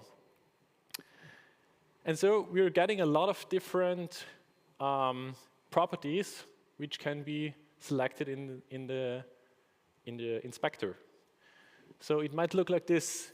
You can set an optional image. You can set the alternative text for the image. You can set where the image position is. You can choose if it's image fit cover or not. You can select the layout width, and you can select the space below the component. Now it's already a lot of options here. And as an editor, if I start here, it can be confusing, especially if I'm maybe not so used to technology. It doesn't explain alternative text for what. Why do we need an alternative text? The editor maybe types in something. They don't see any change. So it's not clear what the alternative text is supposed to be. You can use help messages to help your editors. You see now there's a small question mark icon here. And if you click it, it will explain that the alternative text describes the image content for accessibility and search engine optimization. And there's a link which gives you a detailed description of why you need alt text. This is very simple to do in YAML. Every property can have a help message. And in there, you can use Markdown to add images, to add links, to guide the editor through the creation. Now, it still looks messy. So the next thing we can do is we can group the properties. Now, in this tab, we can create different inspector groups and then move the properties in these inspector groups. So instead of having one which is just called general, I'm splitting it up in two. I have one which is called image, and the other is called layout. Now it makes it a bit cleaner. How does it work in YAML? Just in the node type, you can define inspector groups. You can also put these inspector groups into mixins. And then in the property, you can just use the group to move the property there. So this makes it a bit cleaner. And we already have a few icons, which makes it a bit more accessible. We could use even more icons. For example, let's take a look at the image position on desktop. And I have to read it. It says right. Maybe a small icon helps here. It's just one line of code. And so now my image position, either has an arrow left or arrow right. And with this, we can add icons for the image position, we can add icons for the layout width, for the space below. It makes everything just a bit more like accessible. Now there's this checkbox, which is weird. It says, do not use image fit cover. And this is something, it might look odd here, but it happens a lot. Or you have a slider and it's called not primary layout. Why does this happen? Because typically you create a node type with one default type. Then later on, you add another option. And then you use this negative weird wording so editors can select it by a checkbox. Always use positive wordings. And you can set the default value of this checkbox to true. And then you just need to run node repair, and the default values will be added. So we can rephrase this do not use image fit cover to show the full image. A bit better, but you're still not really understanding like what is the alternative. Is the image not shown at all, or wow? So maybe we can call it show the full image instead of cropping. A bit better. But now you see, actually, it is not a checkbox. We are offering two options to the editor. Should the image be contained or covered? So why not make a select box out of it? So now, as an editor, I have an image cropping choice. I can choose cover the full area or show the whole image. Now, this is way easier to understand for editors because it explains the options. And in Fusion, it's not much more complicated. Now, we still have a lot of stuff. If the image here at the top is optional, why can't I set an image cropping? It doesn't make sense if the image is not set. So what we can do is we can hide unnecessary properties. So imagine it looks like this. So now, if I create it, I can set an image, and I can set layout options. That's easy to understand. Now, if I go in a media browser, select an image, then the properties appear. And now I understand intuitively, oh, these are the properties who belong to the image. This makes the interface way cleaner, and there are so many use cases where you can use it. In YAML, there's something called client eval. So in your inspector, you can set if the property should be hidden or not. And then we're using client eval. And everything after that is evaluated in the browser, and it's JavaScript. So we can say, hey, is the node properties image set? Then we want to make it visible. Otherwise, we want to hide it. And for the alternative text, it would look like this. So the alternative text is hidden if the image property is not set. Also, sometimes you have a page or a content and it inherits from somewhere else, but the properties don't make sense anymore. So, for example, every news page, if you use News SEO, has SEO options. But maybe you're creating a site which is only visible in the backend, and it doesn't make sense that they are visible. Or in some cases, title override doesn't make sense, and so on and so on. You can remove them from the editing experience by setting the group to tilde. And that way, the property is never visible for the editor. You can also then add a default value, which is different from a normal default value, to automatically make node types work differently without any Fusion code. So to wrap it up, the left side was how we started. The right side is what we got in the end. And I think the right side looks way more fun to use. So again, to wrap up my tips, we talked about how you can explain the purpose of properties by adding help messages and by even using Markdown. We talked about how you can group properties into different inspector groups, how to use icons, how to use positive wordings for checkboxes, and that you should always consider visually should it be a checkbox or should it be a select box. And then you can hide unnecessary properties with client eval or with group setting to tilt. So let's move a bit away from YAML more into Fusion. So how can we deliver stunning inline experiences?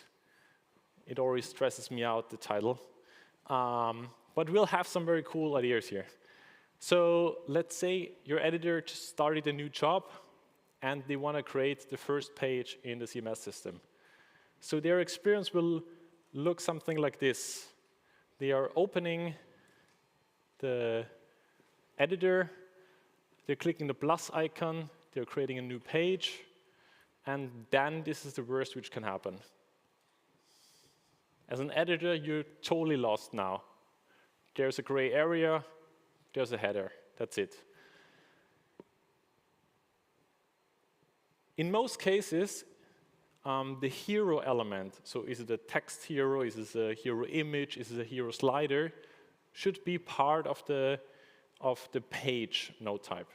So like already creates the header as part of the page.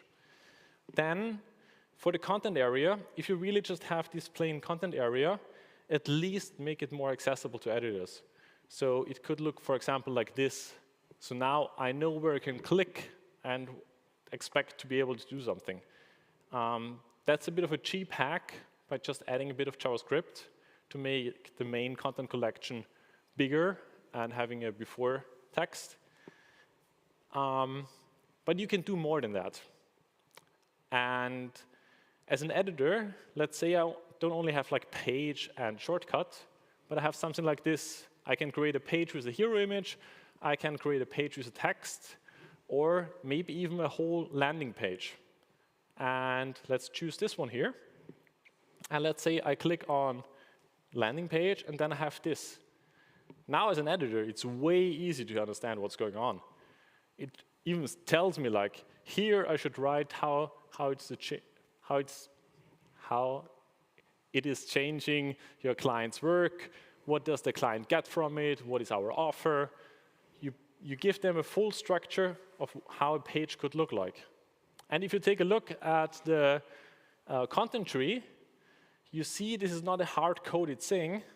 It created content node types. So these are just recommendations. And if the editor doesn't like one of these elements, they can just delete it.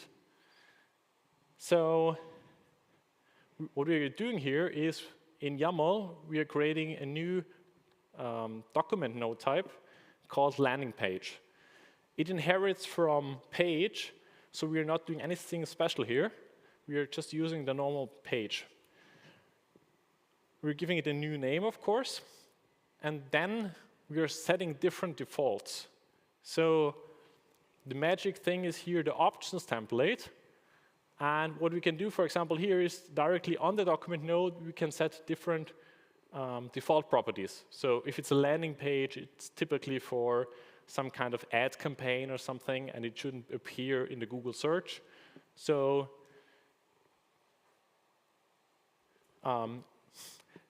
you can hide it by default. Now you can define child nodes. We mentioned this already once. And here you can just create child nodes which are good defaults to guide your editor.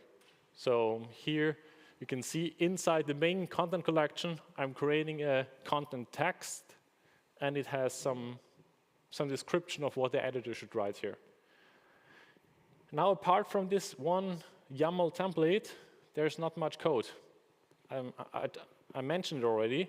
The landing page looks and works exactly like any other page, so it's just one line of Fusion.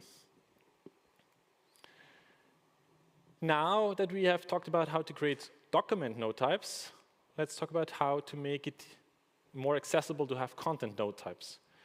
Let's say I'm clicking on create, and I'm creating a text with image. And then it looks like this. again, I'm totally lost. And as an editor, I would expect something like this. So now I understand, oh, okay, here there's some text and there's an image I should add. Now, to get this placeholder text inside your properties, you can define an inline editor options placeholder text. And here you, again, can guide your editor what they should do. Should they enter a title here? Should they enter a description text here? Should they enter a teaser text here? Like, what's the purpose of this? And then to get the placeholder text, in my Fusion example here, I'm using Kaleidoscope, which many of you probably already know or saw in the last talk. And I'm just rendering an image based on the property image. And now here, I would not see any image if there's no image set. So let's change this a bit around. Yeah, so that's the package recommendation.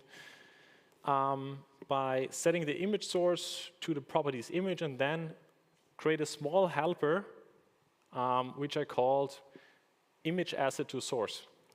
And now we can implement this helper with a simple case statement.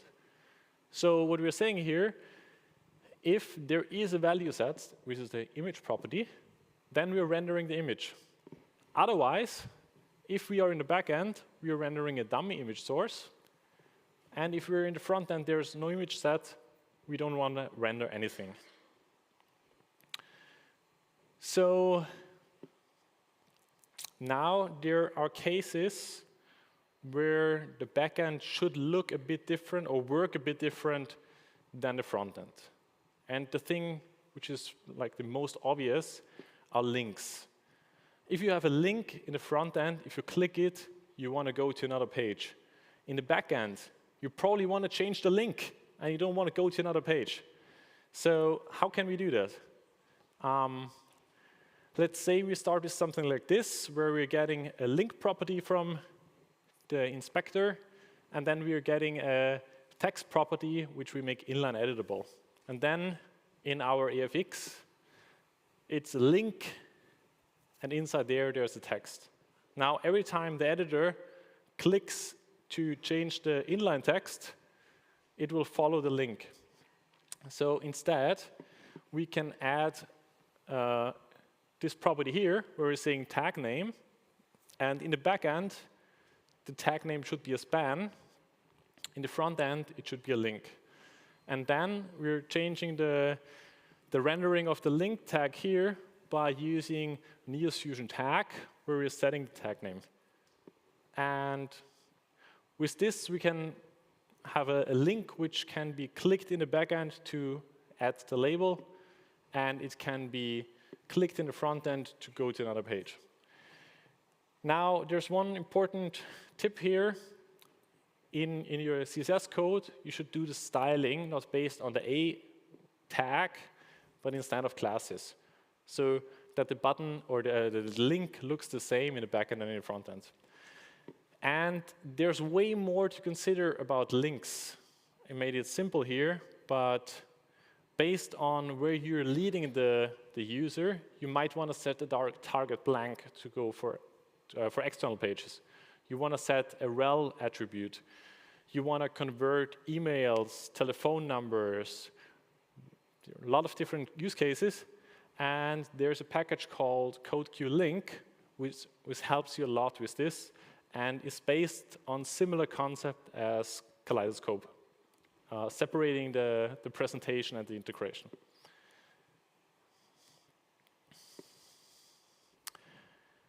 So, does the editor need additional information? It's written here.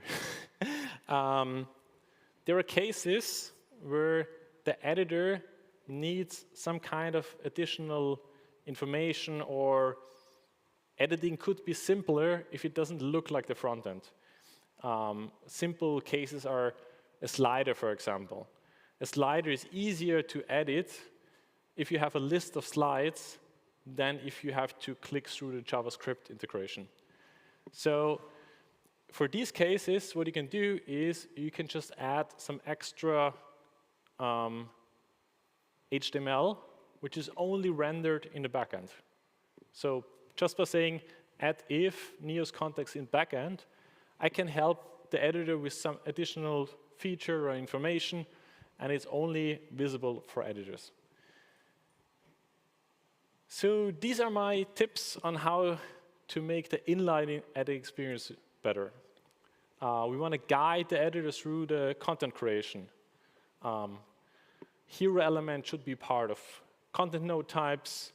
We want to show where the editor can add content. We probably even want to use node templates if it's something the editor does a lot. And we want to always be predictable. So always use placeholder text, always use placeholder images. Now, when you're integrating the node type, consider when the inline editing experience should look a bit different. So links is an obvious one, but it's also not a general rule. Sometimes links should, even in the backend, be links, for example, in the navigation. And consider adding a different backend look for interactive elements. Now, with this, you will already build great editor experiences. Now, let's make them love it even a bit more.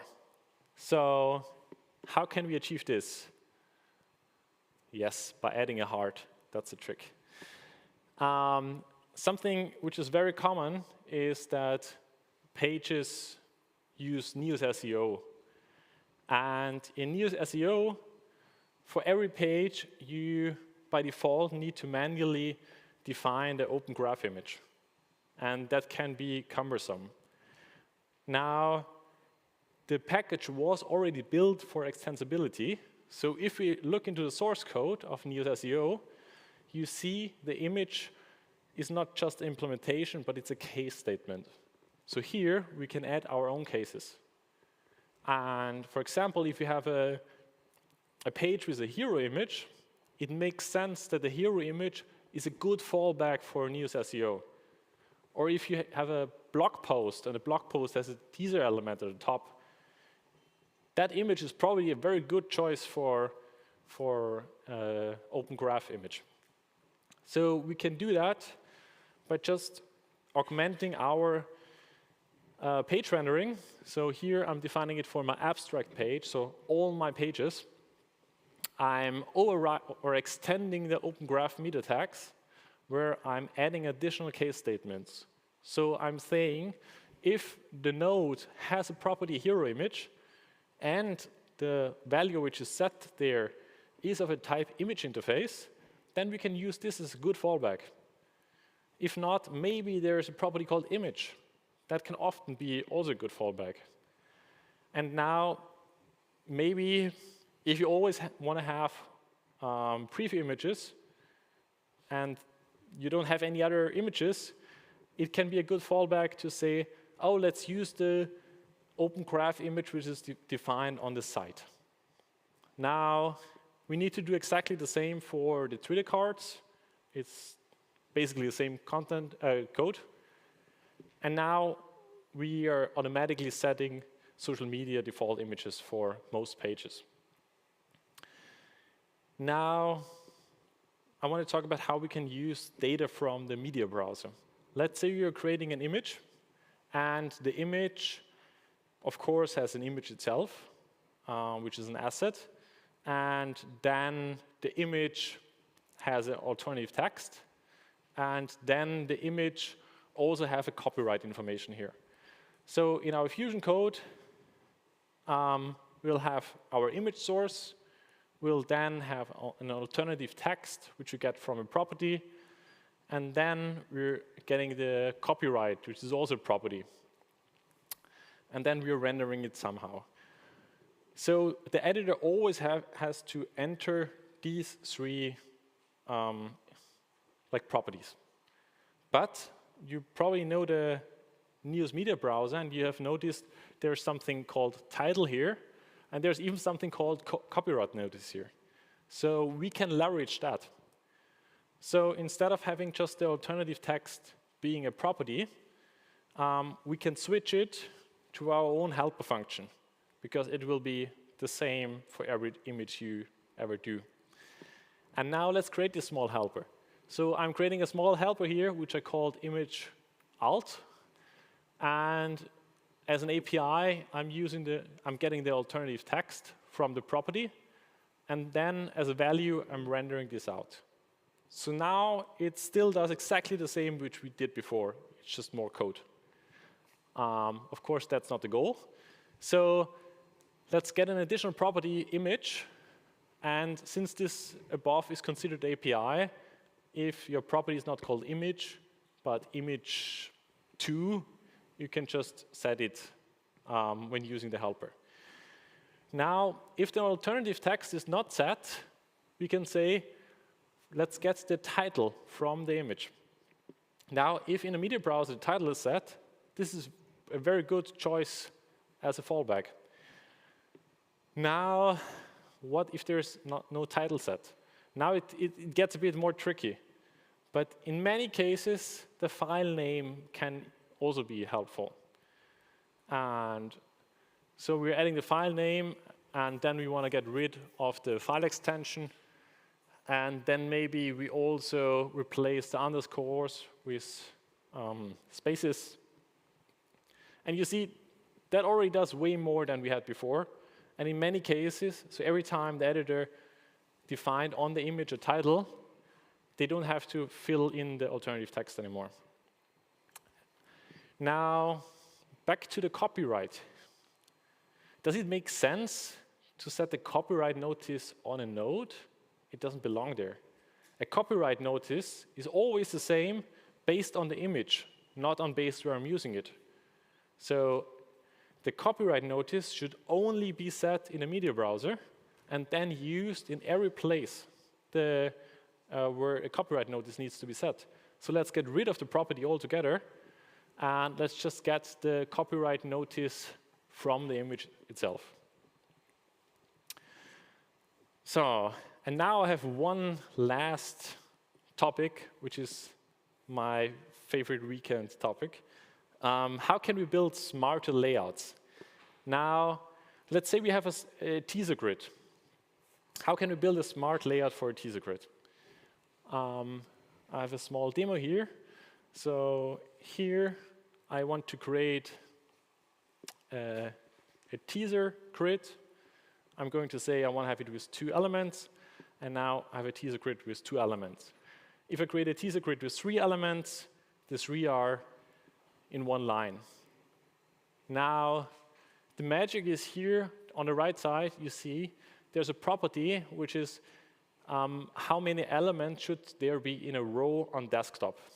And by default, it's automatic, but it can be overridden by the editor. So the editor can say, oh, here, I know I put in 3 images, but I want to have 2 in one row here. Now, I have these 3 teasers.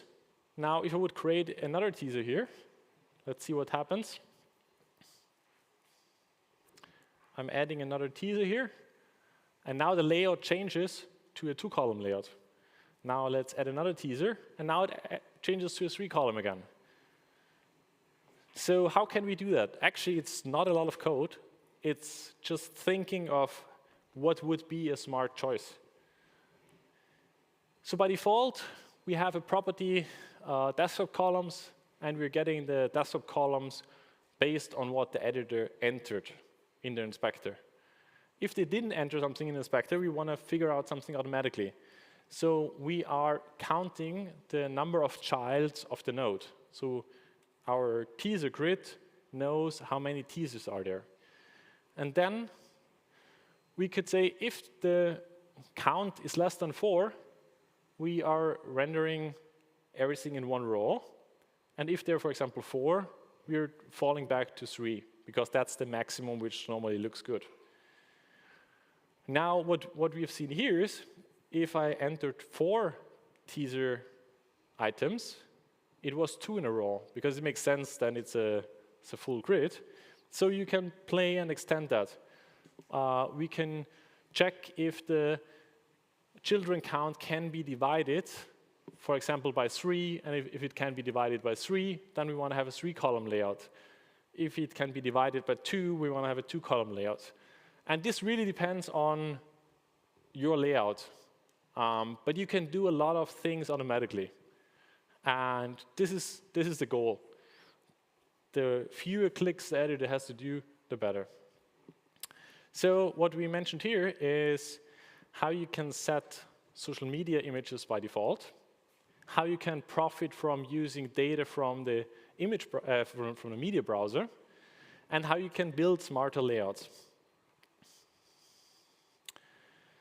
So there are so many more possibilities to improve editor experience. And I tried to get you the best ones and the ones which are the easiest to implement. So I want to wrap all of this up. And I want to ask you, like for yourself, now, what are the 2 or 3 things you saw here today which you want to implement after the conference? And just give that a second. Now, thank you all for being here. Thank you for staying for a really long talk here. It has been great that you spent the time here. And I want to mention, since there's no time for questions, you can always talk to me at the conference. Also, you can ask me on Slack in the NEOS channel by mentioning my name, Roland Schütz. And all the code I showed today will be on the docs NEOS.io. And now I want to leave you with one final thought. In the end, user experience is how your editors use the CMS. So always adopt to them and see how they're using it and how you can improve their editing experience.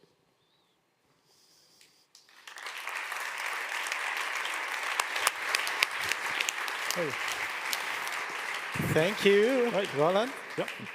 Wow, that was a thorough talk. And to be honest, I think you couldn't have left out anything.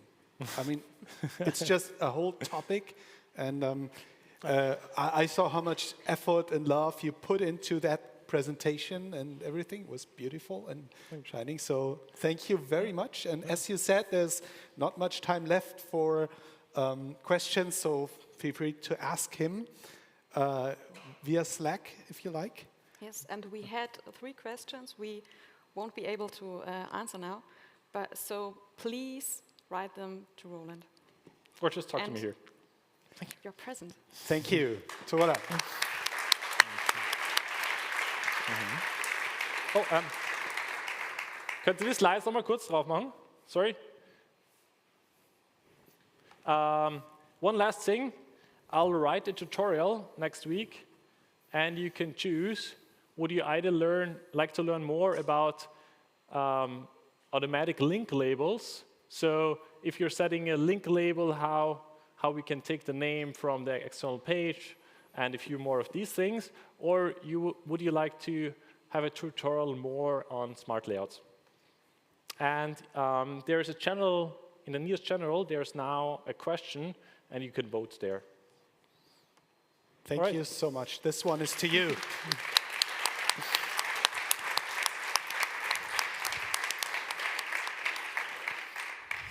So I hope you still enjoy everything. Do you, Anke? Yes, for sure. Perfect. And we will have a short break, I think.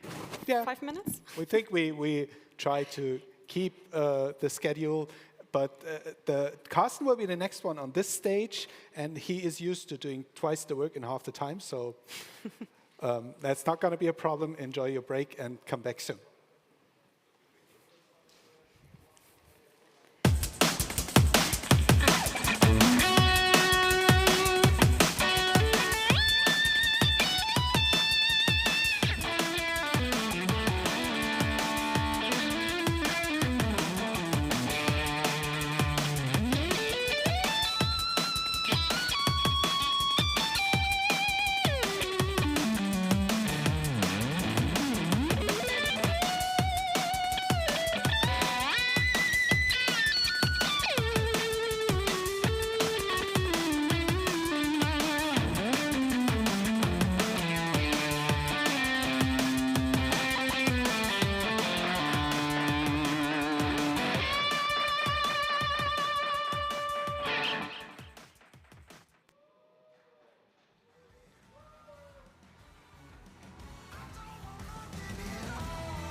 It's gone way too far.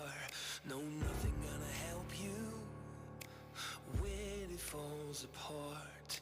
The prophets and the preachers told you, but you covered your ears, and now the end is near. Gonna tear it all down. Gonna tear it all down. Gonna tear it all down. Gonna tear it all down. Call it revolution. Call it whatever you need. Make a resolution. Battle till you bleed. Prophets and the preachers warned you, but you waited too long, and now your chance is gone. Gonna tear it all down. Gonna tear it all down. Gonna tear it all down. Gonna tear it all down. Let it all burn down in the fire. Let it all go down in flames. Let it all burn down in the fire. Let it all go down in flames. Let it all burn down in the fire. Let it all burn down in the fire. Let it all burn down in the fire. Ooh, let it all burn. Ooh, let it burn. Let it all burn down.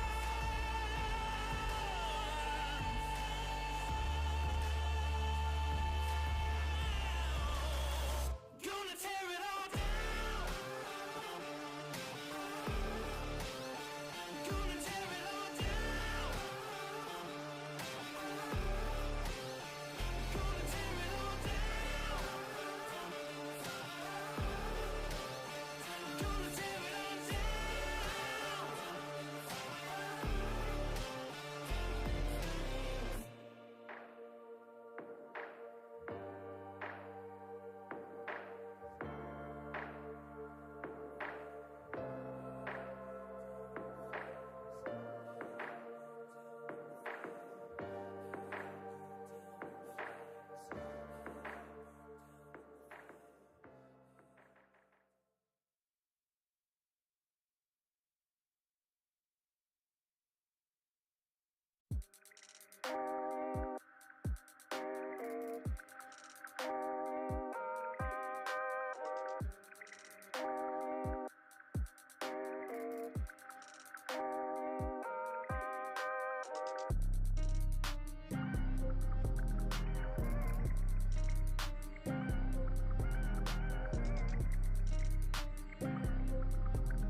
wanna spend it with you.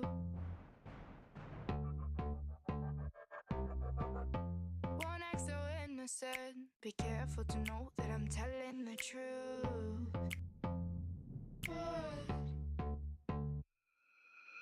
Sorry, I made you love me. Sorry, you weren't one. Sorry, I made you love me. Sorry, I'm who you adore.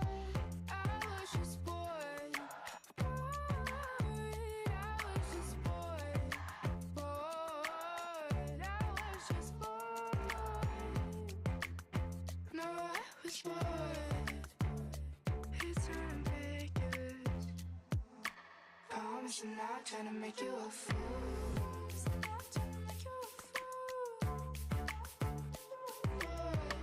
You just need some insurance. Your eyes follow mine when I walk in a room. When I walk into a room. Sorry, I made you love me. Sorry, I'm who you adore. I know how bad you want it, but you're not getting more.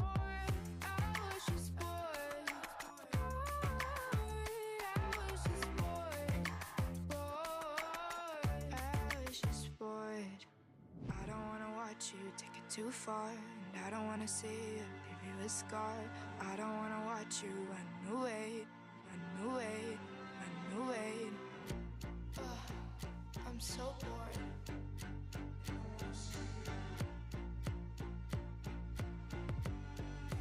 I don't wanna see you.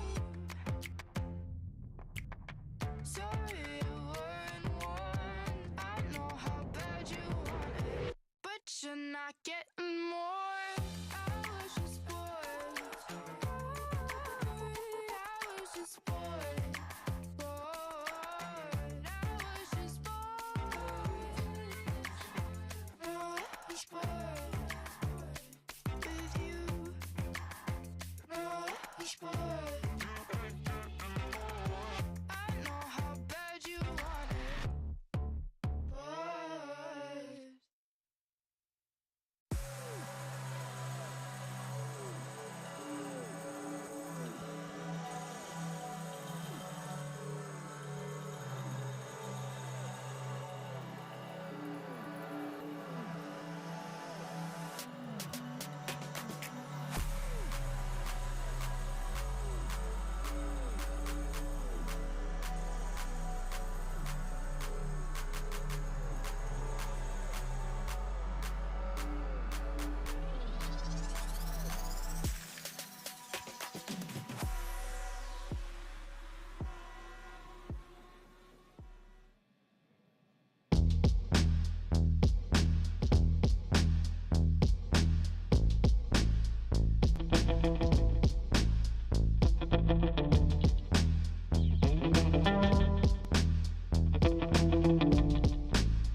Wow.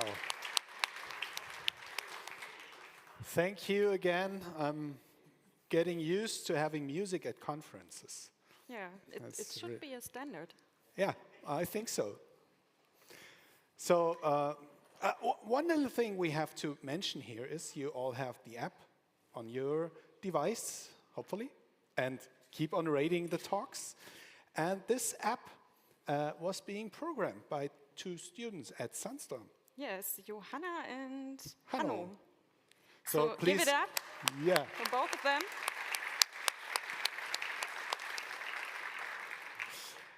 So the next one on stage, I think, is pretty well known.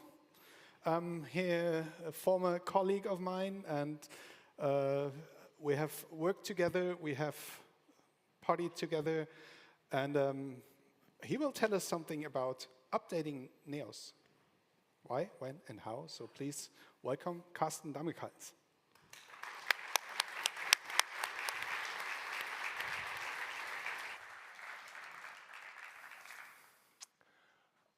Yeah, now I remember, and everyone has been saying the same, but yeah, if I do this, I can actually see you. Awesome to be here again after this 2-year of not having a real conference. Welcome. It's exciting again. It's like I don't know, 10 years ago when I go, oh yeah, I got to be on stage now. And so it's bringing back memories. So yeah, I'm Carsten. I've been, I will tell you how to update NEOS and why you should do it and when you should be doing it. And how am I, or who am I to tell you what you should be doing?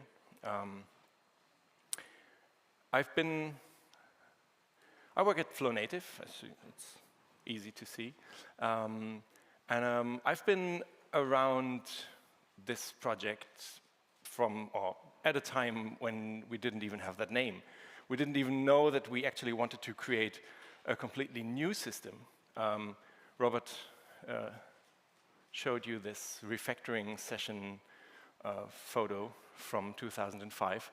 So it's been a while, it's been 17 years. Actually, it's more than a third of my life that I spent on this project and with this project.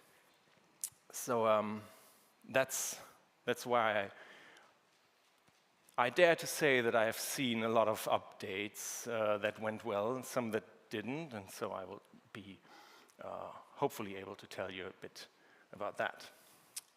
So why, when, and how should you be updating? Basically, I mean, I know what I'm talking about, so let's do this the easy way. Why? Because you get features and you get bug fixes, obviously. So, and that's something that you all want to have. You want to be your project to be successful and to keep running. So you get all the bug fixes in, and your editors and your clients are happy again. And when should you be doing it? Well, obviously, as soon as you can. Whenever there's a new version, you just do whatever you need to do, and then you update your project, and then you are happy. And how do you do that? I mean, who has not updated one of their NEOS projects ever? So, okay, one. So everyone else knows it. Why are you here? It would be an interesting question. So basically what you do is you read the instructions, you do what they say, and then it's done, right? So, so that's, yeah, I mean, actually, I handed this in as a lightning talk, but somehow there was a mix-up, so I guess we just, yeah, let's try again, okay. Let's go back to the first question again. So why should you update? The benefit is just everything that I mentioned already. You get your bug fixes, you get your new features, performance gains, it's also a feature. Your outdated versions eventually will no longer be supported. So you run the risk of getting not even security fixes after a while. So that is all that in combination should be a really good reason to update. So features. There have been a few features. I mean, Robert mentioned some of those in his keynote, like speedier move operations, faster publishing. We have this new Fusion parser, not exactly faster, not slower, but not faster also, but a real pleasure for integrators, for developers, because it gives you a lot better error messages, for example. It's more strict in parsing, but if it throws your Fusion back at you, you at least understand what's wrong with it, which could be hard to find out in the past. Support for newer PHP features and versions, which is good. Then also new features in Fusion, not only on the PHP side of the end, but also in Fusion, new features. Support for new PSR projects or standards. And Atomic Fusion has been kind of an add-on, and then it really gained traction in the community, so now it is a core feature. and note presets, and more things, right? So features. Features are good. Bugs are not good, so you can use an update to get rid of bugs. With bugs, it's similar. Well, everyone likes a new feature, but if you have a bug being fixed that you did never experience, you may think, well, yeah, whatever. I mean, I don't know, editor UI fixes, that's nice. I never tried to drag and drop things in the node tree anyway, so I didn't even realize it wasn't working. Could happen. But on the other hand, if you have your bugs fixed before an editor realized they were there, no one will come to you and complain about a bug, right? So fixing a bug before someone sees it is even better than fixing it after someone has seen it. So we had lots of bug fixes. Make sure to read the release notes to see if maybe something that you didn't even realize was a bug, but simply thought to be, that's a weird behavior of Neos, but well, yeah, this has always been like that. It could just have been a bug that you didn't put in the right category, and now it's fixed, so that's nice. And of course, security. You know, security is important because hackers, like, style sheet hackers, wow. It's so hard to find a stock photo of a hacker, right? It's next to impossible. No, for real, security is not that bad with Neos. This is like, I don't know, 5, 6, 9, 10 security issues that we had a security announcement for since the very beginning of the project. So that's, I dare say, really an excellent track record of creating secure software in the first place, and then also fixing the few things that slipped through.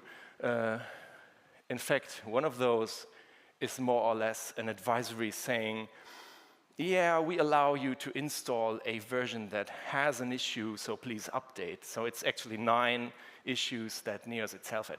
But still, even your dependencies or the dependencies of Neos can have security issues. So you want those to be fixed and in a timely manner. So updating to keep your systems secure is good.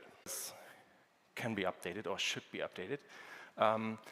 Also, think about the other tools in your stack, right? So what's the first thing that comes to mind probably to a Neos systems administrator or developer? Of course, the PHP version. And as you can see, Robert asked who is already on PHP 8 this morning. And then he hesitated a second and said, can I say already? No, you cannot say already, because if you check that, today is not the 25th any longer, but it was, I didn't want to update that graphic. But what you can actually see is that even PHP 8.0 is, I don't know, in the prime time of its life cycle right now, okay? So before this year is over, it will be in security fix only mode. So if you are still on PHP 7, you are actually already in this kind of retirement phase of PHP.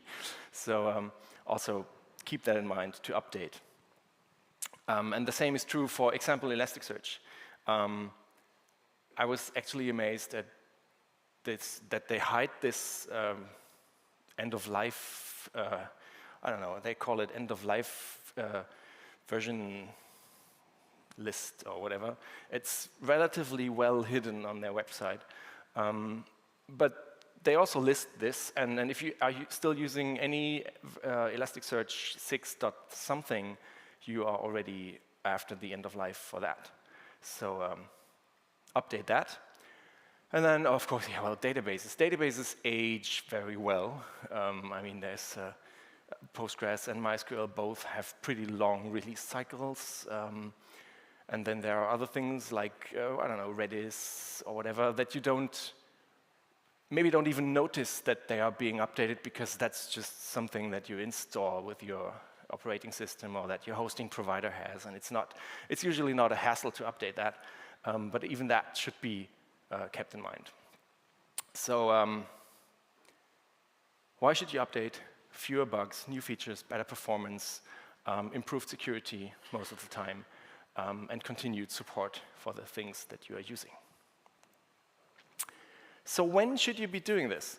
I already said that in connection to security, I said update in a timely manner, so do it sooner rather than later. I would say that there's no reason not to update, unless, and that's the one exception, that you already happen to know that the new version has some kind of bug that affects you in your project. Then you should probably hold back and at least not update your production system if you were the one to find the bug during an update. Then wait for the fix before you roll out to production. But other than that, I would say always try to update. I already said the same thing, more or less, in the last time we were here in 2019. I had this NEOS project setup talk, and I said that an update a day keeps the downtime away. Yeah, do it as soon as you can. If there is a new release, I mean, if it's, we try to avoid that, but if there was a release on Friday night, of course you don't have to come into the office, whatever you do nowadays, and do it on a Saturday. It can wait a few days, but do it. Don't push it for too long. Now, why don't people do that regularly? Yeah, well, usually you get arguments along the lines of, yeah, we tried that once, and it broke our site. So, yeah, of course an update can break things, and it depends on the version steps you take and so on, but usually, if that comes as a surprise, then well, of course you test that first. And of course you do a backup, right? I mean, before you deploy a new updated version, then you do a backup first. So you can roll back, have some strategy for undoing whatever you are doing in case there is really a problem as soon as you actually deploy to production. And I have seen cases where during production deployment things started to go wrong, but in very, very, very rare cases, the update was the issue. In most of the cases, it's really someone forgot to update that setting also in the configuration of the production system. You know, these kinds of errors, not something that is inherently wrong with the update, because if it runs in staging and it doesn't run in production, it cannot be, the cause cannot be the code that you deploy, because it runs here, it doesn't run there. There must be a difference between those systems. Another argument is like, yeah, we don't need new stuff. You know, features, I like features, well, we don't need that. We just keep it running, it works. That's fine until, I don't know, your hosting provider emails you saying, oh, by the way, starting April, there won't be any more PHP 5.6. We are just, you know, it's dead in the water. We just don't have that on our service anymore starting in April. And then you call the guy that created your website 7 years ago, and he says, yeah, well, I don't do NEOS anymore, or, well, I don't do such small projects anymore, or, you know what, I became rich, I retired. And then you're like, okay, so what do we do now? And then you ask someone else, and then eventually someone writes me an email and says, yeah, you know, can you update that site? So I did that.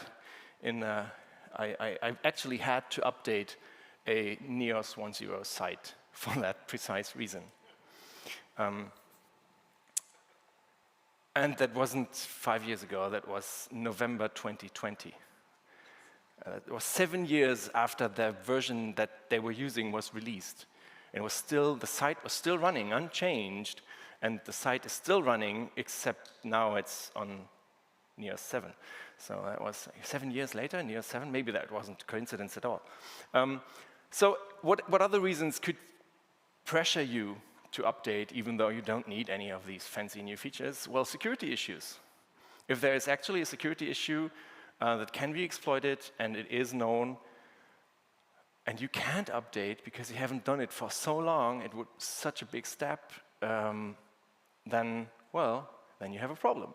Because then you actually need to rush it, which of course makes it more risky. Related technology, it's not always PHP. It could also be that, I don't know, Elasticsearch is no longer supported in version 2.4. And then you need to update your Elasticsearch adapter to, oh, that doesn't work with my Neos 3.3 anymore. So, you know, it's a chain. It's an ecosystem. You have dependencies to other tools. Or maybe, I don't know, who had to adjust a site when GDPR regulations came into effect? Okay, that's a lot of people. See, so and then you suddenly need this cookie banner, and then you, do I roll my own? No, let's take this cookie package by, I don't know, Kaufmann Digital, or you know, you look for it, and then you're like, oh, this doesn't work with my old Neos. Same situation. You should be updating before you need to, so you're not pressurized or doing it in a rush. Okay, and then, yeah, see, 101 was the version that I had to update, December 13. It was actually the second version. It was a day after 100, so see, they did their first probably they didn't update. They just started a day late, and then before April 2014, because they would have used this then. So we can exactly tell in what range this site was started. Okay, next argument against updating, we run a mission-critical site. It's a bit like the very first one we tried once and failed, because if you think your site is mission-critical and you cannot afford any mistake introduced by updating, it's basically the same. You are afraid of breaking. I know, I understand that there are situations where you cannot have a downtime if in any way avoidable. But if you are in that situation, if your project is that critical, you're probably running in some sort of clustered environment and could do a rolling update. And of course, if your project is mission critical, you test your updates, right? And you have a rollback strategy and everything in place. So that's not really an argument. You should be even better prepared and able to do such updates than if you were not running a mission-critical site. And if you don't have that tool chain in place and that knowledge, then it can't be that mission-critical, because, or at least your priorities are wrong. So even then, do updates, because it's less risk. And then that's my favorite. It really bugs me. No, we don't use any intermediate versions. We only use LTS versions. Okay, maybe it's our fault because we actually put that label on our releases. Back then, it felt like the right thing to do. And the feeling that this induces in people, obviously, is that, you know, these are more reliable, because they are, you know, a bit like a dry-aged steak. You know, they have been around for 3 minors, and so, you know, all the little gritty bugs are ironed out. And they have a longer support lifetime, because, you know, it's a long-term support release. But that's not true. So if you look at this, then the releases since 4.3, you know, that is as of today, 8.0 is the current branch that we have. And you can see that line here. That's like roughly today. And you see it just, you know, after 4.3, okay, these are dead. You know, no security fixes anymore. But for anything starting with 5.3, we are well in the life cycle, you know, so any of these. So, okay, the 5.3 LTS is still alive. So it's true, these releases live long, but they don't live longer. I mean, absolutely speaking, they live longer. This is the longest bar up to this point, right? 7, 7.1, 7.2, they are shorter, but they are still supported in the same way.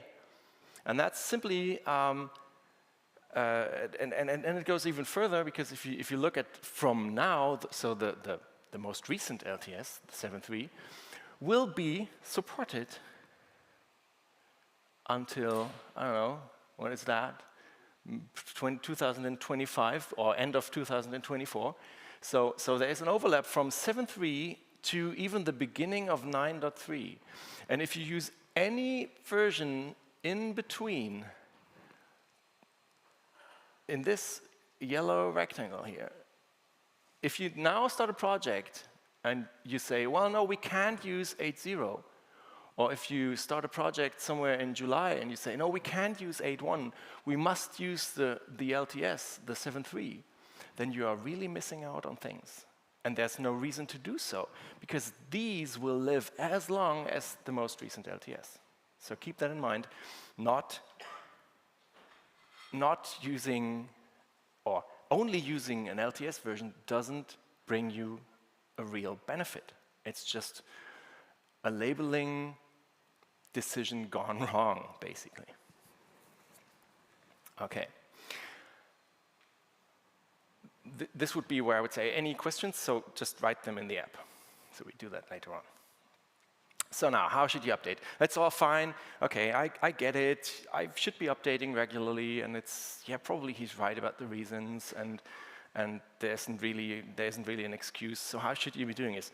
The general recipe is actually just what I said earlier. Read the instructions. So read the release notes, then adjust your Composer JSON to allow the new version if that is needed. So if you're doing a major upgrade, you need to relax your constraints.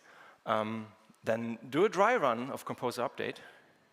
As we've learned today, it's actually feasible to do that a few times in a row after updating anything in your manifest. You don't have to wait for 2 minutes, just for 15 seconds maybe. Do a dry run, check the results. Is the set of packages that would be updated and installed, is that matching your expectation? Or will it, along with Neos 9, pull in flow 1.2 for some weird reason of dependency, interdependencies? Is that a thing? I don't know. Then actually do the Composer update, commit the changed manifest so that you can actually also reproduce it. Then run the core migrations that we have to adjust at least some of the things that need to be adjusted. Run the database migrations, check the results of these steps. And then test again, test yet again, adjust as needed, deploy to staging or testing. If you don't have one running all the time, just fire up a virtual machine, a server, a cluster, whatever you need. Deploy to there, test again, have your client test it, and then deploy to production. That's basically it. So obviously, how to do that depends a bit on what kind of update are you doing. So just a quick walkthrough. We have 3 types of releases in the semantic versioning world, as you probably know. Patch level releases, these are the easiest. They must, by definition, not be breaking. And I'd say, I don't know, 98% of the time they are not breaking. Sometimes, whatever. We are all humans. We do make mistakes. So they only contain bug fixes. And updating to a new patch level release should really be a Composer update. Okay, everything's fine, deploy. That should be it. So that's, for me at least, except in complex projects, like an hour of work maybe, 15 minutes, okay, commit the changed log file and then deploy, and then test it a bit, and then have the customer test it, and then they give the green light, and then it's done. It can be merged into main and then deployed or whatever. Minor releases, when the second digit of the version number changes, they bring new features. That can, of course, mean there are new bugs, but most of the time those bugs are in the new features. So it does not break anything that has been working already. Still, that's more work, because you probably will make use or want to make use of the new features. That might mean, I need to adjust a few things here and there, configure something new, I don't know, install a new tool on your server or whatever. Depends on the feature, obviously. So, might need a database migration. So, I don't know, you might want to do an extra backup before, but still, these are usually rather risk, or low risk, not risk-free, but low risk updates. And then major releases. Yeah, well, major releases, that's that's where the work is. It's not where the risk is, but it's where the work is. But also the reward can be greater than with the other release types, because you all the breaking stuff, and you know that, oh yeah, this NEOS now has 52,000 lines less of code. That's good. Your server is lighter, and then it starts to float eventually. No, don't believe me. But this will need even more adjustments. It might contain breaking changes that you need to be doing manually. It needs, of all the types of releases, needs the most testing, obviously. But even a major release can be comparatively easy. Let's say it like that. So,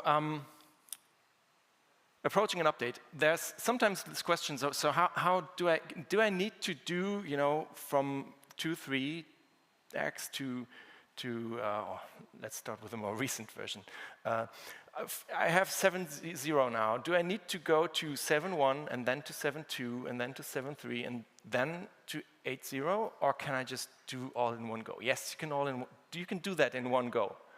I mean, obviously, read all the release notes of the range you cover, but you don't need to be doing these incrementally. You can just, change your dependencies and go right away to version 8, and then run the migrations, core migrations, database migrations, and adjust your code. You don't need to do that step by step. Sometimes you end up with a non-installable set of packages. You need to find out which of my dependencies do I need to update to a new major version eventually. Maybe I have had my dependencies too strict. Out of experience, I can tell you that going directly to your target version works, except if you're coming from NEOS 1 something. You absolutely have to go to 2.0 first. That needs PHP 5.6. It was interesting to get that up and running, because there are migrations that actually need the state of the database at that point and then do something, and then from there you can move on. So that's an exception. But I hope there are not too many NEOS pre-2 projects in the wild anymore. Okay, sometimes you need to not only allow a new NEOS version, but you also need to update more of your dependencies. Like if you go to NEOS version 8, you might need, I don't know, a new version of the Flow Native Google Cloud Storage package. And if you happen to only allow 5.2 and not 5.3, then this will not be installable. Or like, I don't know, it's a random example more or less, but PSMB split add makes a tiny button in the backend. Let's take that as an example, how to find out if you need that. So usually your constraints allow updates. So if you use caret 5.2, then everything up to not 6 already is allowed. So usually you don't have that problem. It's different for 0.x versions. Composer behaves differently. And let's see, because sometimes people find it hard to interpret the output of Composer. So this is like, I don't know, I tried to update here, and Composer just goes like, oh yeah, no, I don't know, something's wrong here. And I look at this screen and say, oh well, that looks complex. It's a lot of problems. So let's look at it. First of all, yeah, your requirements cannot be installed or resolved to an installable set of packages. Okay, great. Those that heard the talk about composer dependency analysis know that this conclusion was hard work already, so admire it a bit, and then be happy about the fact that it's only one problem it found. I have seen composer update tries where it spit out like 7 sets of problems, and each was like a screen full of error messages. So we only have one problem. What is the problem? Okay, so those lines about, yeah, Neos Flow 4.3, that requires PHP 7, but your version is 8 something, does not satisfy the requirement. These lines of Neos Flow, Neos, they are of no interest to me. That's not a problem because these are versions that I don't want to have anyway. I want to have a new version. Okay, so we can ignore those. And then it says, yeah, okay, down here, yeah, only one of these can be installed. It's basically telling me what it could be doing, but again, these are not the versions I'm interested in anyway. So what is the problem? Not in the first line, obviously, for reasons, I don't know. We see that actually our root manifest, so the composer JSON of the project, requires our side package. Yeah, I know, I put it there. And our side package now wants to have Neos 8. Okay, but it says it cannot install that. So I'm like, why can it not be installed? So so I look further at those errors, and it says, yeah, PSMB split at 0.3 requires 7 or 5 or 4 or 3.3 of Neos. It could be satisfied by installing a range of versions, but that's not the version you want, so sorry, I cannot do that. So the next question would be, if you don't know, why is this package PSMB split add needed? You could just look at your composer JSON files or your manifests, or you could use composer Y, PSMB split add on the console. But actually, we see it here. Okay, our side package requires it. And it requires it as caret 0.3. So shouldn't that be allowing everything until 1.0? No, because for .0 versions, it is anticipated that even a minor change or a minor release has breaking changes, because 0 something is in active development. It hasn't been stable, really. So that's why Composer behaves differently here. So we need to update manually and allow 0.4. If you never want to know what versions of a package would be installed following your constraint, there's a nice website, Semver checker, that you can use to find out. So in this case, it's clear. And there's also Composer outdated as a command. It gives you a long list of things that you could update. Unfortunately, it often lists things that you cannot really influence, because it may tell you, oh, well, yeah, you could be using, I don't know, Doctrine ORM version 2058 by now. Yeah, but, well, Flow doesn't allow it. That's nothing you can change. So this list will probably never be empty. There will always be things that you could update to, in theory, but cannot practically do it. Because transitive dependencies are not something that you can always influence easily. Still, it's helpful. And then I mentioned Composer Y. It's way easier to understand if you just want to know why an exact package is required. Doing the update. Now, doing the update actually means if you do the dry run and the results turn out to be installable and it looks fine, you just do it. Then you update without the dry run flag, you commit the results, and then you run the core migrations. So flow, core migrate, and then one package after the other. For which packages do you do that? For your own packages. hopefully the dependencies you have, and that's one caveat with updating early on. If there's a new version that has just been released and it's not a bug fix release, you might have the problem that your dependencies are not yet ready for that. You can then, of course, fork them, check if they work with the new major version of Neos, and open a pull request. If that works, that would be awesome. Or you can just wait a bit. Like when 8.0 was released, I went on vacation for a week. And in that one project that I had to update, all the dependencies were done by then. So that was nice. So just waiting a bit can be helpful. So on your own packages, run the core migrations, check the results. I usually clean up after a core migrate. So what it does, it creates a commit for each migration. So you can easily inspect what it has been doing.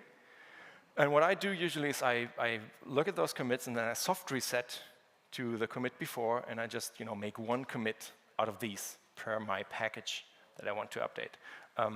Because that gives you, this is like 3 migrations have been applied, none of them actually did a change, but so it just changed the composer JSON to mark them as migrated.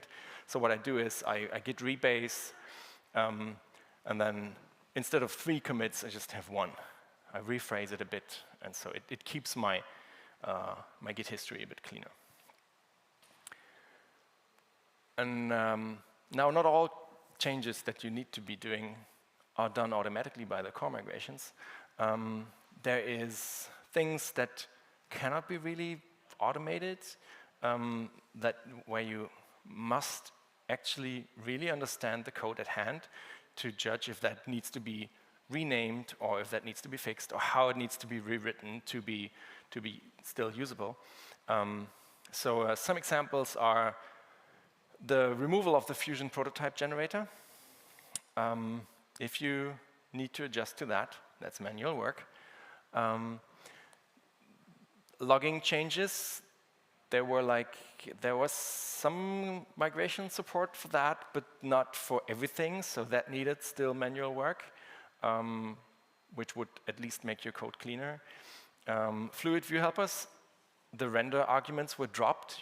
If you had lots of view helpers, that meant manual work, not something that you can easily automate, because it's not only about the arguments being moved elsewhere, it's about how to access them and use them. And HTTP components, for example, were deprecated and then dropped. Now it's middlewares, standards, compliant, all fine, but still you need to rewrite them. So there will be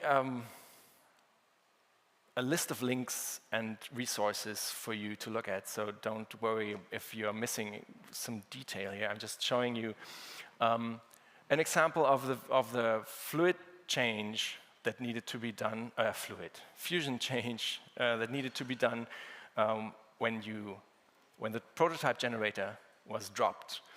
That was tedious because you needed to assign a template and you needed to assign all the properties. The prototype generator would do that for you. All the properties of your node would be assigned to the template.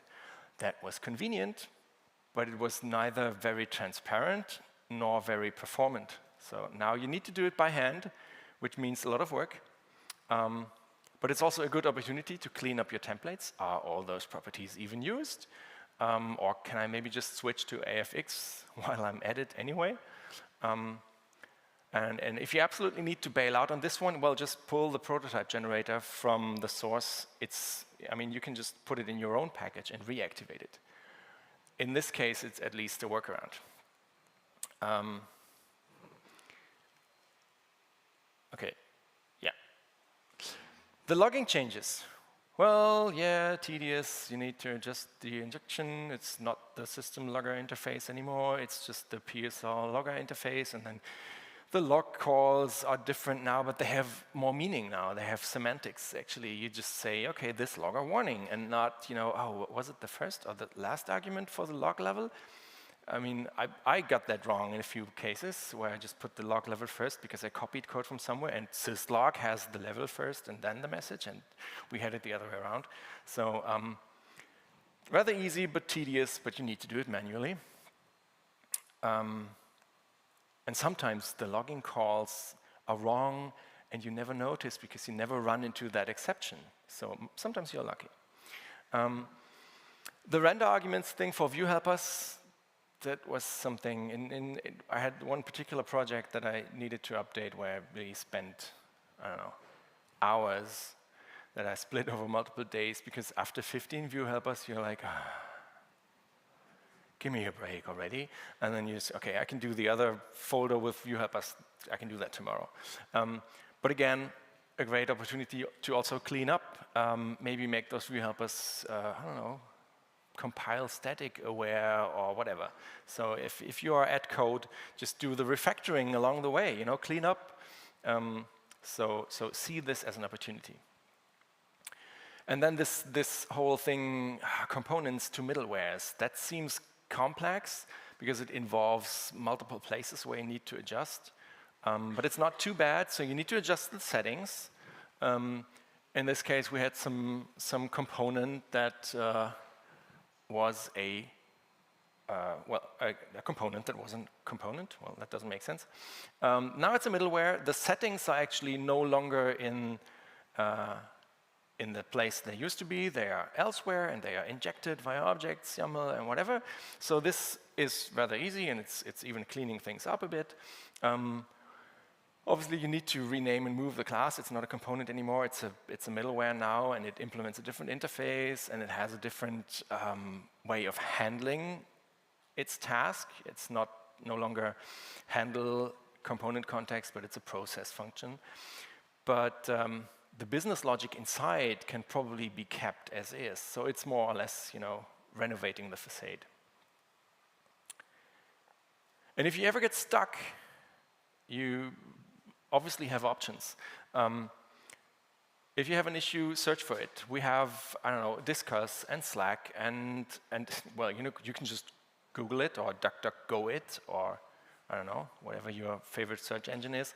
There's probably someone else that also had this issue, so ask for help in the community, or ask your agency. I mean, if you're an in-house team in some company and have someone else that does the really heavy lifting for you, try to ask them. And if all else fails, well, you can ask me. That's okay. I do that for money. So yeah, and then if you're done with that, then test and deploy. I mean, obviously you had this running on your development machine and you tested it. And if you want to know more about testing, Christopher Lubeck will talk about end-to-end testing for Neos sites tomorrow, theoretically 2 p.m. on this stage, maybe later, we'll see. So maybe that helps you. And if you still run into an issue after your update, right? I mean, ideally you found that on your local machine and then on the staging instance. But if it happens, then either you made a mistake, so double check what you did, what is wrong, what's the difference between production and staging if it ran on staging. If you don't even get it to run on your local machine, read the release notes again, look at the change logs, maybe you missed something. Or you found a bug. Maybe something is broken now. Then, of course, raise an issue with the Neos GitHub issue tracker and, make us fix it. It's absolutely an option. So, why, when, and how should you be updating? Obviously, features, bug fixes, security. Don't let the circumstances rush you into an update. Be proactive. Do it while you can do it in a relaxed way. That's way better than having to do it now, right? And then how? Well, yeah, read the instructions. I will help you with that. I put more reading material on. So that's it. That would be my conclusion. And questions, probably, I don't know. Someone will probably read questions to me, I don't know.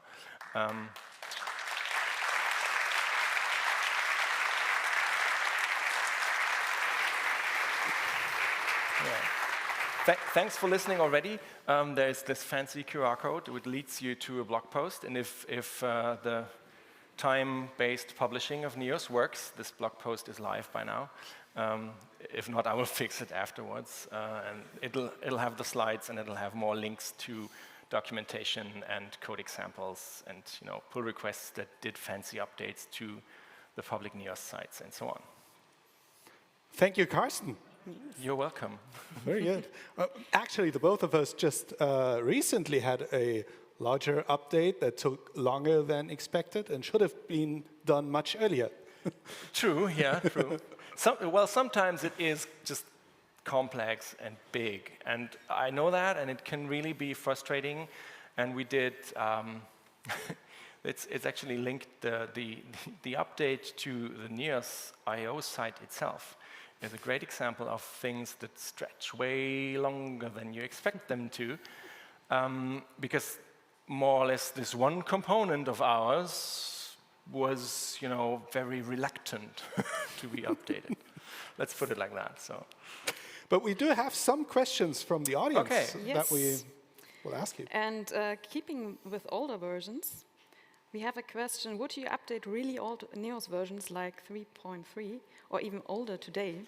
Have you any limits on the age of the project to save your mental health? Well, this 1.0 project that I updated, I mean, okay, I admit it was small. Probably if it would have been a large project with that early version, I would have been involved with it, to be honest, because at that time it was really only a few people that would have dared to use NEOS for larger projects. But taken into account that it was rather small, it was still, except from this step in between that I needed to absolutely needed to do 2.0 in between, which I realized only afterwards, and then I had to go back and then do it again.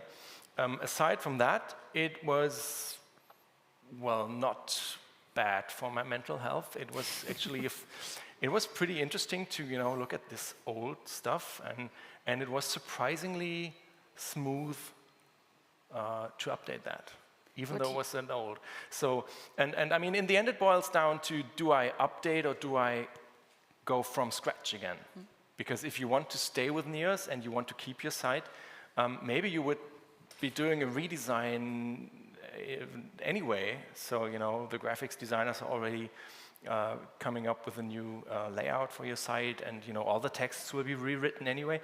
Then you could, of course, start from scratch. But if you want to update, I think there's, always a way to do that. Okay, and then we have quite a few questions with the same topic, so I'll pick one. Is there something like NEOS Rector to automate breaking code changes, which is able to do more complex changes than the core migrations?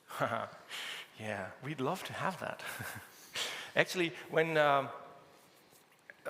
we had the first, set of breaking changes coming up ever, we wanted to make it easier for people to upgrade, so we came up with this core migrations tool set that we have.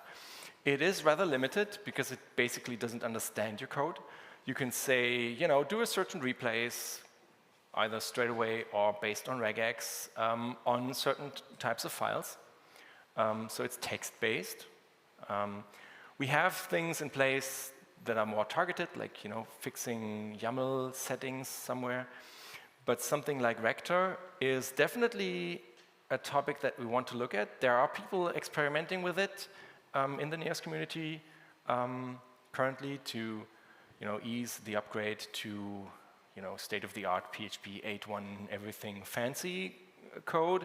But given that you can write your own transformations for Rector, it would definitely be something that I would like to see, but I just didn't get around to implementing it really for, I don't know, probably some kind of reason. Yeah. So, but yeah, it would be great to have that. It's definitely something that we would not reject, and it's been worked on in some way So, but if I don't know who asked that, if you're here or if you're Couple there, of questions. or just join forces. I mean, if there are a couple of people, we could probably come up with some rough first draft of how it could work and then integrate it. So that would be awesome. Yeah, and maybe they just grab you outside. Yeah. And you can talk grab me about that. anywhere you like. If I don't know who remembers that one anyway. No, perfect. I think we still a bit late, but we don't Sorry. rush. No, that's not a problem. We don't want to rush through everything. We want to allow questions. We want to allow your socializing and your breaks. So we give it another 10 minutes, and that shouldn't be much of a problem in the evening. We just have partying and dinner together. So if you're still a bit hungry, maybe there's a little bit to get outside still. Is there some cake Could left? be. Some cake. Some cake. Some cake, perhaps. And there's always the candy bar. Probably like 10 pieces of cake left, so go. No, But, everyone very relaxed. Carsten, thank you so much you. for your talk. Thank you for having me. Thank you for listening. And you still get a present. I unboxed it for you already. The box is over there. I just wanted to show this nice bottle with a toad on there. Ooh. I'm not sure if it's an ingredient or not, but I can find out. Yeah, I'll try. Maybe it tastes like toad. Do I know how toad tastes? You find out. Yeah, I don't know.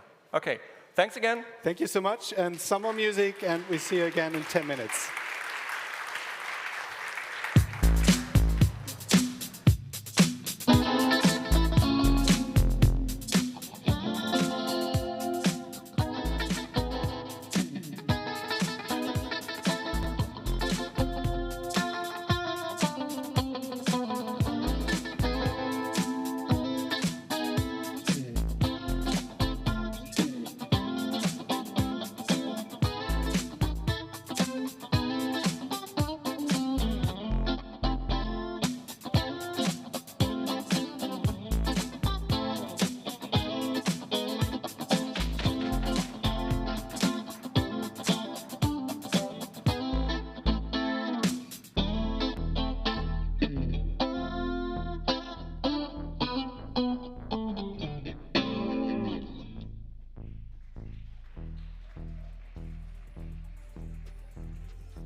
To my card, I know what it costs.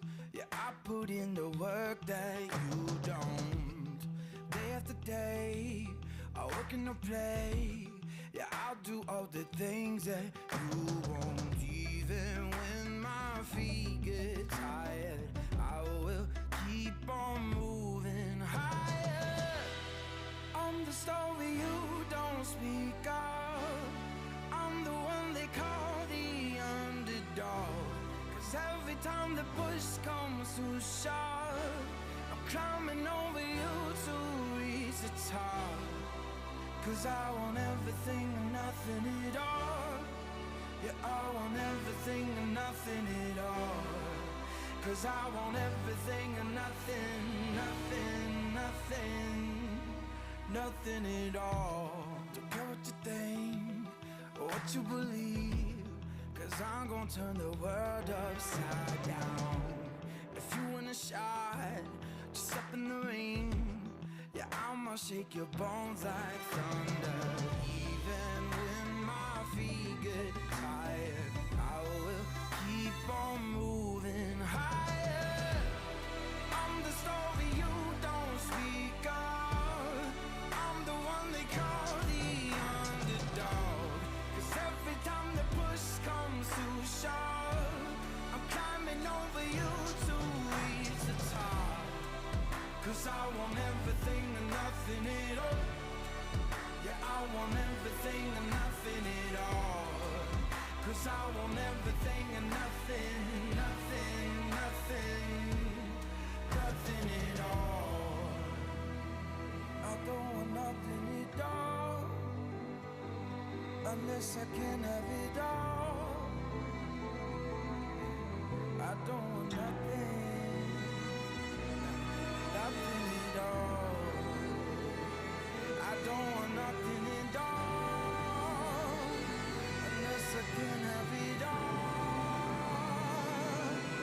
Nothing at all.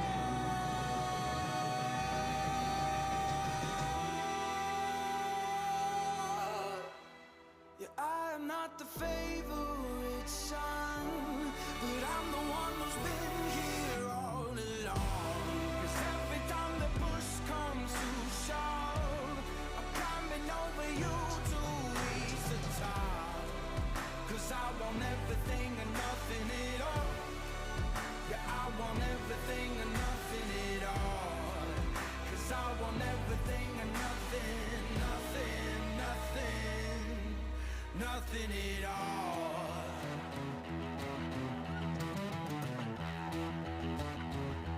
I don't want nothing at all, unless I can have it all. I don't want nothing at all, unless I can have it all. No, I don't want nothing at all, unless I can have it all. I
I was already amazed last year to hear you on the live stream, but it's no comparison to have you live in person, live music. That's just great.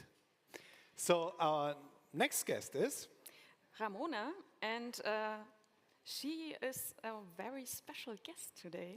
She is, but to tell some background, she is a developer. She has also QA background. And she actually, you see the talk is about Cypress. I don't know if any of you have used Cypress already. I really like it. And she's a Cypress ambassador. She works at Shopware. And Yes. today is a very special day for her because It's her birthday. So please, a very warm welcome for Ramona.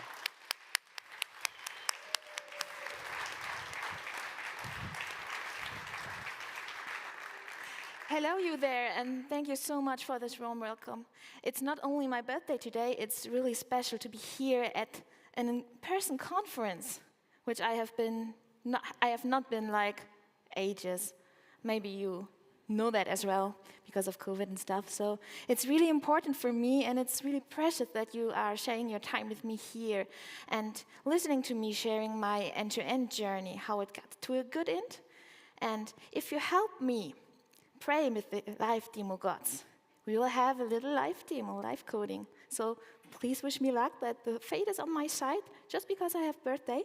And let's check out if Neos takes care of testability. Let's see. Well, let's introduce the talk in other words. I'm Ramona, and welcome to the premiere episode of Mo Presents from the Test. Mo is a little nickname, just to say that. But jokes aside, let's get serious. As said, I am a front-end developer at Shopware, and Shopware is a company providing an open-source e-commerce system. So slightly, I have a little bit of experience when it comes to Neos because I think they have an enterprise, but just quite superficial. So I'm really, really excited to see how they are with test automation. And as I have some experience when it comes to QA, you can really guess that I'm really passionate about test automation. But what does test automation mean for me? Well, I think you should always write a test, no matter what test, because it will take care that your written code works, that your assumption on your code is the right one, and you don't have some false misconceptions or whatever. And on top of that, a test will take care that no other developer, may it be a colleague or a contributor or whoever basically, destroys their functionality or your functionality, your code, with theirs. If you got many tests, for me, that means having a good coverage.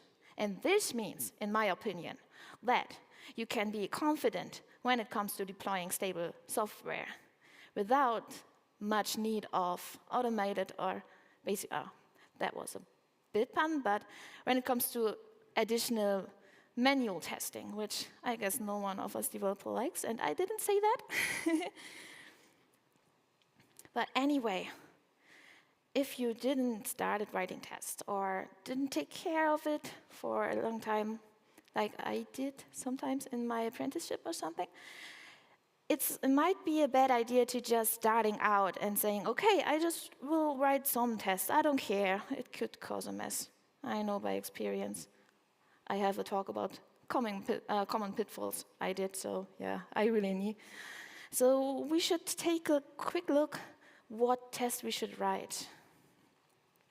There are some metaphors which will guide you to a certain amount on how many tests I should write with which type.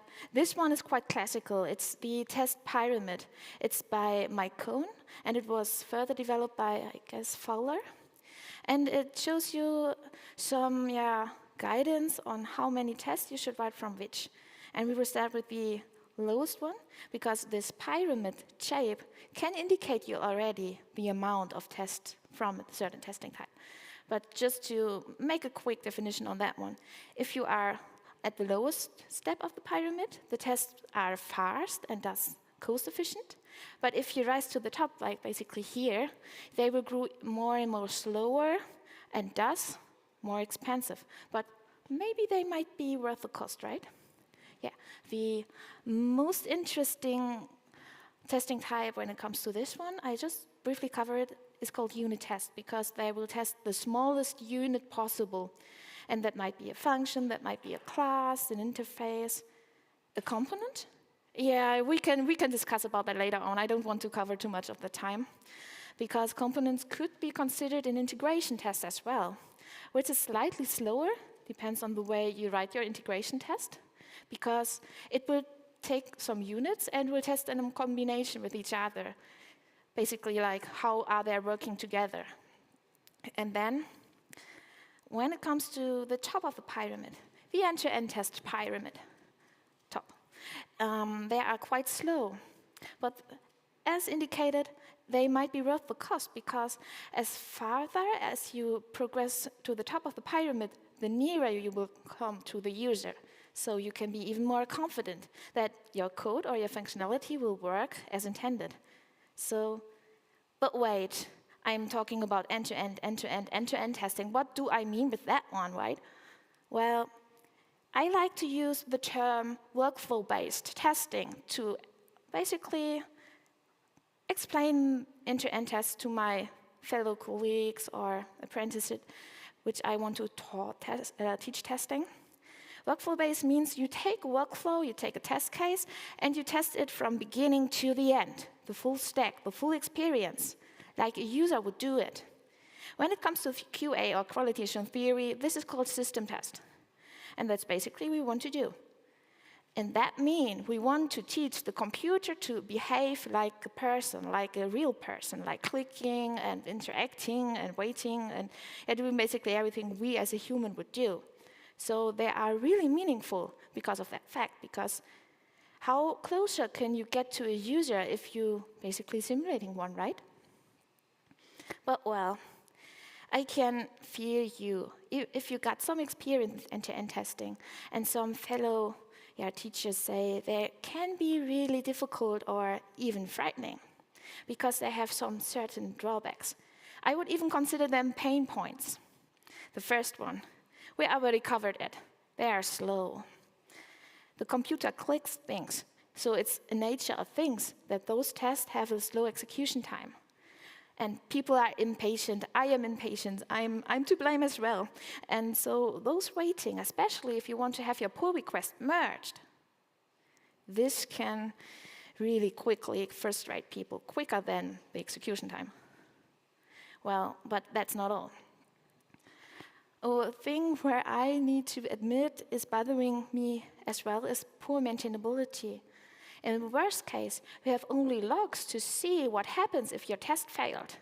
You have no means to debug. And in the worst or even the worst case, your test, which is failing in CI, will be totally fine when it comes to your local machine. Much fun, right? But that's not the worst thing. Basically, let's call it end boss, and my nightmare.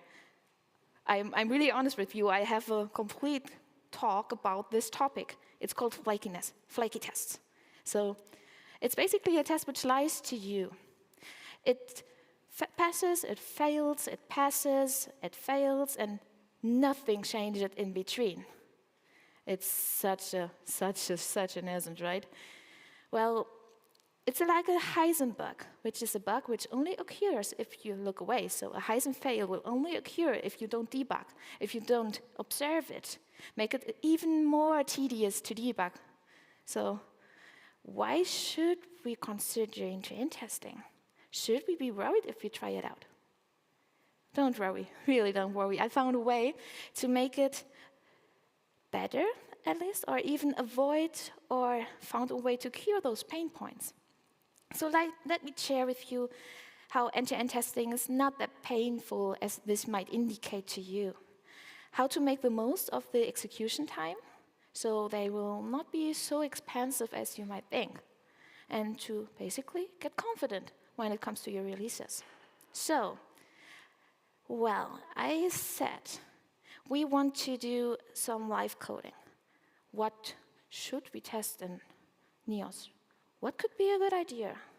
Well, in general, when it comes to deciding on which workflow is precious enough to be tested or not. I need to use everyone's favorite answer. It depends. It depends on your project. It depends on NEOS in this moment being a CMS system. Well, but I can give you some advice when it comes to my daily doing.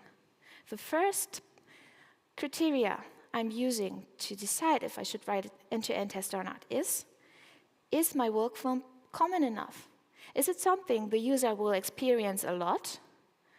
Is it something like a happy path or some CRUD operation which is essential for my application? Then I should probably write an end-to-end test. Same with this one. How vulnerable is my workflow? How much damage would be done if I screw it up? When it comes to e-commerce, it's clearly like the registration or checkout process where customer would lose money if it breaks. And last but not least, if my end-to-end test would cause some duplicate code, or if a unit or integration test is better suited for it, I should probably waive it.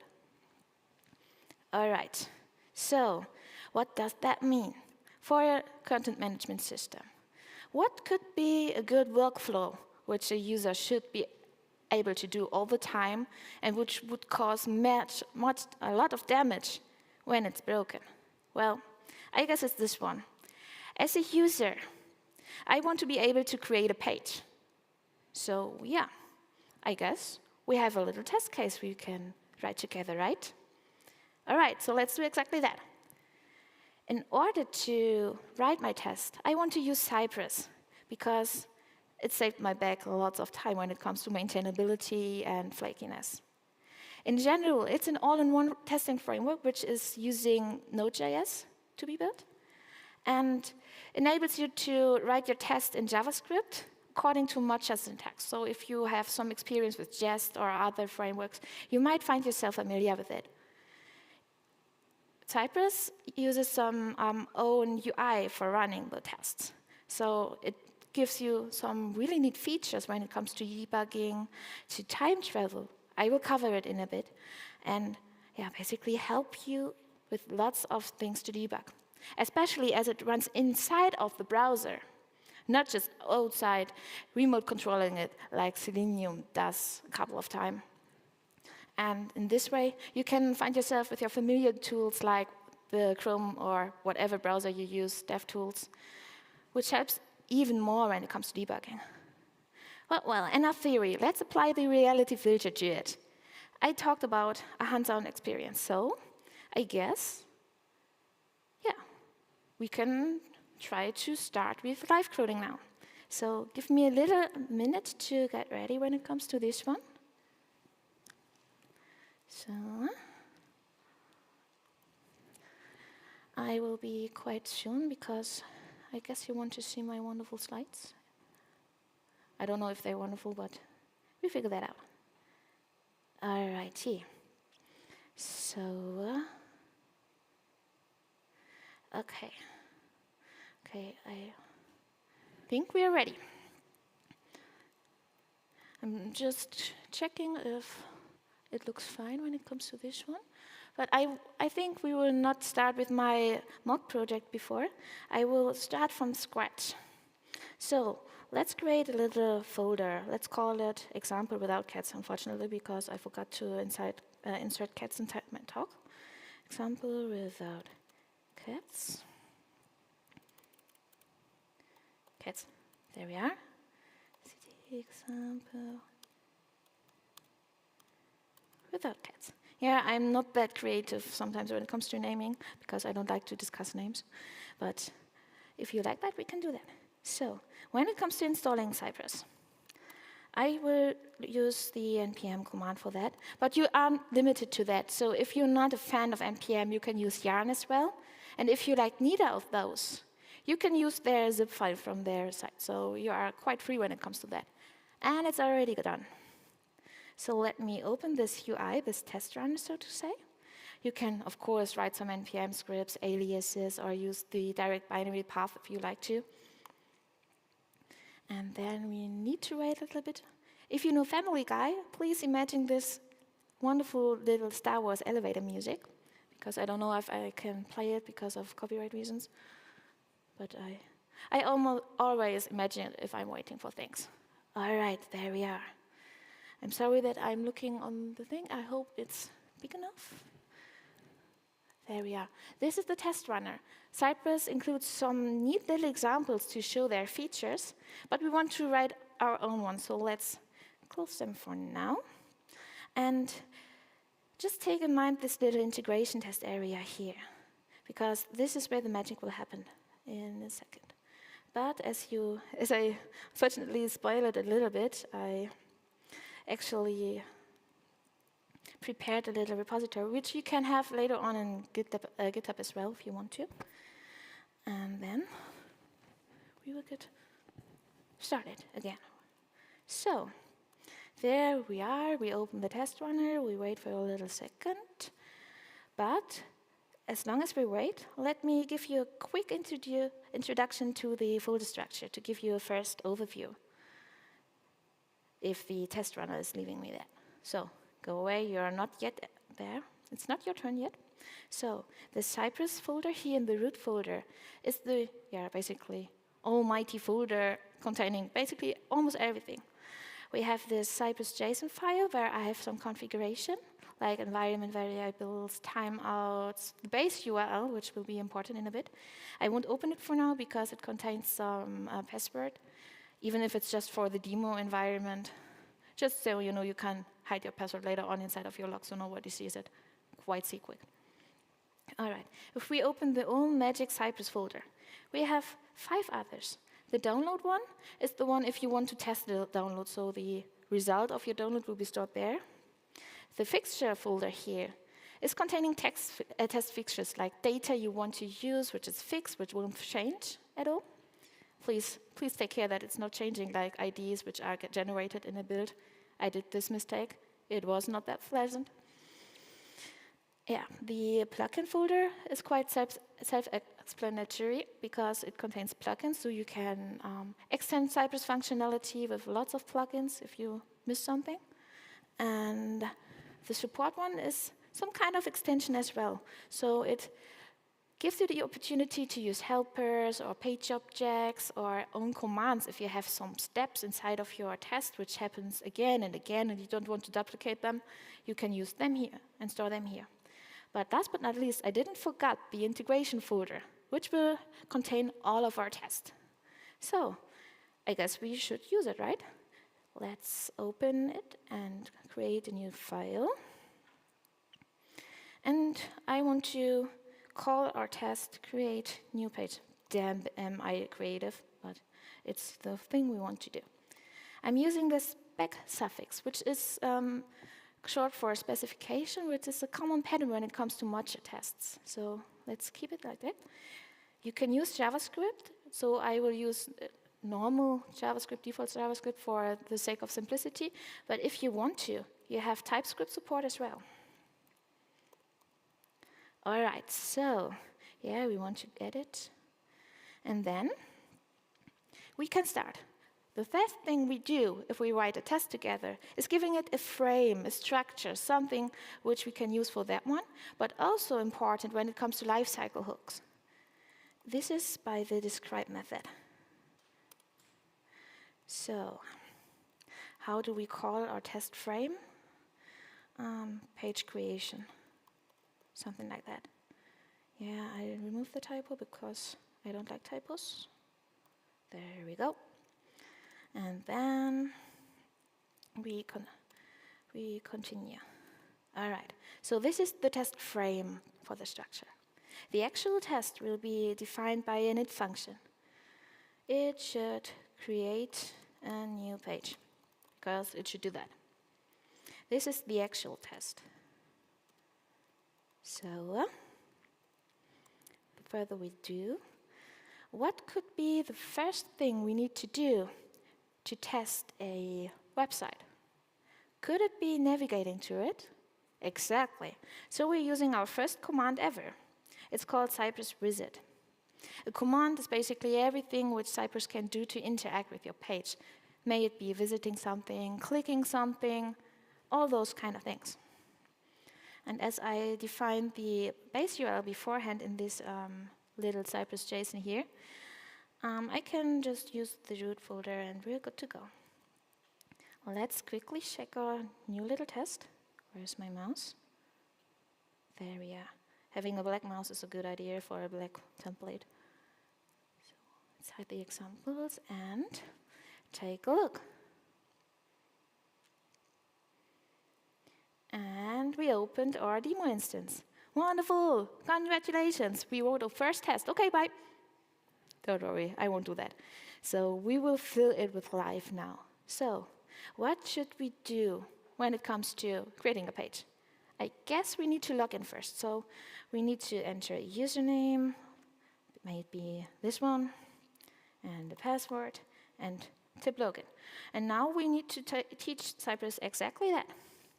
And in order to do that, Cypress needs to know with which element it wants to interact. So we need to find out selectors for unique selectors for the elements. All right, Cypress gives you a little help for that. It's this little selector playground here. I hope it's okay to read it, otherwise I will quickly zoom in. Even though the resolution is not that great, I guess. That should do, right? All right. So we can hover about all those elements and see in the tooltip, or even later on in this input field, which selector we could use. You see, this one is an ID. I like to use IDs because you can assume that they are unique, hopefully. Well, you see it on this little count here that it's unique and we can use it. So, all right. Let's quickly take a look and write our first interaction. I want to type in this one, Cypress get username. Get is the one command you will see in lots of occasions when it comes to Cypress, because it returns the element to work on, given this selector to it. So Cypress get me the username input field, and then type my username. I guess it was cypress.env because I was using environment variables, so I don't need the quotes. Cypress.env user. Hopefully I have it by heart. If not, we will see it later on. And we need to do the same for the password. Pass. So let's quickly check which selector we have to use. Hey, where it is? Did I? No, I didn't. Perfect. So there's, okay, I could have guessed. But that's really, really fine because it's easy. You can see at first sight what the input field wants to do, and it's unique, so I like it. All right, next one, we want to finally log in. So I want to see this login button. And okay, I see a little pseudo selector. To be honest, I'm not a great fan to use it because it indicates that you need a certain order. In this case, because there's just one button, that's okay. But imagine working with a list and the order of the entries changed. That might be flaky, right? So let's take a look if we find another better selector. As we are in the browser here, you can use all the things you are used to use. So you can basically use your common DevTools if you want to, which is kind of fine. So let us check if we find a better one. I don't know. But let's go with the Neos button for now, because we can do another workaround to not be dependent on orders. So Cypress contains. This is a special nice little command which gives you an insertion basically if this text is somewhere on the site, but if you use the selector as a parameter first, it will give you the element with the string. So let's enter it, right? Cypress contains, and give me the element with the string login inside of it, and then click it. All right. So, a little saving, and let's check what I did here. Hey, open. Oh, that doesn't look good, right? So you see how it looks like as it's failing. Cypress will help you figuring out why it's failing. And I guess some people already saw why it was failing, but please be quiet for a little moment so the others can see a nice little thing when it comes to Cypress. Because if you take a look here and pin some log entries, you can basically have any kind of information. And in this case, it's quite cool to take a look and inspect everything, but you can do it with other points as well, like which element were found, and yeah, lots of things. But well, here it's only the string. It was not found, which is sadly quite obvious because I didn't consider the capital letter. So let's quickly check it and change it. Let's save. The test is already executed, and I guess that looks fine. Okay, so the next thing we want to do is actually creating the page. So we need this button here. I will check if I can use the selector here. Yeah, it's an ID. It doesn't contain anything which could be generated anew, so I like it. I'll use it. And go back again. I will say Cypress get the element with this ID and click it again. Let's see what happened. It's already good. And yeah, the model window is opened. And look at that. This is the time travel, which helps me a lot when it comes to debugging, because you can take a look at any snapshot here, what happened inside of your test. Even when it comes to the clicking, you can see where it was clicking, and basically any little thing what happens inside of your page. So if you want to see why a test was failing, or maybe debugging a bug fix, this could help you a lot. And as you see here, that's even the case when it comes to requests. So when the request is fired and when the response is there. This is quite cool. And if we are already on it, I can show you some other thing. If you pinned it, you can basically inspect any information of the request. That's kind of neat, right? All right, back to topic. We want to continue. We want to create a page, so I want Nia's this one. Again, that's a quite big selector, so I'm not sure if I want to use it. Let's take this last selector and use contain again.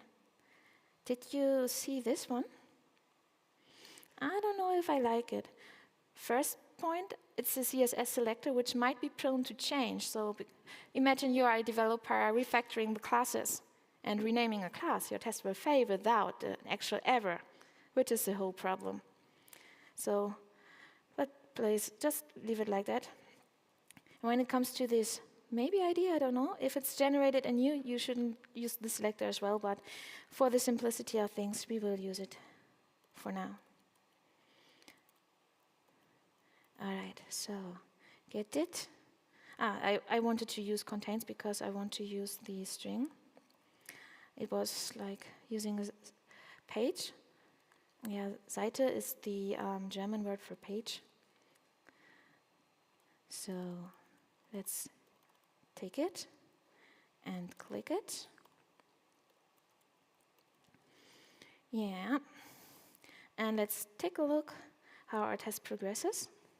It's logging in, it waits for the page to load, it waits more to load, and then we are at the password change site. Okay, site was not the best way to use, so let's get back and see if we have a better possibility to fight this one. I'll use the DevTools for that. Let's take a look. I know it's really small now. I'm not sure if it's a good idea. Nah. Let's go it for now and try to use this one. Okay, I will use that for the time being because it's unique. Okay. And then I want to enter something like that. Maybe like created by all of us is a good idea. Let's quickly correct this one to use the selector, which is quite long. Please bear with me. And rewind back to get. And I go back to the form. I'm using this ID, again an ID, that's quite neat. I want to type in created by all of us because we're creating a test together. Get this one and use the right one, not a typo again. All right, thank you. And then type created by all of us. All right. And last but not least, we really want to create the site, so we need to click Create New. Again, that's a neat little ID. It's unique. I want to use it.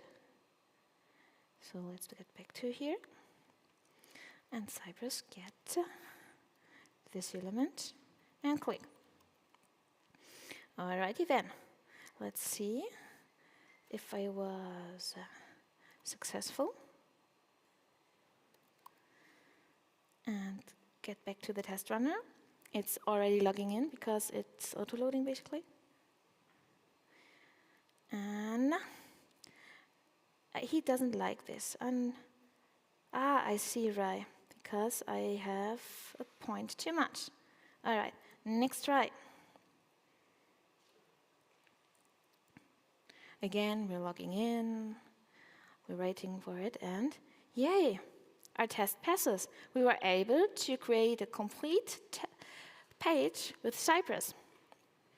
Well, to be honest, if you give me a test like that inside of a pull request, I most likely won't approve it because, of course, you covered the workflow right, but you don't know if it's really working. Did we really create the site even though we see it inside of the log? We will not see it here. And, well, could it be dangerous? Because what happens if your app is under load? Are you sure that this is enough to wait? We won't cause flakiness, right? So let's take a better look at the waiting times. A nice little detail is in general that this get commands and most other Cypress commands will have an automatic waiting functionality. So they will retry the command for a certain time. You can configure it and then fail. So they will take care if an element exists inside of your DOM, but not more than that. So if it's not interactable, if it's not visible, Cypress won't take care. And this is a point where flakiness could occur. So how do I proceed then? All right. I think we should at least wait for the pages or the elements to load before we interact it. So let's take a look when we load some page. So for example here. So I want to make sure that this is fully rendered and loaded and there before I continue. So let's quickly, should we use this one? Yeah, I use the login box. So I want to make sure that the login box exists before I continue. So I'm using assertions, which are basically checks to make sure that our requirements are met inside of a test.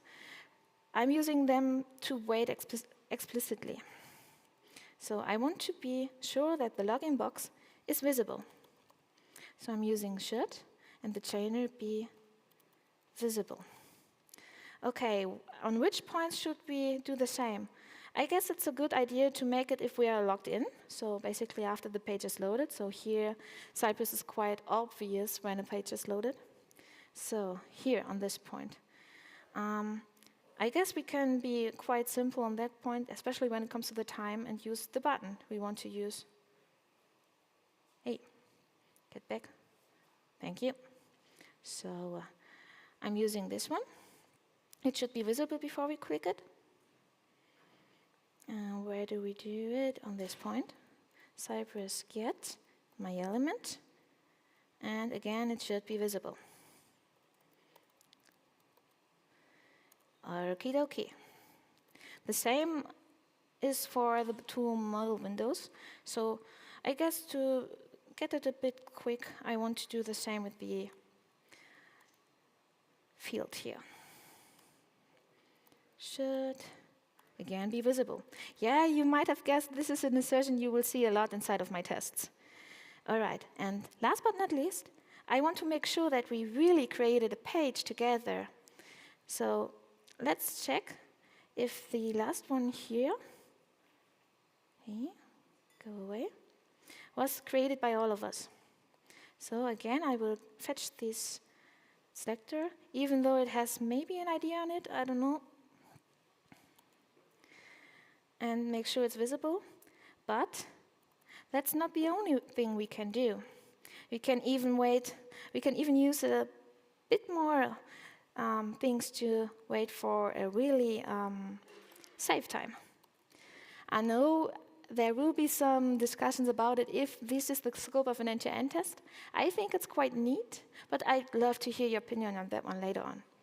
So we can wait for API responses. So basically doing API testing inside of an E2E test. And I'm using it at Shopware quite a lot because we are API first, so even a click would use the API, so I think that's no problem to mix those tests a bit. In order to do that, I think it might be a good idea to test the page creation, and I will use the Cypress intercept command to define the route I want to wait for. So let's do it. I guess it was a post request. Post. And then we need the URL to wait for. Let me quickly check which one it was. So I guess, I'm not sure if it's really the one because I'm not that much into Neos yet, but I think we can go with this one, just to prove my point. All right, I'll copy it. I will use it here, and then I will assign a little alias, so Cypress can use it later on and find it later on. Of course, typing correctly has some advantages. Back here. And then I will do my assertion here. So, Cypress, wait. Please never do this one. Please never do this one. I cannot stress that enough. No fixed waiting times, please, because if your app needs more time than that, it will fail in a flaky manner. Experience it myself. And if your application is more faster than that one, your test will be slower than it needs to. So please forget that really, really soon and return to the request. If you do this, it will wait for the response, but it can still fail because it won't check if it's successful or not. So let's add the kind small thing. So I want to check if the response has a status code, and it should be successful. So, oh, that's not the right place. There it is. Should equal, because I want to have a certain status code, and it will be the 200. All right, let's see if I was right and if it's passing. I really love it if we have some API requests to wait for, because it's quite efficient to determine if all data is on the point where I want to have it.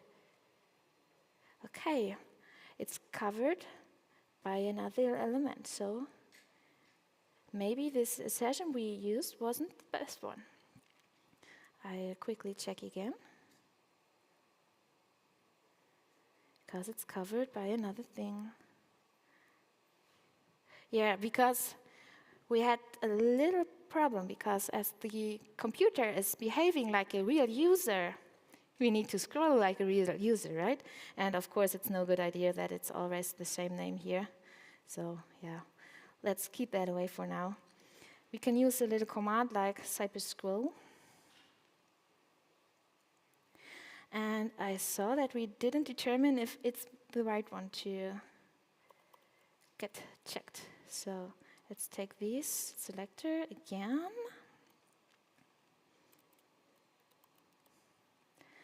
and scroll into view because we want to scroll it. Scroll into view.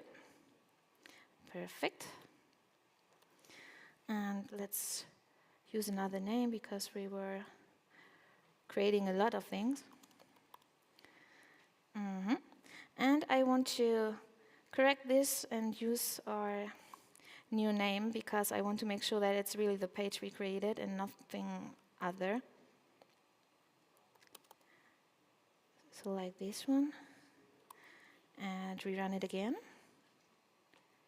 So it's again logging in, and it is creating our wonderful page. And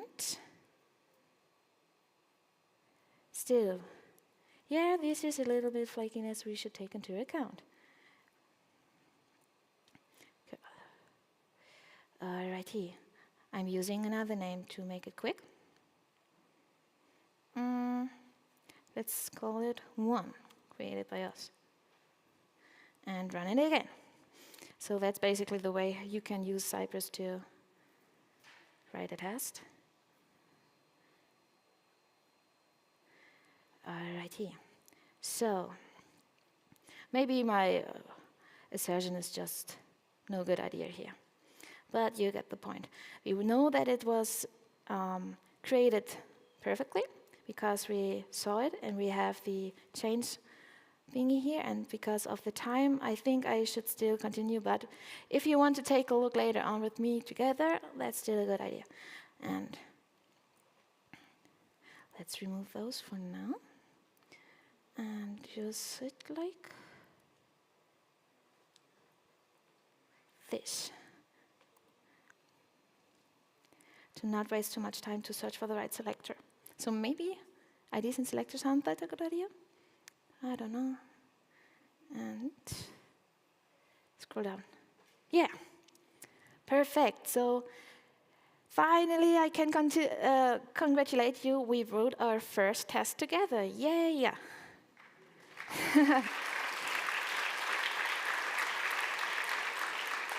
All right. So, and thanks a lot for your support to pray through the live demo code, so it's not too much of a catastrophe.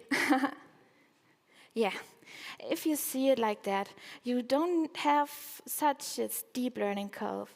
It's quite shallow because if you use JavaScript before or TypeScript, if you prefer TypeScript, or maybe even use some other test frameworks like Mocha in general, Jest, you'll find yourself familiar when it comes to the writing of Cypress tests. So it's not that much more to learn or to get yourself familiar to. And even if that's the case, Cypress has a wonderful documentation at their disposal. And not only because they have that, but also because they are open source. So many people are contributing to Cypress, may it be via contribution or even plugins. So if you need some more commands like, I don't know, a drag and drop command, which might be really important for Neos, or even a full-blown visual testing integration, they got you covered. And speaking about open source, the test runner is free of charge, so you can try it out. Speaking of open source, you can find this example in a more researched way, let's just say, on GitHub. So if you want, take a look, check it out, destroy it, give me feedback, and I think I will add my slides and other resources if you want to know anything else inside of this README of this repository as well. So please take a look. And if you have any feedbacks or any questions, feel free to reach out to me at any time. May it be Twitter, LinkedIn, here at the conference, or even next month where I will be at I think it's a streaming session with some guys. It's the Super Duper Developer Club, which is a quite cringy name, but they are quite cool people. And if you got any questions later on, make sure to join in. Well, what's left to say then? Thank you. Thank you for your time, your patience, and your support. And I hope I can do some little toast with you on my birthday or whatever. See you later.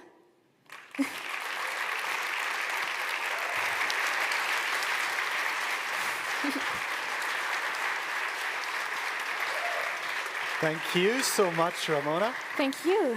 A very interesting topic, and I would still give a little bit of time to ask some questions that came through the app. Gladly, yeah. Yeah, and I know we are a bit late, and but Yeah, sorry. anyway, that's not your fault. It's just the last talk, and that's why we wanted to give you the time for the questions. Yeah, thank you. And yeah. So let's start with the first question. Can I write a gherkin cucumber test for Cypress? Yeah, exactly. You can do that. I know that some people love gherkin, some are a bit of another opinion, but there's a Cypress plugin for that, and I've used it myself as well. It was like I was used to when it comes to gherkin. So yeah, if you want, check it out. I can search it for you. Maybe we can talk later, or you can Google it. So I guess it's not that easy, not that difficult to find. And one last question. Sure. We had a test cafe talk in 2019, Yeah. I remember. So the question is, in the Neos UI, we are using test cafe instead of Cypress. Has Cypress also the possibility to use React selectors? That means you can use React components of the UI as selector. Oh, that's a good question, because I'm not that familiar when it comes to Test Cafe and React, because I'm a Vue.js developer. But I know that there's a quite big testing library as a Cypress plugin, so maybe it's a good idea to check it out. I cannot promise you that it will cover it, but in every case, it's a really good addition, and maybe check it out. Perfect. Thank you. Thank you. We still have a little birthday present for you. Yeah, birthday presents. And you told us that you like gin, so okay, this is for you. And we have Jan and Klaus playing again, and I would like you to stay on the stage for that. And please come here. You're too kind. We'll do some singing together now. Oh God, I should have saw that coming.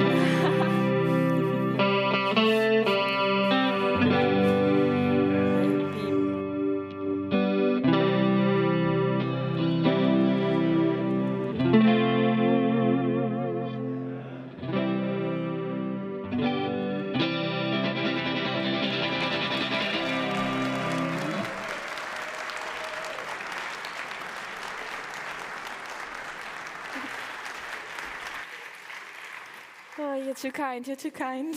It's Thank going you. to be a tremendous birthday party for you tonight here. Oh yeah, I couldn't Isn't that have great? imagined that. It's so great, so thank you so much, every one of you. Thanks for being here. Thank you. Thanks for a great talk, and I hope to see you again.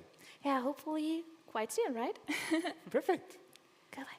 So we will have just a little break. We will leave the stage, and you will be next with the Neos Awards. I think. Yeah, that's the next thing up. And just a little thing, we are doing the Neos Award right now. I would need my presenter screen here, and afterwards, still, there is going to be a drone photo, and then we start with dinner and the party, of course. And thank you for being so patient. And how was the conference so far? Did you like it?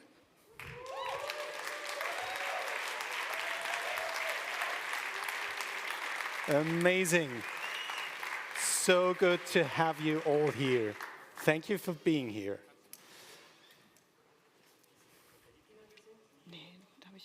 Well, to start the award, we are going to have some more music.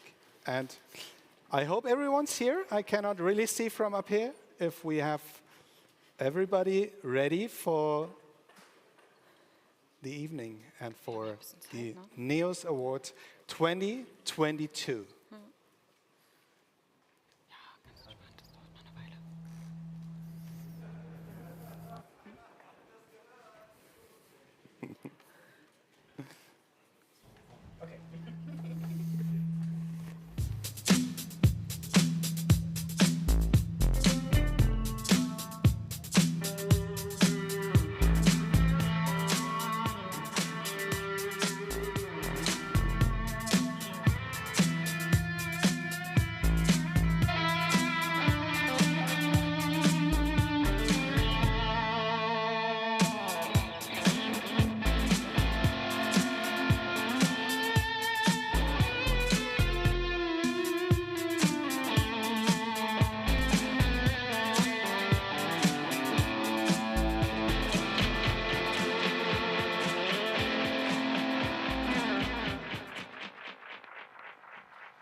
Awesome. Welcome to the NEOS Award 2022.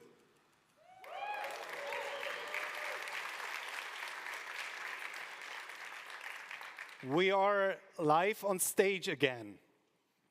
This is something very special. And I would like to say thank you to David Spiola. He should have been on stage with me now. He couldn't come, but he has been organizing the award for many years now. And thank you, David.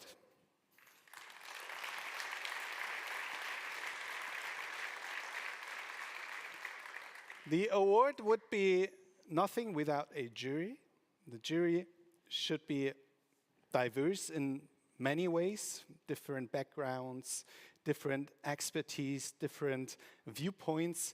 And this year's jury consisted of Alenka, Florian, Thomas, David, and me. And we had lots of fun, and we actually had many discussions back and forth. It was not easy, as it is every year. And we had great projects. And for now, I have a little hello from the jury that I wanted to share with you.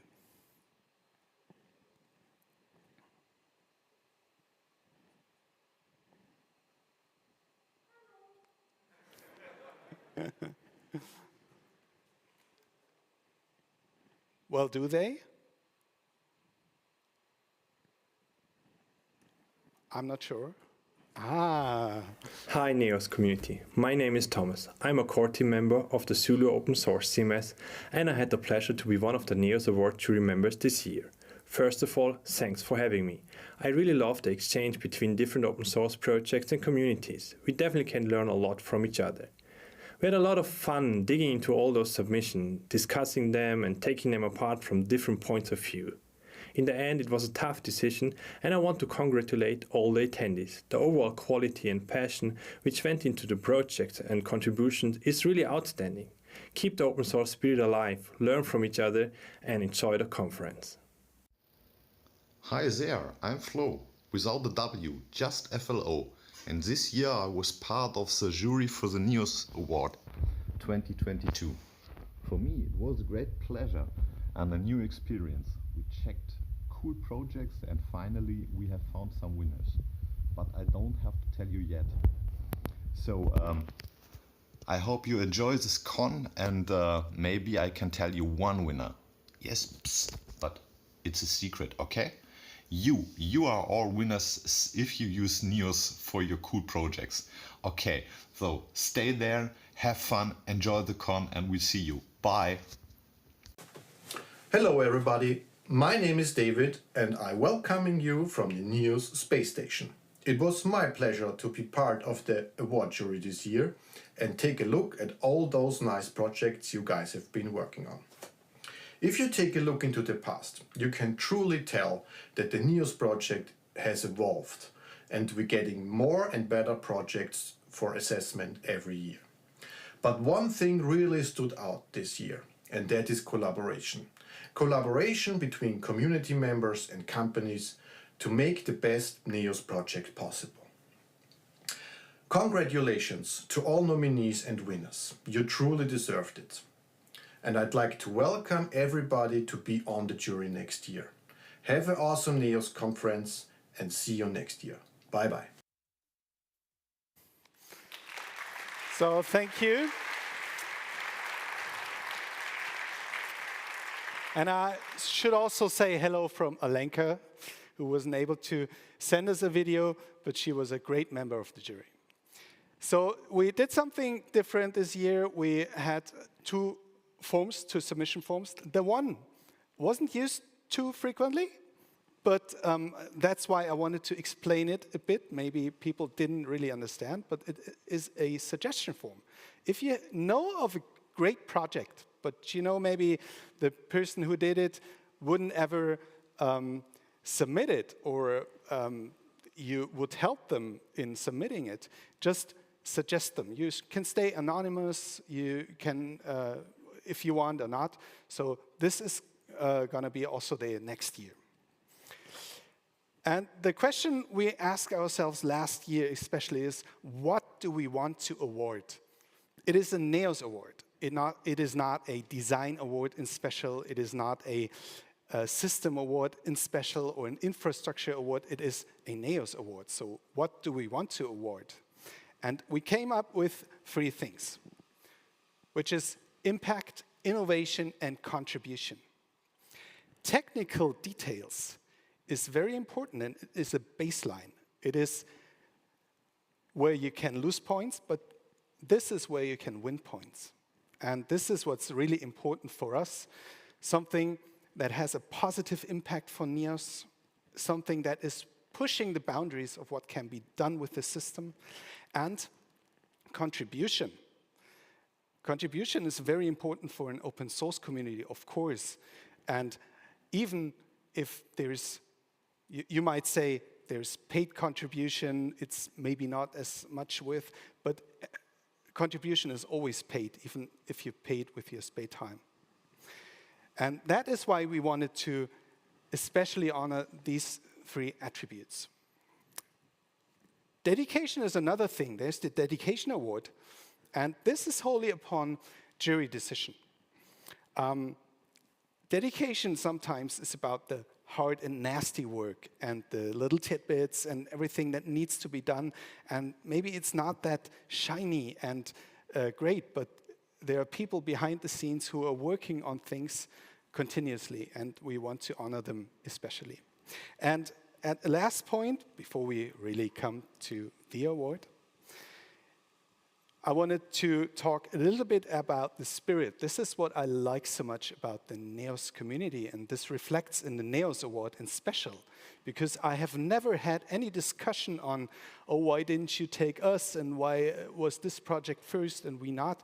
It's just, we are really making the best we could, and we judging as good as we can, and thank you for not taking it too seriously, but to making it positive and a great thing to have.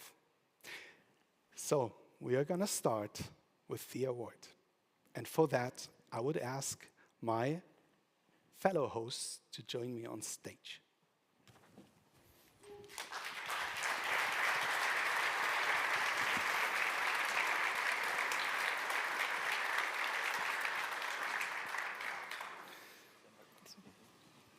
So, what we have first is the first Dedication Award this year.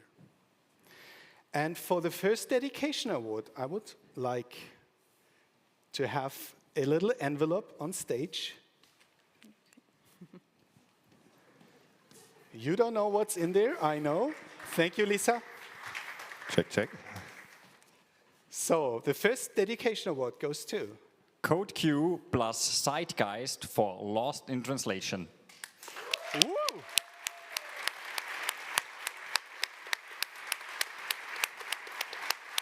So, this year something happened that I have observed also outside the awards.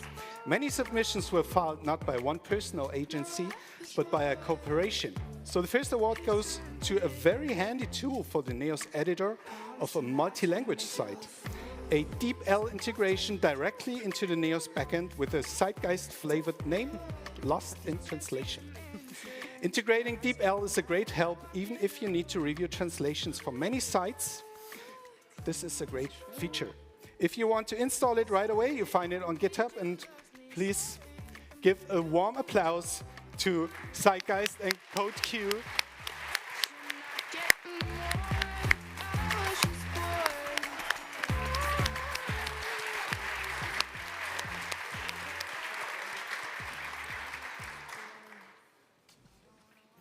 Thank you.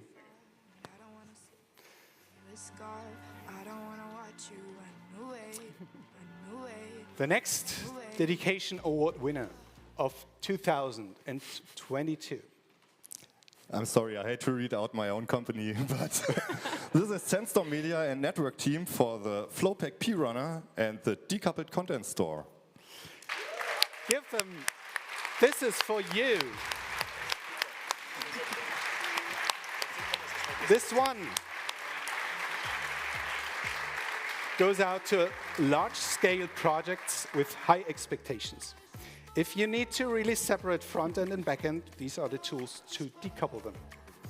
PRunner is a pipeline runner that enables Neos to run certain steps, whereas the decoupled content store saves readily rendered content blocks in Redis.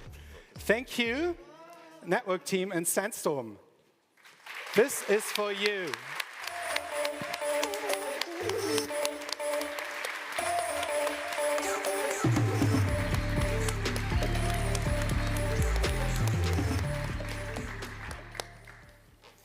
Now, the next one, the next dedication award, and the last one for this year, goes to... third dedication award goes to Christian Fette and Sebastian Hetze for IntelliJ, PHP Storm, Neos plugin, and Jason Schiemer for Neos CMS.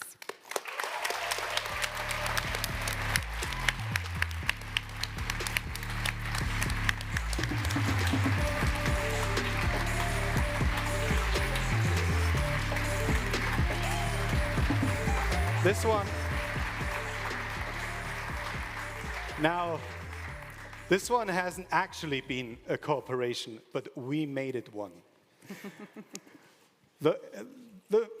You actually submitted 2 submissions, but we thought they just fit perfectly together. An IDE plugin with respective schema files, very in detail, and this is very much about dedication because it really takes care. And thank you very much. This one goes to you.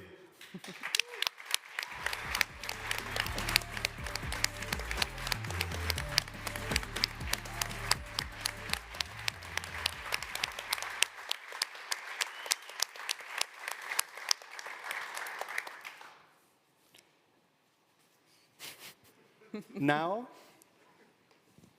we come to the Neos Award. And we wanted to award the best project in those categories that I mentioned. And we have a short list that I wanted to show you. And those are the nominees of the Neos Award 2022.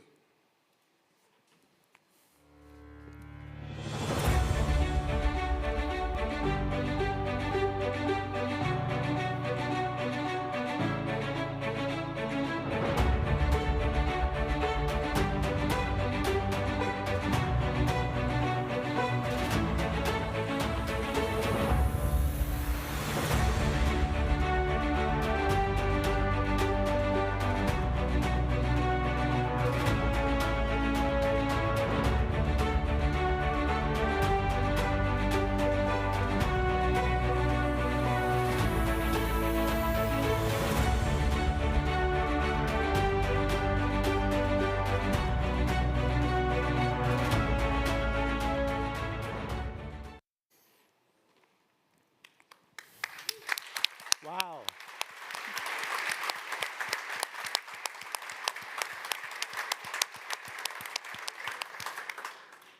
We really had so many great projects that it was hard to meet the right decision. And now we get to the Bronze Award. No. Here we go. And the Bronze Award winner for this year is... Network Team for ISN Digitaler Netzanschluss.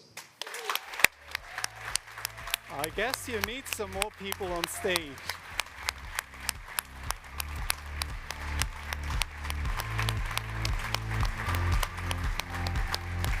This is a very innovative project.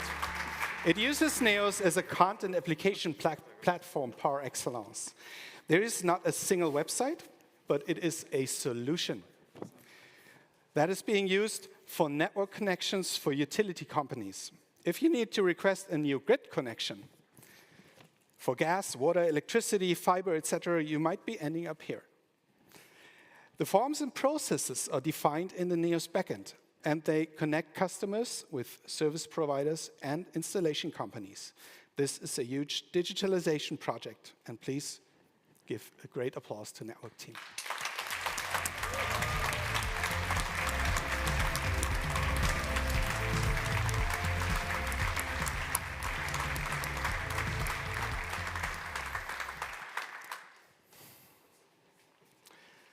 we are coming to the Silver Award.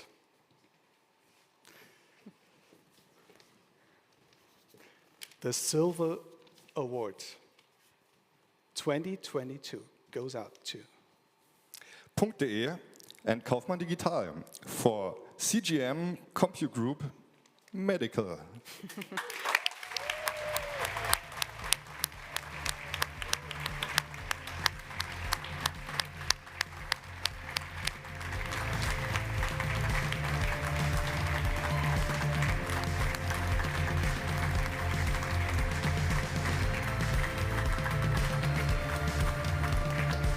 This project was outstanding in many ways, but especially in terms of contribution.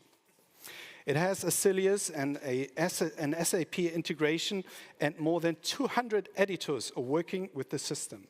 It's really complex and stunning what they built, and a shining example of how to use Neos in large-scale projects. This one goes out to you, .de, for the Silver Award 2022.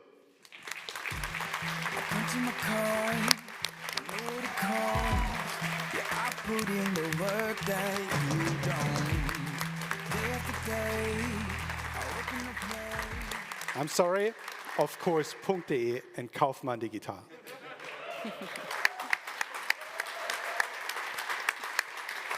And this was really something special, that we had so many collaborative projects. I really like that.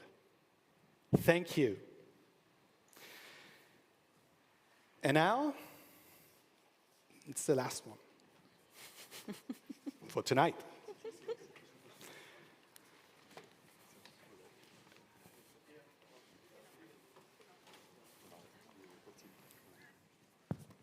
The stage is getting crowded. Anke, Yes, I fetched the it envelope. is up to you to open this envelope and tell us who the winner is of the Neos Award. The Neos Gold Award 2022. Please.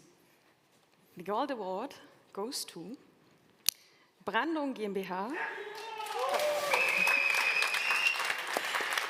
for their project RB Leipzig Rasenballsport Leipzig. Please, get on stage. Wow.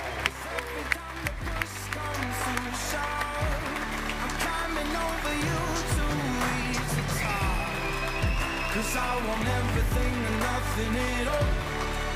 Yeah, I want everything and nothing at all. This I want project. everything and nothing, nothing. Woohoo! Nothing at all. I don't want nothing at all. Unless I can have it all. Well, just to drop a few words on this, because this project fulfilled all of the 3 categories. It is headless in nature and was done by one of the new faces here in the community, which I like very much. And of course, Leipzig is somewhat the wrong city in the right federal state with some traditional rivalry. But for the Bundesliga shooting star of the recent years, Brandung has built a great interface for both website and app using Neos Dimensions. Front end and back end are completely decoupled, and the front end is beautiful and innovative. Well, just recently, RB Leipzig made it to the Cup finals. And now they won the Neos Cup. And please give a roaring applause to Brandung with RB Leipzig website and app relaunch for the Gold Awards.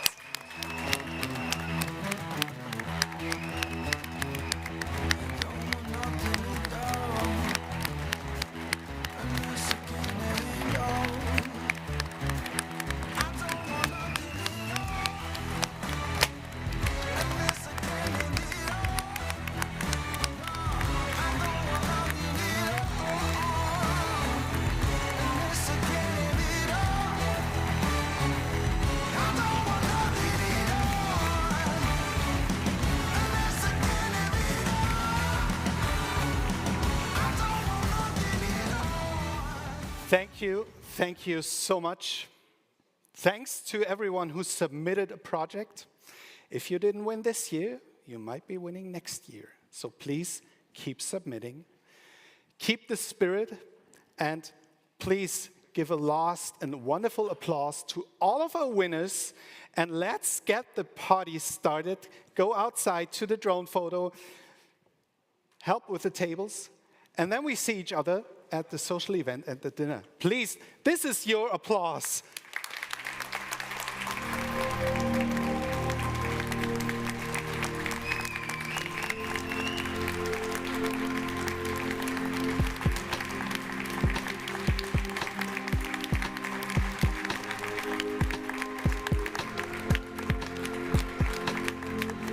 Thank you.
Tell you it's gone way too far.